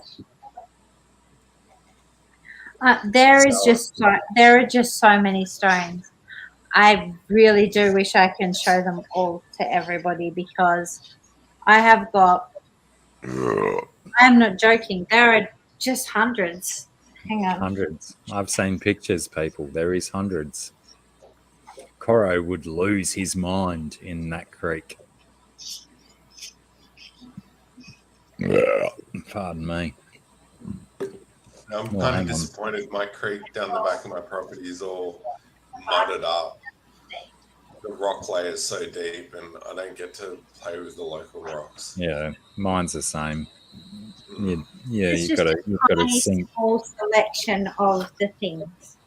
Yeah, pop that Got to one. sink in here. a foot or so into the mud before you find any rock. I know that feeling. Yes. Hi, Loki. Loki! Right. This is the one he found the other day that he wants to show. Wow, Oh, that's like nice. a moon rock. Well, That's- it's almost amethysty, but I think it's smoky kind of Yeah. quartz in the middle.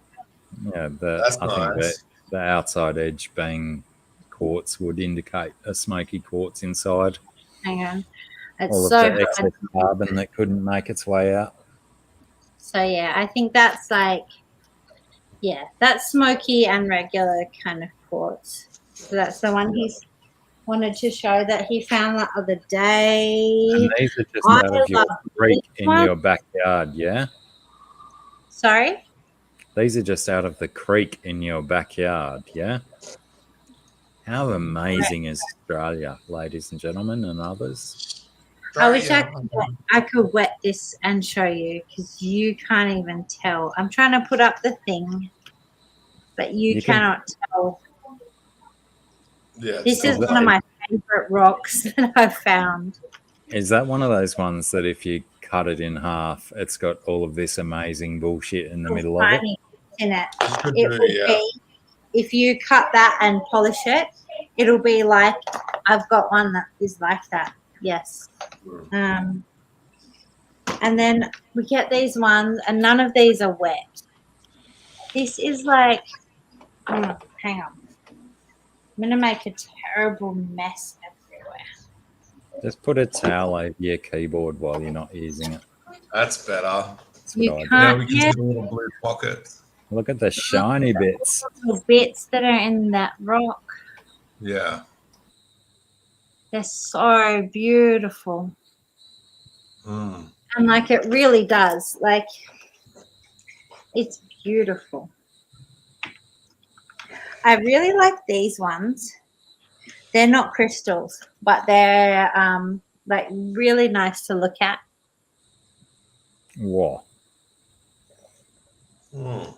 That looks like texture from Star Wars.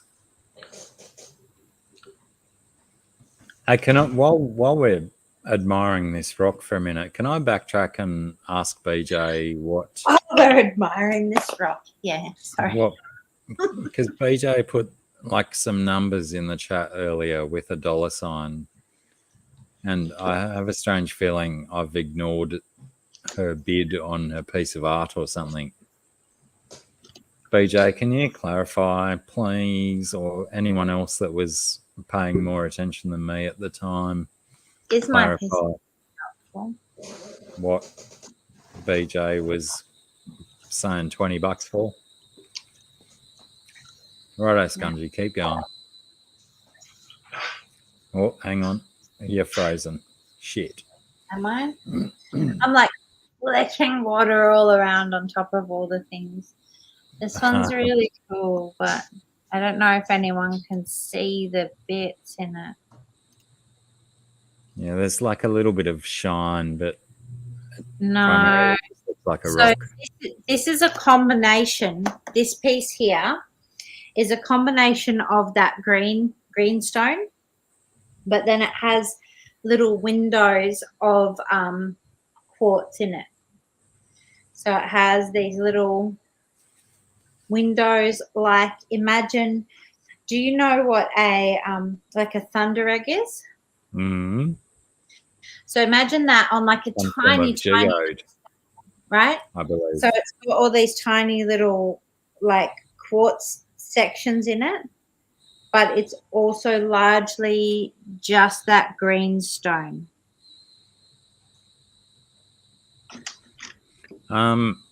BJ says $20 for ruby. What was ruby? Is that the Oh, glazed ruby, like this guy. glazed ruby?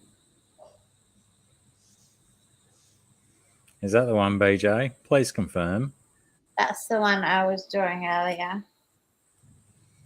And that's glazed ruby is the color that the paint. What paint company is that? British Paints. Yeah, well, I mean, let's give them a plug. They're not making enough money on the house paint nowadays. The British amount they Paint. charge. Or was it they used to have the advertising slogan with the or was it Rolf Harris even? It was Rolf Harris. He Was used it? he used to tap on the paint tin like it was a bongo drum and say, "Trust British Paints." Oh yeah. And then he Really? got cancelled. I think it was Rolf Harris. Wonder. That's a perfect avocado. Well done, lad. But yeah, just chop that little tiny stem bit off. Why Oh, don't eat you the stem? can't see it. Oh, I so thought you were calling us rude words. She You said, can't. "Oh, you can't." No, but I have a couple of these rocks, and they are so they're this kind of really smooth brown rock, but then they have these windows of green crystal through them. Yes. Micro pockets of either jade or green jasper. Hey, BJ, we'll sort it out after Mando if you want. I don't think are jasper because they're more crystalline. Yeah. Yeah. Came out in a They're big much more magna flow. crystalline than jasper is. Yeah. Maybe the lava was a little bit hotter when those were formed. Yeah. But I have a few like this that are really beautiful. It's hard because this little basket that I'm like pouring over, it's like Has a million fantastic rocks in it. it has a million, and it's the tiniest portion of how many I have. I have so many rocks. Not many fossils in the Caldera, BJ.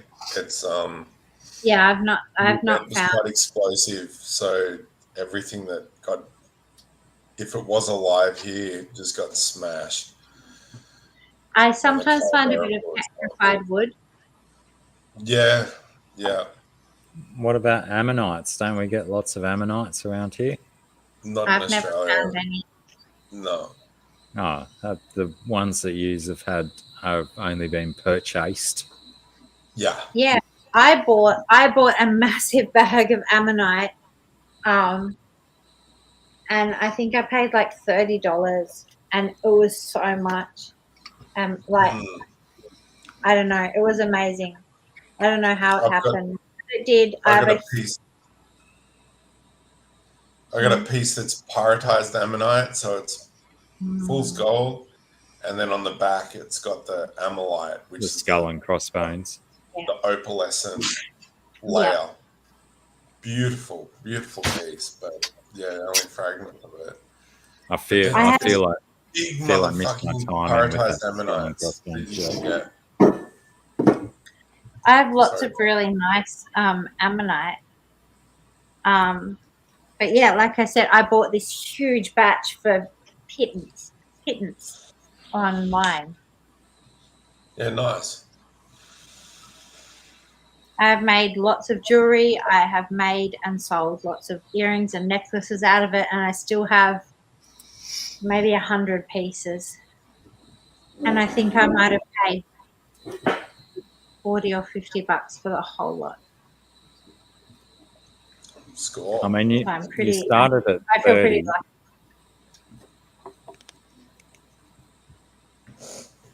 30. lucky. That was a really lovely shade of green. It's just so beautiful.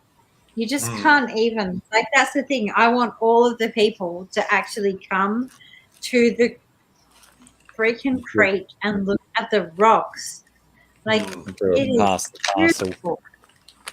They're just beautiful. You haven't seen rocks until you've seen the rocks in Sary's Creek. Book your tickets now.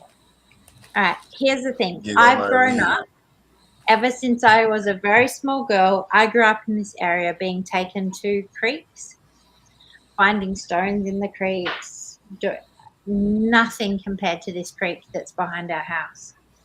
Like nothing ever. And I've swum in creeks and collected stones from creeks my whole life. But admittedly, within this same area, but this creek here it blows my mind every day that I go down there. Well, it is the case in this area that most of our creeks are, like Josh said before, heavily silted and muddied out, and it's only when you get above a particular altitude that you get creeks that are unaffected by silt and are just stony and clear without mud and muck. So I think you're in a gem of a position. Our creek runs almost parallel to this other creek. The other creek you can't find almost anything in, and then you come to our creek and it's like treasures. Yeah. Right, so My favorite place to spec for stones is a beach called Coal Cliff. And Coal Cliff has the world record of being the shortest distance from the intercontinental shelf to the beach. So there's this huge cliff, but somehow the water brushes up against the cliff and brings up tumbled stones from the deep ocean and dumps it on the beach. And the shit you find at Coal Cliff is just unimaginably diverse. And is it just random when it throws different shit up and whatnot? Yeah.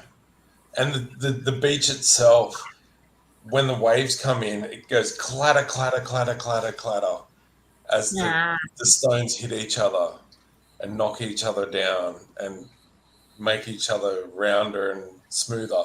But it's just a gold mine for skipper stones to throw back into the water. But I've found some amazing stuff there. Do you guys see Coro's question that I've put on screen? Meerschaum pipes. I don't know what a meerschaum pipe is, but there is some pipey chalcedony that does pop up here that you could. I get chalcedony on some of the quartz pieces I have. I'm pretty sure that's my interpretation of them. Is that how they spell Measham Vale, the small town between here and Ballina, or just after Ballina? Is that Measham Vale? I have no idea, love. I'll tell you what. No. We've gone into the nighttime, Blacky. It has. It's gotten very Very dark. nice. I had to turn lights on. Lucky Sarah already had her lights on. Lucky you already had your Yeah, well, lights on. see, and I tried to turn it down because I just look like a white glow. But then when I turn the light down, I can't see anything that I'm doing. So I had to turn it back on again. I'm going to stick Your my room little lights not work. glazed ruby eel face. Does your room light not work? Oh, it does. It does. We can try that. Hey, Soren, are you in the kitchen? Would you try and turn this light on for me? I shudder to stand up. Please, boy, come and turn my light on. Yeah, but you don't realize that I am surrounded by bags and baskets of crystals and all sorts of things. Thank you, love.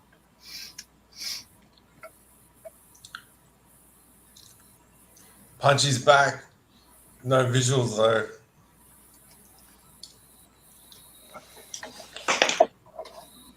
Would you It's getting done. there. It's Nice. done. I don't think I'm going to do Didn't we anything. have a bid on that one? Didn't Yeah, BJ bid on that one? I think BJ's already bought it, and Sarah's still working on it. I don't think this is a concept. It's your we've job to pay experienced by attention to anyone. the chat, Mikey. Yeah, I was certainly paying attention to BJ's bids upon it, but I didn't know you were still working on it. So, you know. I wasn't. I just stuck my signature on it then. That's all I did. Well, it seemed there was a little bit more white or something on it in the dotty bits. But, yeah, I already communicated with BJ because BJ is still saying she has to go vital Mandalorian episodes to watch, which I can totally identify with. I am trying. I am practicing resistance. Practicing watching The Mandalorian. I'm practicing not watching it until it has enough episodes out. So I suggested to BJ that we're tired enough that we can discuss afterwards, because I do appreciate how vital and important The Mandalorian is. No, I don't know what you're saying. Don't talk about it when I haven't watched it. I'm not talking about it. I'm just saying I understand how vital it is to watch this program. You know, that's fine. And that she's the only one that expressed interest in that picture, so we can talk about the finances at, Okay. in an hour or so. That's Probably fine. less than an hour, the way first episode I of got Mandalorian stung was. last week. I was like all excited. I'm watching The Mandalorian, but Disney did a trick on me and made me watch it from the beginning. And we watched the first 2 episodes going, fuck, it's like a prequel It's just the story. same as it was before, man. And then we watched the actual brand new episode. But rewatching it from the start, damn, it delivered. Yeah, It was really cool. Oh, we lost Pam. See you, Pam. Oh, no. I hope she comes back at least as much as to say. Absolutely, BJ. I appreciate what you say 107%. Understand we can talk later, as I've said like fucking 95 times now. Don't worry about it.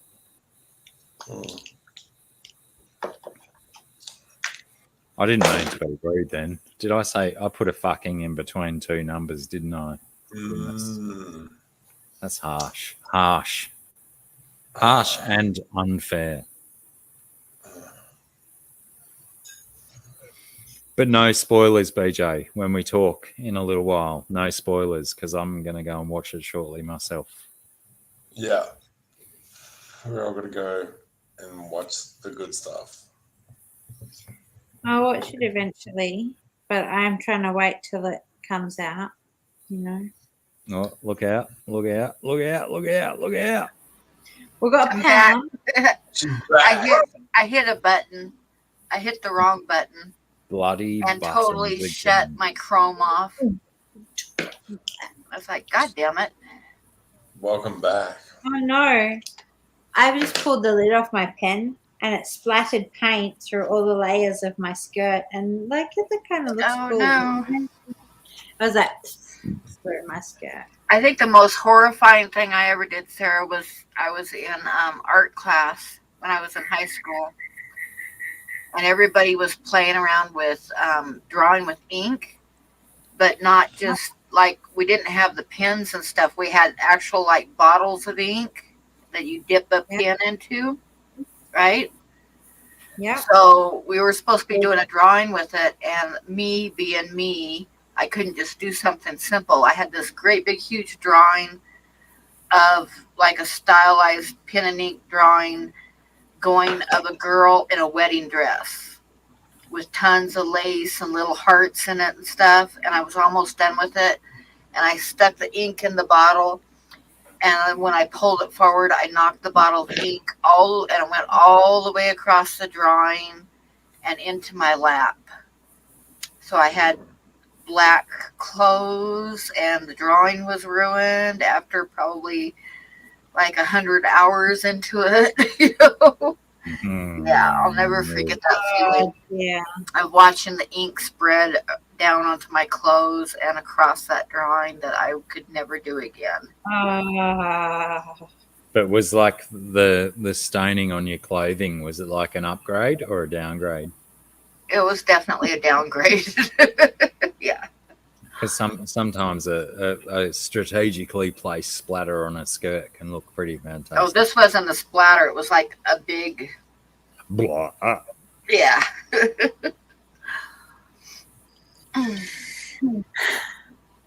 Bummer.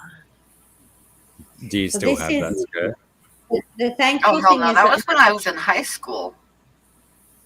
That was a long time ago, Blacky. That was like in 1972.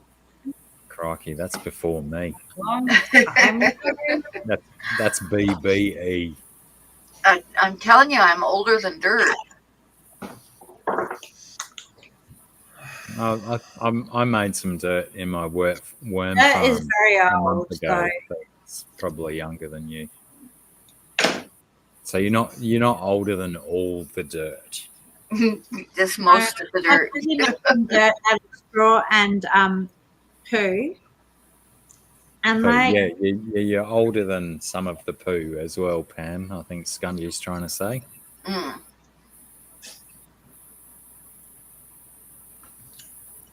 Oh, lol. That's funny that you brought that up, Huawei, because I was just about to mention Replay Team 6 as well, that their patience is being desperately exaggerated this episode, 4.5 hours in, and Replay Team 6 is still here, as well as all these live idiots. Crikey, you people are sick in the head. all the idiots are idiots. And very sick in the head.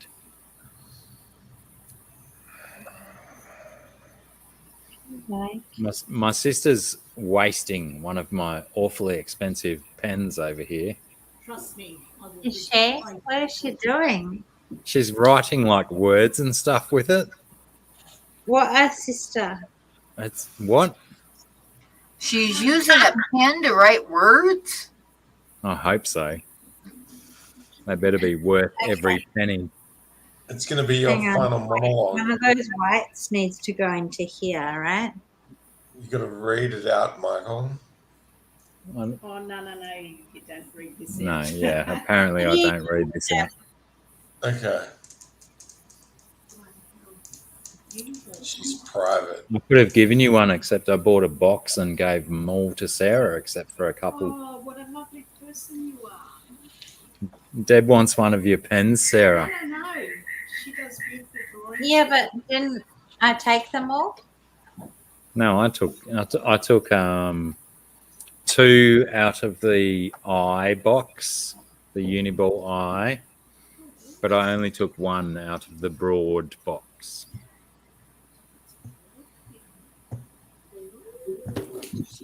And what Didn't ones you did see? you want? did see Sarah with. No, I was going to say, didn't you see my fantastic drawing that I did on a stream the other day? Sorry, everyone, for having to listen to my conversation with my sister.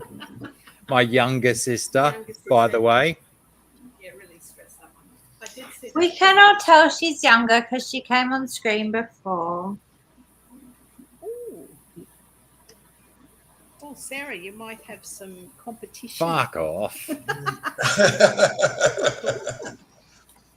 All right. Well, I'm going to see you next week. Righto. Love you. Love you too. Mwah. Thanks, Fred. Bye. Bye-bye. Yeah, I'll see you on Tuesday. Rightio. Take care, drive safe, and all that stuff. Yeah, this is the one that I did on the last two Pam streams. Yep, I thought it turned out pretty cool. And then when we were doing which auction was it? Monday, I think, our time. I offered it up for auction for 7 cents, and then I realised that I broke the rules that we only auction in dollar dividends. And then someone did bid $1 for it, and I denied that person $1. Why wait bid $1 on it? Did he? Yes. Yeah, and I think my comeback was that I'm not willing to sell it until it's finished, and it'll never be finished. But I'll take a photo of it and send it to Huawei, and he can print it out and put it on his wall of his basement to scare those miners he's got in cages.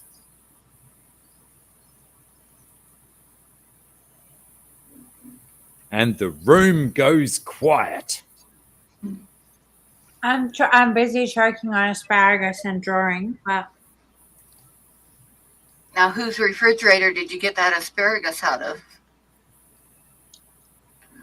That is like one of the most amazing questions I've ever heard in my life.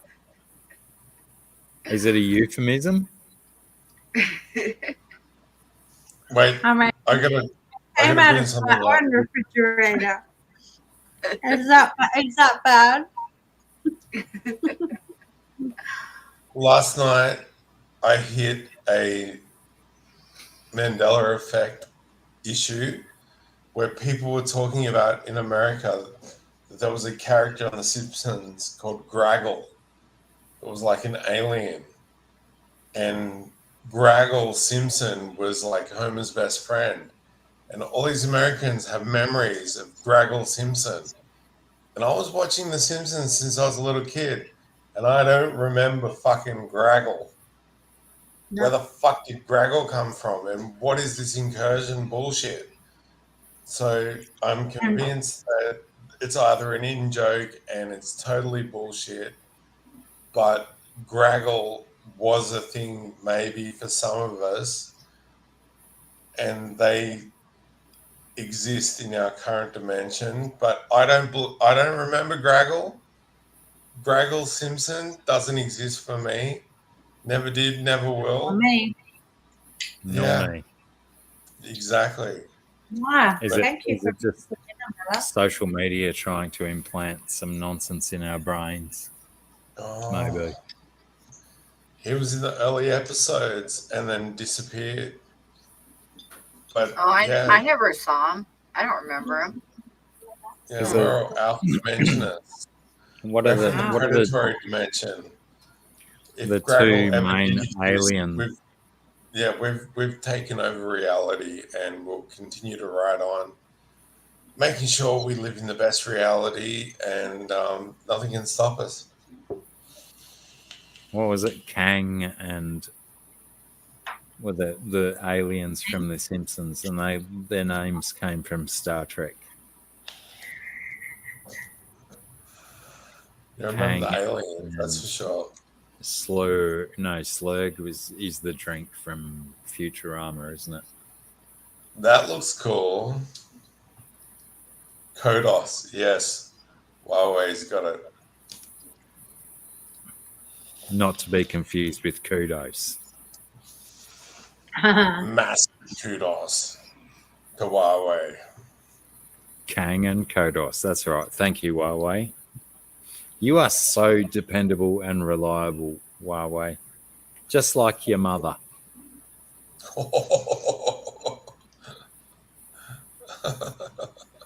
I don't know if you know or not, Z-Beam, but Huawei's mum is down here. All right. I'm his adopted mom. That's right. It's Grasshopper. I get it now. Mm-hmm. I don't think he told me how he got that G on Grasshopper as well. That was very impressive. I don't understand how these youthful kids mess around with their fonts these days. Confuses me as an old doddery. What do you call us? Neophyte. No. What's the one that doesn't like technology? Someone said it already earlier this stream. Forget it. I'm going to get a drink.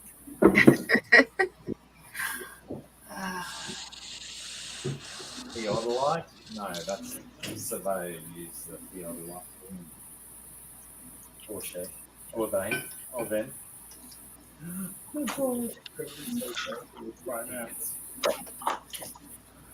talking to the fridge, Blacky. No one can hear you. No, because I'm being quite offensive, so I thought it best left to in the fridge instead of to the open.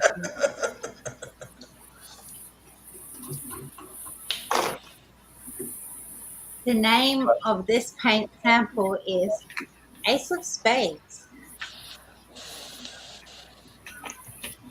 That's a good name for the drawing.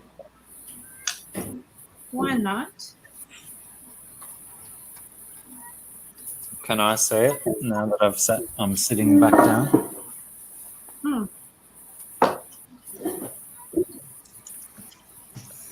The Ace of Spades.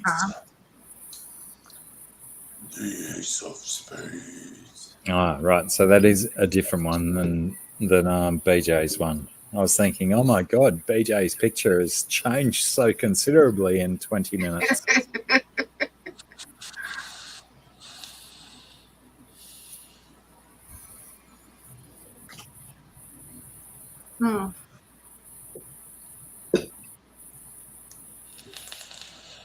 It's so nice that I got fed dinner by a creature that I made with my body. You spat out of your bits. Well What is done, that? you. You're eating worms, Sarah. Yeah, she's got deep fried worms and kohlrabi salad. Oh, it's asparagus. Sparrow's guts. Did they snap it off in the right places like I failed to? Yes, he's mastered the snap. You've trained them well. Huawei, that was a symbol for the Ace of Spades. That's not Illuminati. That's the Ace of Spades. So you can do magic tricks and do like the Two of Hearts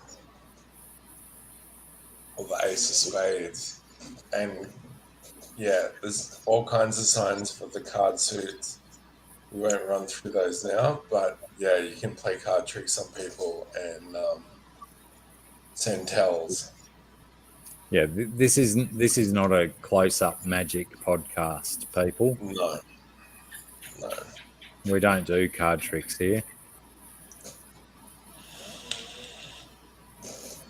But if you email Zbeam at zbeam@cardtricks.com, guarantee he'll tell you the good sites to go to find all of the information you need. No, I'm not into cards. I've done some solid hours of throwing cards, and I could never get it down right because of my inner chaoticness. I could not throw cards. How on earth did I figure that your favorite attempt at doing card tricks would be trying to fling cards into solid substances? Let's not worry about the maths and the figuring out of what might come out next. Let's try and work out how to make it injure a human being, possibly fatally. We're approaching 4 hours, 44 minutes, and 44 seconds. Yeah, Wow. trust me. I wrote on my table last night how many StreamYard hours I have left. I know exactly when to stop this stream. If Okay. you're saying that because you want to fuck off, that's fine. But I strongly recommend that you don't, because I've out of the corner of my eye, I've noticed Sarah has picked up a musical instrument. Oh, because Song you time. said something She made me might think have about to- like I like a good segue. You know this. You know this. don't be afraid. It's You're already dead. Don't be afraid. That's what made me think of it anyway. You're already dead. Wasn't that something that got said? I'm still struggling for the link. Please explain. I'm pretty sure someone said something about already being dead. Maybe I just made that up. I'll be back in a moment.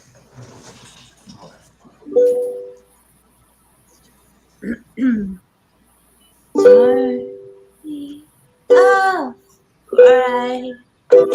It's only love. Don't be afraid. It's only love. Love is. Love is simple. Love is simple. Only down under you can pick a beetle out of your hair. Hmm? Keep going. I'm Don't eating. stop. What? I was just going in the gaps. I just scraped a beetle out of my hair with my fingernails. Oh, And I said, I thought it was only the down song. under you can scrape a beetle out of your hair. Don't be afraid. I scraped a beetle out of my hair. Don't be afraid when you have a beetle in your hair. Beetles are simple. Beetles are simple.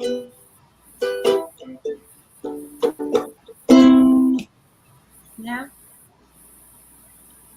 No, it's a cute little song, but like It's a very you cute know, little song. I've how always it really enjoyed that goes one. is not like that. But yes, no, I love it. But I also love that little band. So much of the stuff they do makes me happy. Can you print me out or email me a chord chart of that song? Because I'm going Yeah. I'm going So to what I be can share with email, right? And then email to Dr. Black, and then send. And guess what? That should have gone to you. So tell me if it did. let's do a challenge. Do you want to do a challenge? All right, challenge me. I reckon Oops, there's so much lettuce here. Yeah. Tell me. on your floor. So much lettuce on your floor. Oh no, bro. G'day, Joe Stan. How's it Hey, going? Joseph. Better late than never, bro. Wake up. Joe Put a- Stam. Right. Put a little. How does it go? That's not a female, is that? No, it's Joseph. Joseph Okay. Stanley. He's got two boys' No, names Joe as his Stanley first is name. someone I know, but it's a lady, and she's a doctor in Brisbane. Yeah, but I she's know. probably Josephine or just Joe on the best certificate, not Joseph. Well, she's Joe. I went to her wedding under a willow tree. What do you want to challenge me with? You send me the chord chart for that song, and we both do Yeah, a I did. version of it, Okay. and then we get people to vote on who did a better version.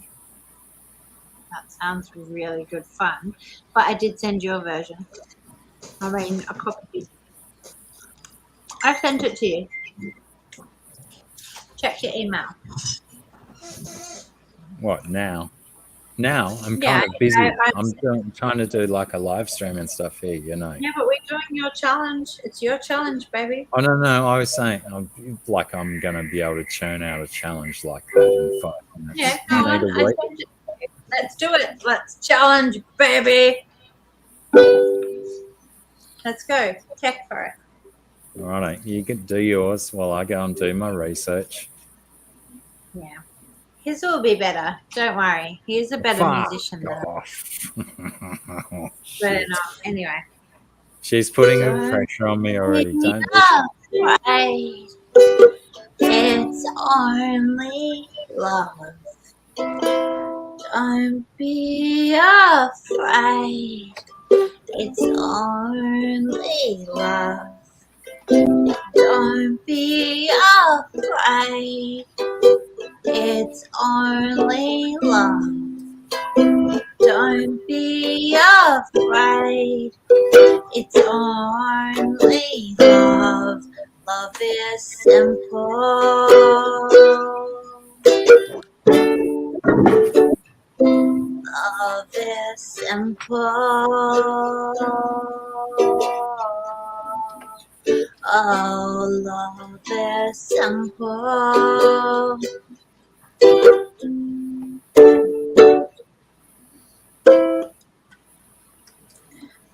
Am I singing next? No. You're already dead. Don't be afraid. You're already dead. Love is simple. Love is simple. Love is simple.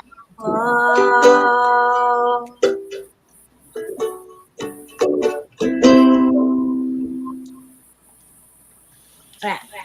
Now, the best part is I get to hear you do it. I paid my price. Well, the worst part is that you deliberately tanked it. I reckon already. You deliberately went shit and went, nah, I'm not going to do a proper go at it. That's so kind of you because I'm hoping that everyone else picked up on that comedy as well, like you did. Wait, you can do auto scroll, can't you? Oh, it was harsh, but I was just being funny.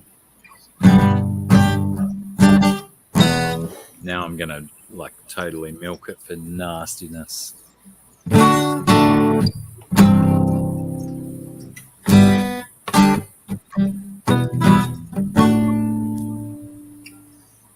And please be aware that I'm looking at a chord chart and not at the camera, so don't feel that I'm ignoring everyone. Don't put... I started an octave too high.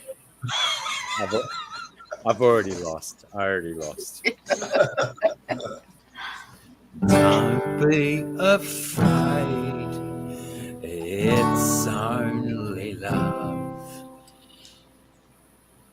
Why does it start straight there? Love is simple. no, you've got to play each line a few times, but anyway. What? Can you say that again, Scungey, please? I don't know this song. You got to do each line a few times. Each line, a few times. Like I've got to say, don't be afraid. It's only love multiple times. Yep. Right. Okay. That would make sense why it's only a very, very brief block of text, the whole song. What are we? Is it the same all the way through so I don't have to keep looking? Yep, it's all the same. It's not, though. Oh, what the fuck? I'm trying to play a song here. Buttholes. Come on, quickly, quickly, do it for us, Mikey, do it. No, I'd rather find out quickly if it's something that I can solve quickly inside. Can you please hold down the fort for a minute and then, you know. Yeah. I will like try, but I will be shit. It's all up to you, We Sarah. can play.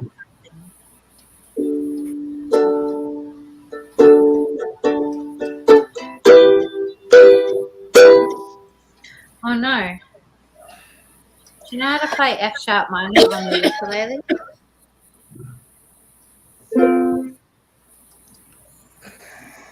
Because otherwise. No. I need a guitar for it. I can't possibly play that chord. It's all Joseph Stanley, that's terrible. his parents' We should call talk. button. Thank you.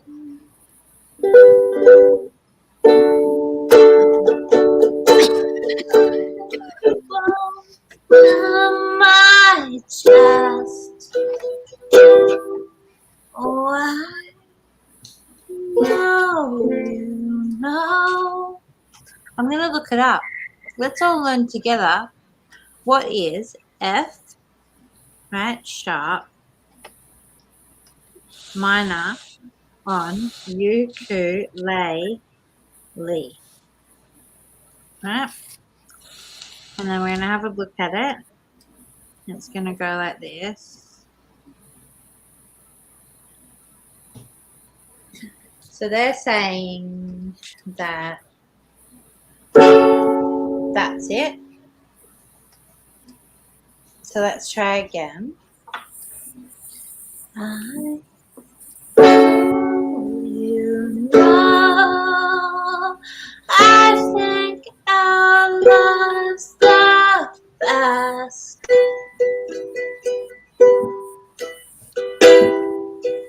If you have to stay,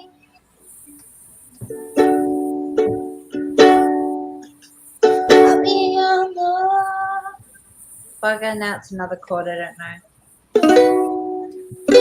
know. This is not the right song for me to choose. Right, it's okay. What did we say? F sharp minor was, right? So B minor. All of us learners here together. Let's learn together. It's going to be like this. Back, B minor. So Sarah, you should make a YouTube channel just devoted to learning guitar for young kids to follow along. That would be really cool. do you think it would be cool? Because the thing is, I have young kids and they just don't want to learn shit from me. Yeah, that's why you get on the internet to get away from the consensus physical contact of unlearners. You'd have a niche. Like if Emma Bemmer can be kicking goals and selling millions of dollars worth of tickets to young families, bringing their kids to concerts, and they're learning sign language. She's killing it. She's broken free from the Wigglers, and she's absolutely killing it. You can do it too. I'd like to. I'm trying to learn sign language, Australian sign language anyway. I know like a little bit because I have a stepbrother who's deaf, but I'm not real good at it. Yeah. I would like to do anything. So is where I could Australian connect Sign with- Language the same as American Sign Language, except you do everything upside down? No, there's just a few differences. It's a bit different. Sorry. There's It's late. solid- It's no, you're late. right, Pam. There's a solid core of universality to it, but then there's some slight differences. But one of the best experiences I've ever had was watching for deaf people in Cleveland, and they were having such a hectic conversation between them all, and it was beautiful to watch. It was so glorious, and they were One of having my heated favorite arguments. One of my favorite moments is because my stepbrother was deaf, and so we all went on an outing to the Jenolan Caves, and you know, it's really dark when you get in there, and but he like saw it and he was so excited, and so he was like talking, and no one could hear him, right? And so then he was like trying to grab people to say, hey, this is how awesome I'm finding this experience, but no one could understand. And we were trying to tell him, Jason, we can't hear you, we can't like understand what you're saying. And we were trying really hard to communicate to him that we couldn't like hear him, and all he was just so overcome with how amazing he found it being in the caves that he was just trying to, and it was incredibly humorous, but it was just this really powerful moment of like, and if you'd come close to him, you could feel him. He's like trying to say, and he would like grab you and try and show you what signs he was doing, and you'll be like trying to say, I don't know, and he couldn't understand what you were saying, but it was a very powerful moment, but also very, very funny because he couldn't understand that no one could understand him, and no one could understand him, and he couldn't understand what everyone was trying to say to him. Like, we can't understand you. Oh. But I would love to be really fluent in it. In sign language. Yeah. Me too. Just, you know, just to be able to get around life and know that I was fluent in that, and that if anyone was ever in any position to, you know, because it must be so fucking hard to live your life and not be understood by most people, to not be able to just get by and communicate yourself. So I would love to know it really well and be able to communicate with people, and you know, that would be great. Yeah, from my readings in science fiction, there's a battle cant, and cant means language. So just being able to go like all of us together, one, forward, in silence, with hand language, without ever exposing yourself, and to get people to do what they need to do without verbal communication is so important. So there's got to be a universal hand language that does come about, and it has to happen. Whether or not will it, or when will it come out, it just has to happen. Anyway. Yeah, well, universal would, because at the moment the best there is still isolated areas. I believe, and you guys probably might think I'm crazy, but I believe that people used to be able to talk to each other in our heads, but we lost that ability. Absolutely. We lost that ability over time. But I think that we used to be able to do that. So, like talking to each other without making any noise.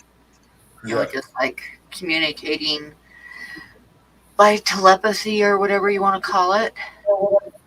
It is telepathy, but there's the anchors of gesture or words or sound. And we still practice that.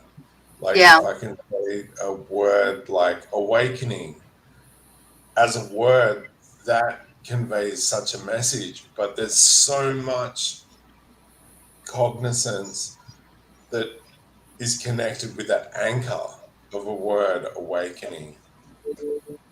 What does it mean to you? It's very personal. So words, we still have a fragment of telepathy, and it's still working, but it's not the same as what it was.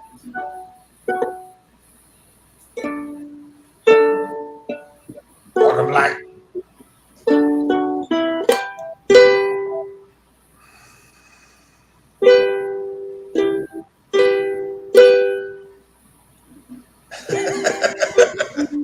Welcome, Black.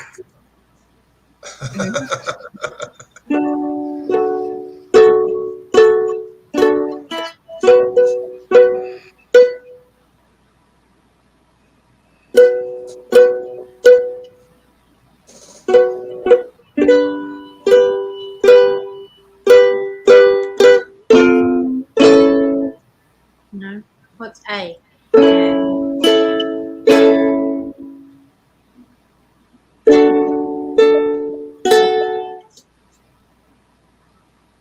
Go on there, Mikey. Make us the song.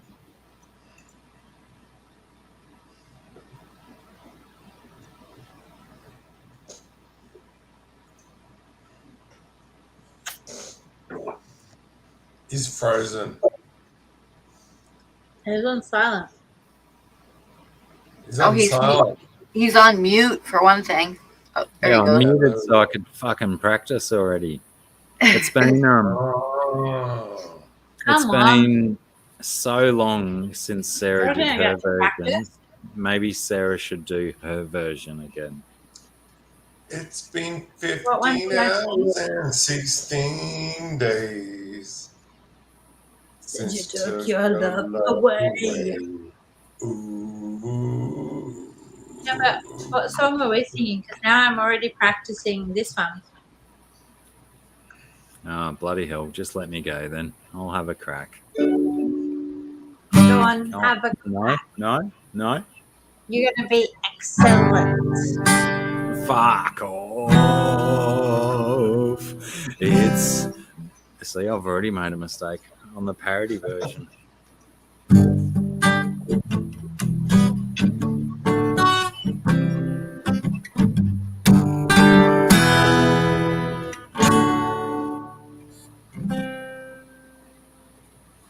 Don't be afraid, it's only love.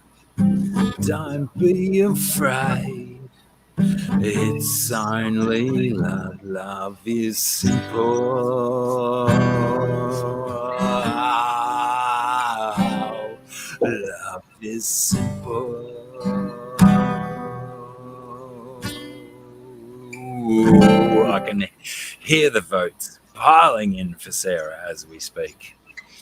Don't be afraid, you're already dead. Don't be afraid, you're already dead. Don't be afraid, I probably did that too many times. You're already dead. Don't be afraid, you're already dead. Love is simple.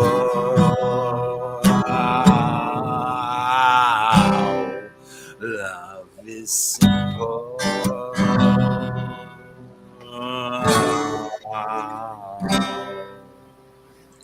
Fuck, do I have to do the la la la la la la la la la la la la bit? It's up to you. Does it change key? A sharp. What's that? B flat. It was already bad Never enough. B flat. Okay, let alone a fucking key change. Don't be afraid. It's only. Oh my god, I hate fucking sharps and flats confusing me. Anyway, I'm pretty sure based on that effort that Sarah wins by votes. Sarah wins by obviousness. You win. Fuck me, that was appalling. I think I got the love is simple bit down okay, but the rest was nonsense.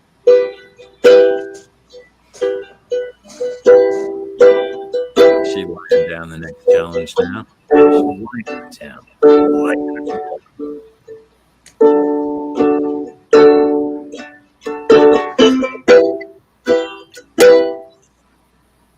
Oh, You like that one too, don't you?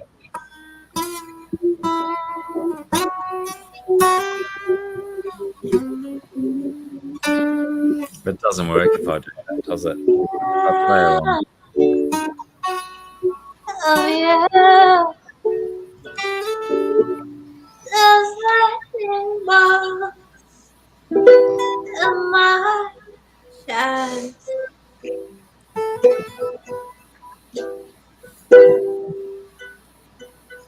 I know you know. I think our love's the best.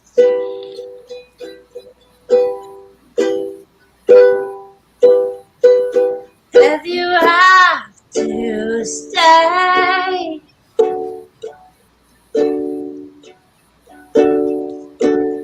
I'll be on the water. Oh, I wish I could remember what this is called. What's it called? Quick.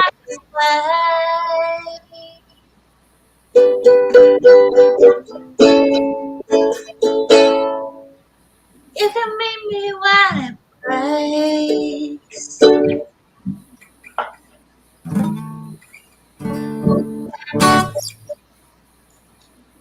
What's that song called? And who's it by? And then play B minor and D.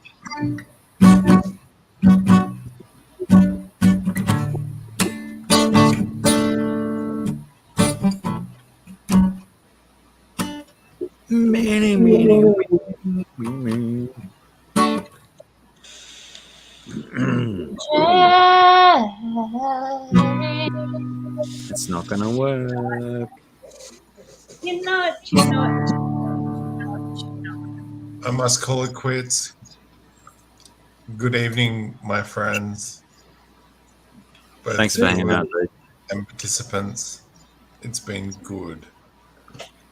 We've got what is it, 5.5 minutes left before I have to quit, just in case I want to stream again before the 14th. So good time to pull out.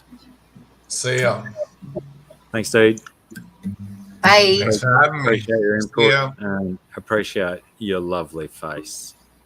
Oh, yes. Thanks, See you guys. See ya. Night. Yeah. But like, it's 5:12. You got to shut off by 5:17, don't you? Well, it's funny you should say that, because during that immensely long discussion with Z-Beam, I just decided that I don't give a fuck, because it is highly unlikely that I will live stream before the 14th. No, but don't you only have 5:17? Yeah, but I don't need to. It doesn't automatically kick us off as soon as it reaches 5:17. Is what I'm saying. We could stream for 11 hours 59 minutes on this one, and they wouldn't kick us off, and it wouldn't affect my next month's hours. So what I figured is kind of a little bit similar to what you were suggesting to me earlier today, is that I probably wouldn't stream before the 14th.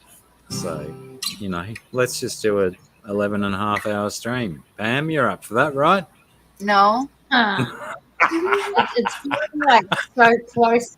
it's to it's that. like 2:13 a.m. here. I'm gonna go to bed pretty soon. So just do some push-ups and get on with your day, love. Gee. That doesn't sound terrible. However, I'm gonna I'll make a drink, but it's 8:15 here, and that doesn't sound late compared to whatever o'clock it is. But Probably it'd be the same number after the hour as yours. 2:15. But it sounds late enough to me. Anyway, I'll be back in a sec. All right. Potentially by the time Scungey gets back, we'll be exited from this stream. Because now I've decided that, sure, we will exit before my hours are up, just in case I decide to stream tomorrow or the next day or That's right. something. Yep.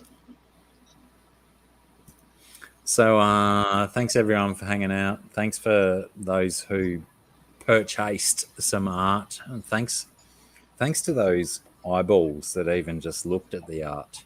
You're worthy as well. Thanks to what's his name again? Shit. How can I forget his name? Huawei. Thanks, Huawei. Huawei, for all your good work, bro. Love you. You know it. You know I'm just messing with you. Thanks, Scungey. Thanks, Pam. Thanks, Replay Team 6 for hanging out. And thanks for Moths for invading my face. Thanks for having me up. Hey, you're welcome. I'm glad we did some good stuff today. I'm glad you sold some stuff, and let's do it again soon, yeah? Yep. Do it like every week, every second week, even less. Let's do it every half week. No, then everyone would be broke, wouldn't they? Let's just focus on weekly or bi-weekly. So sorry to the LGBT community. I didn't mean any offense by saying bi-weekly. But anyway, thanks everyone for hanging out. It's been a real good time. Thanks to the mods and thanks to Scungey and Sarah and bloody, what's your name? Pam. And thanks to everyone else who hung out tonight. Appreciate it. We'll see you on the next one. Bye, guys.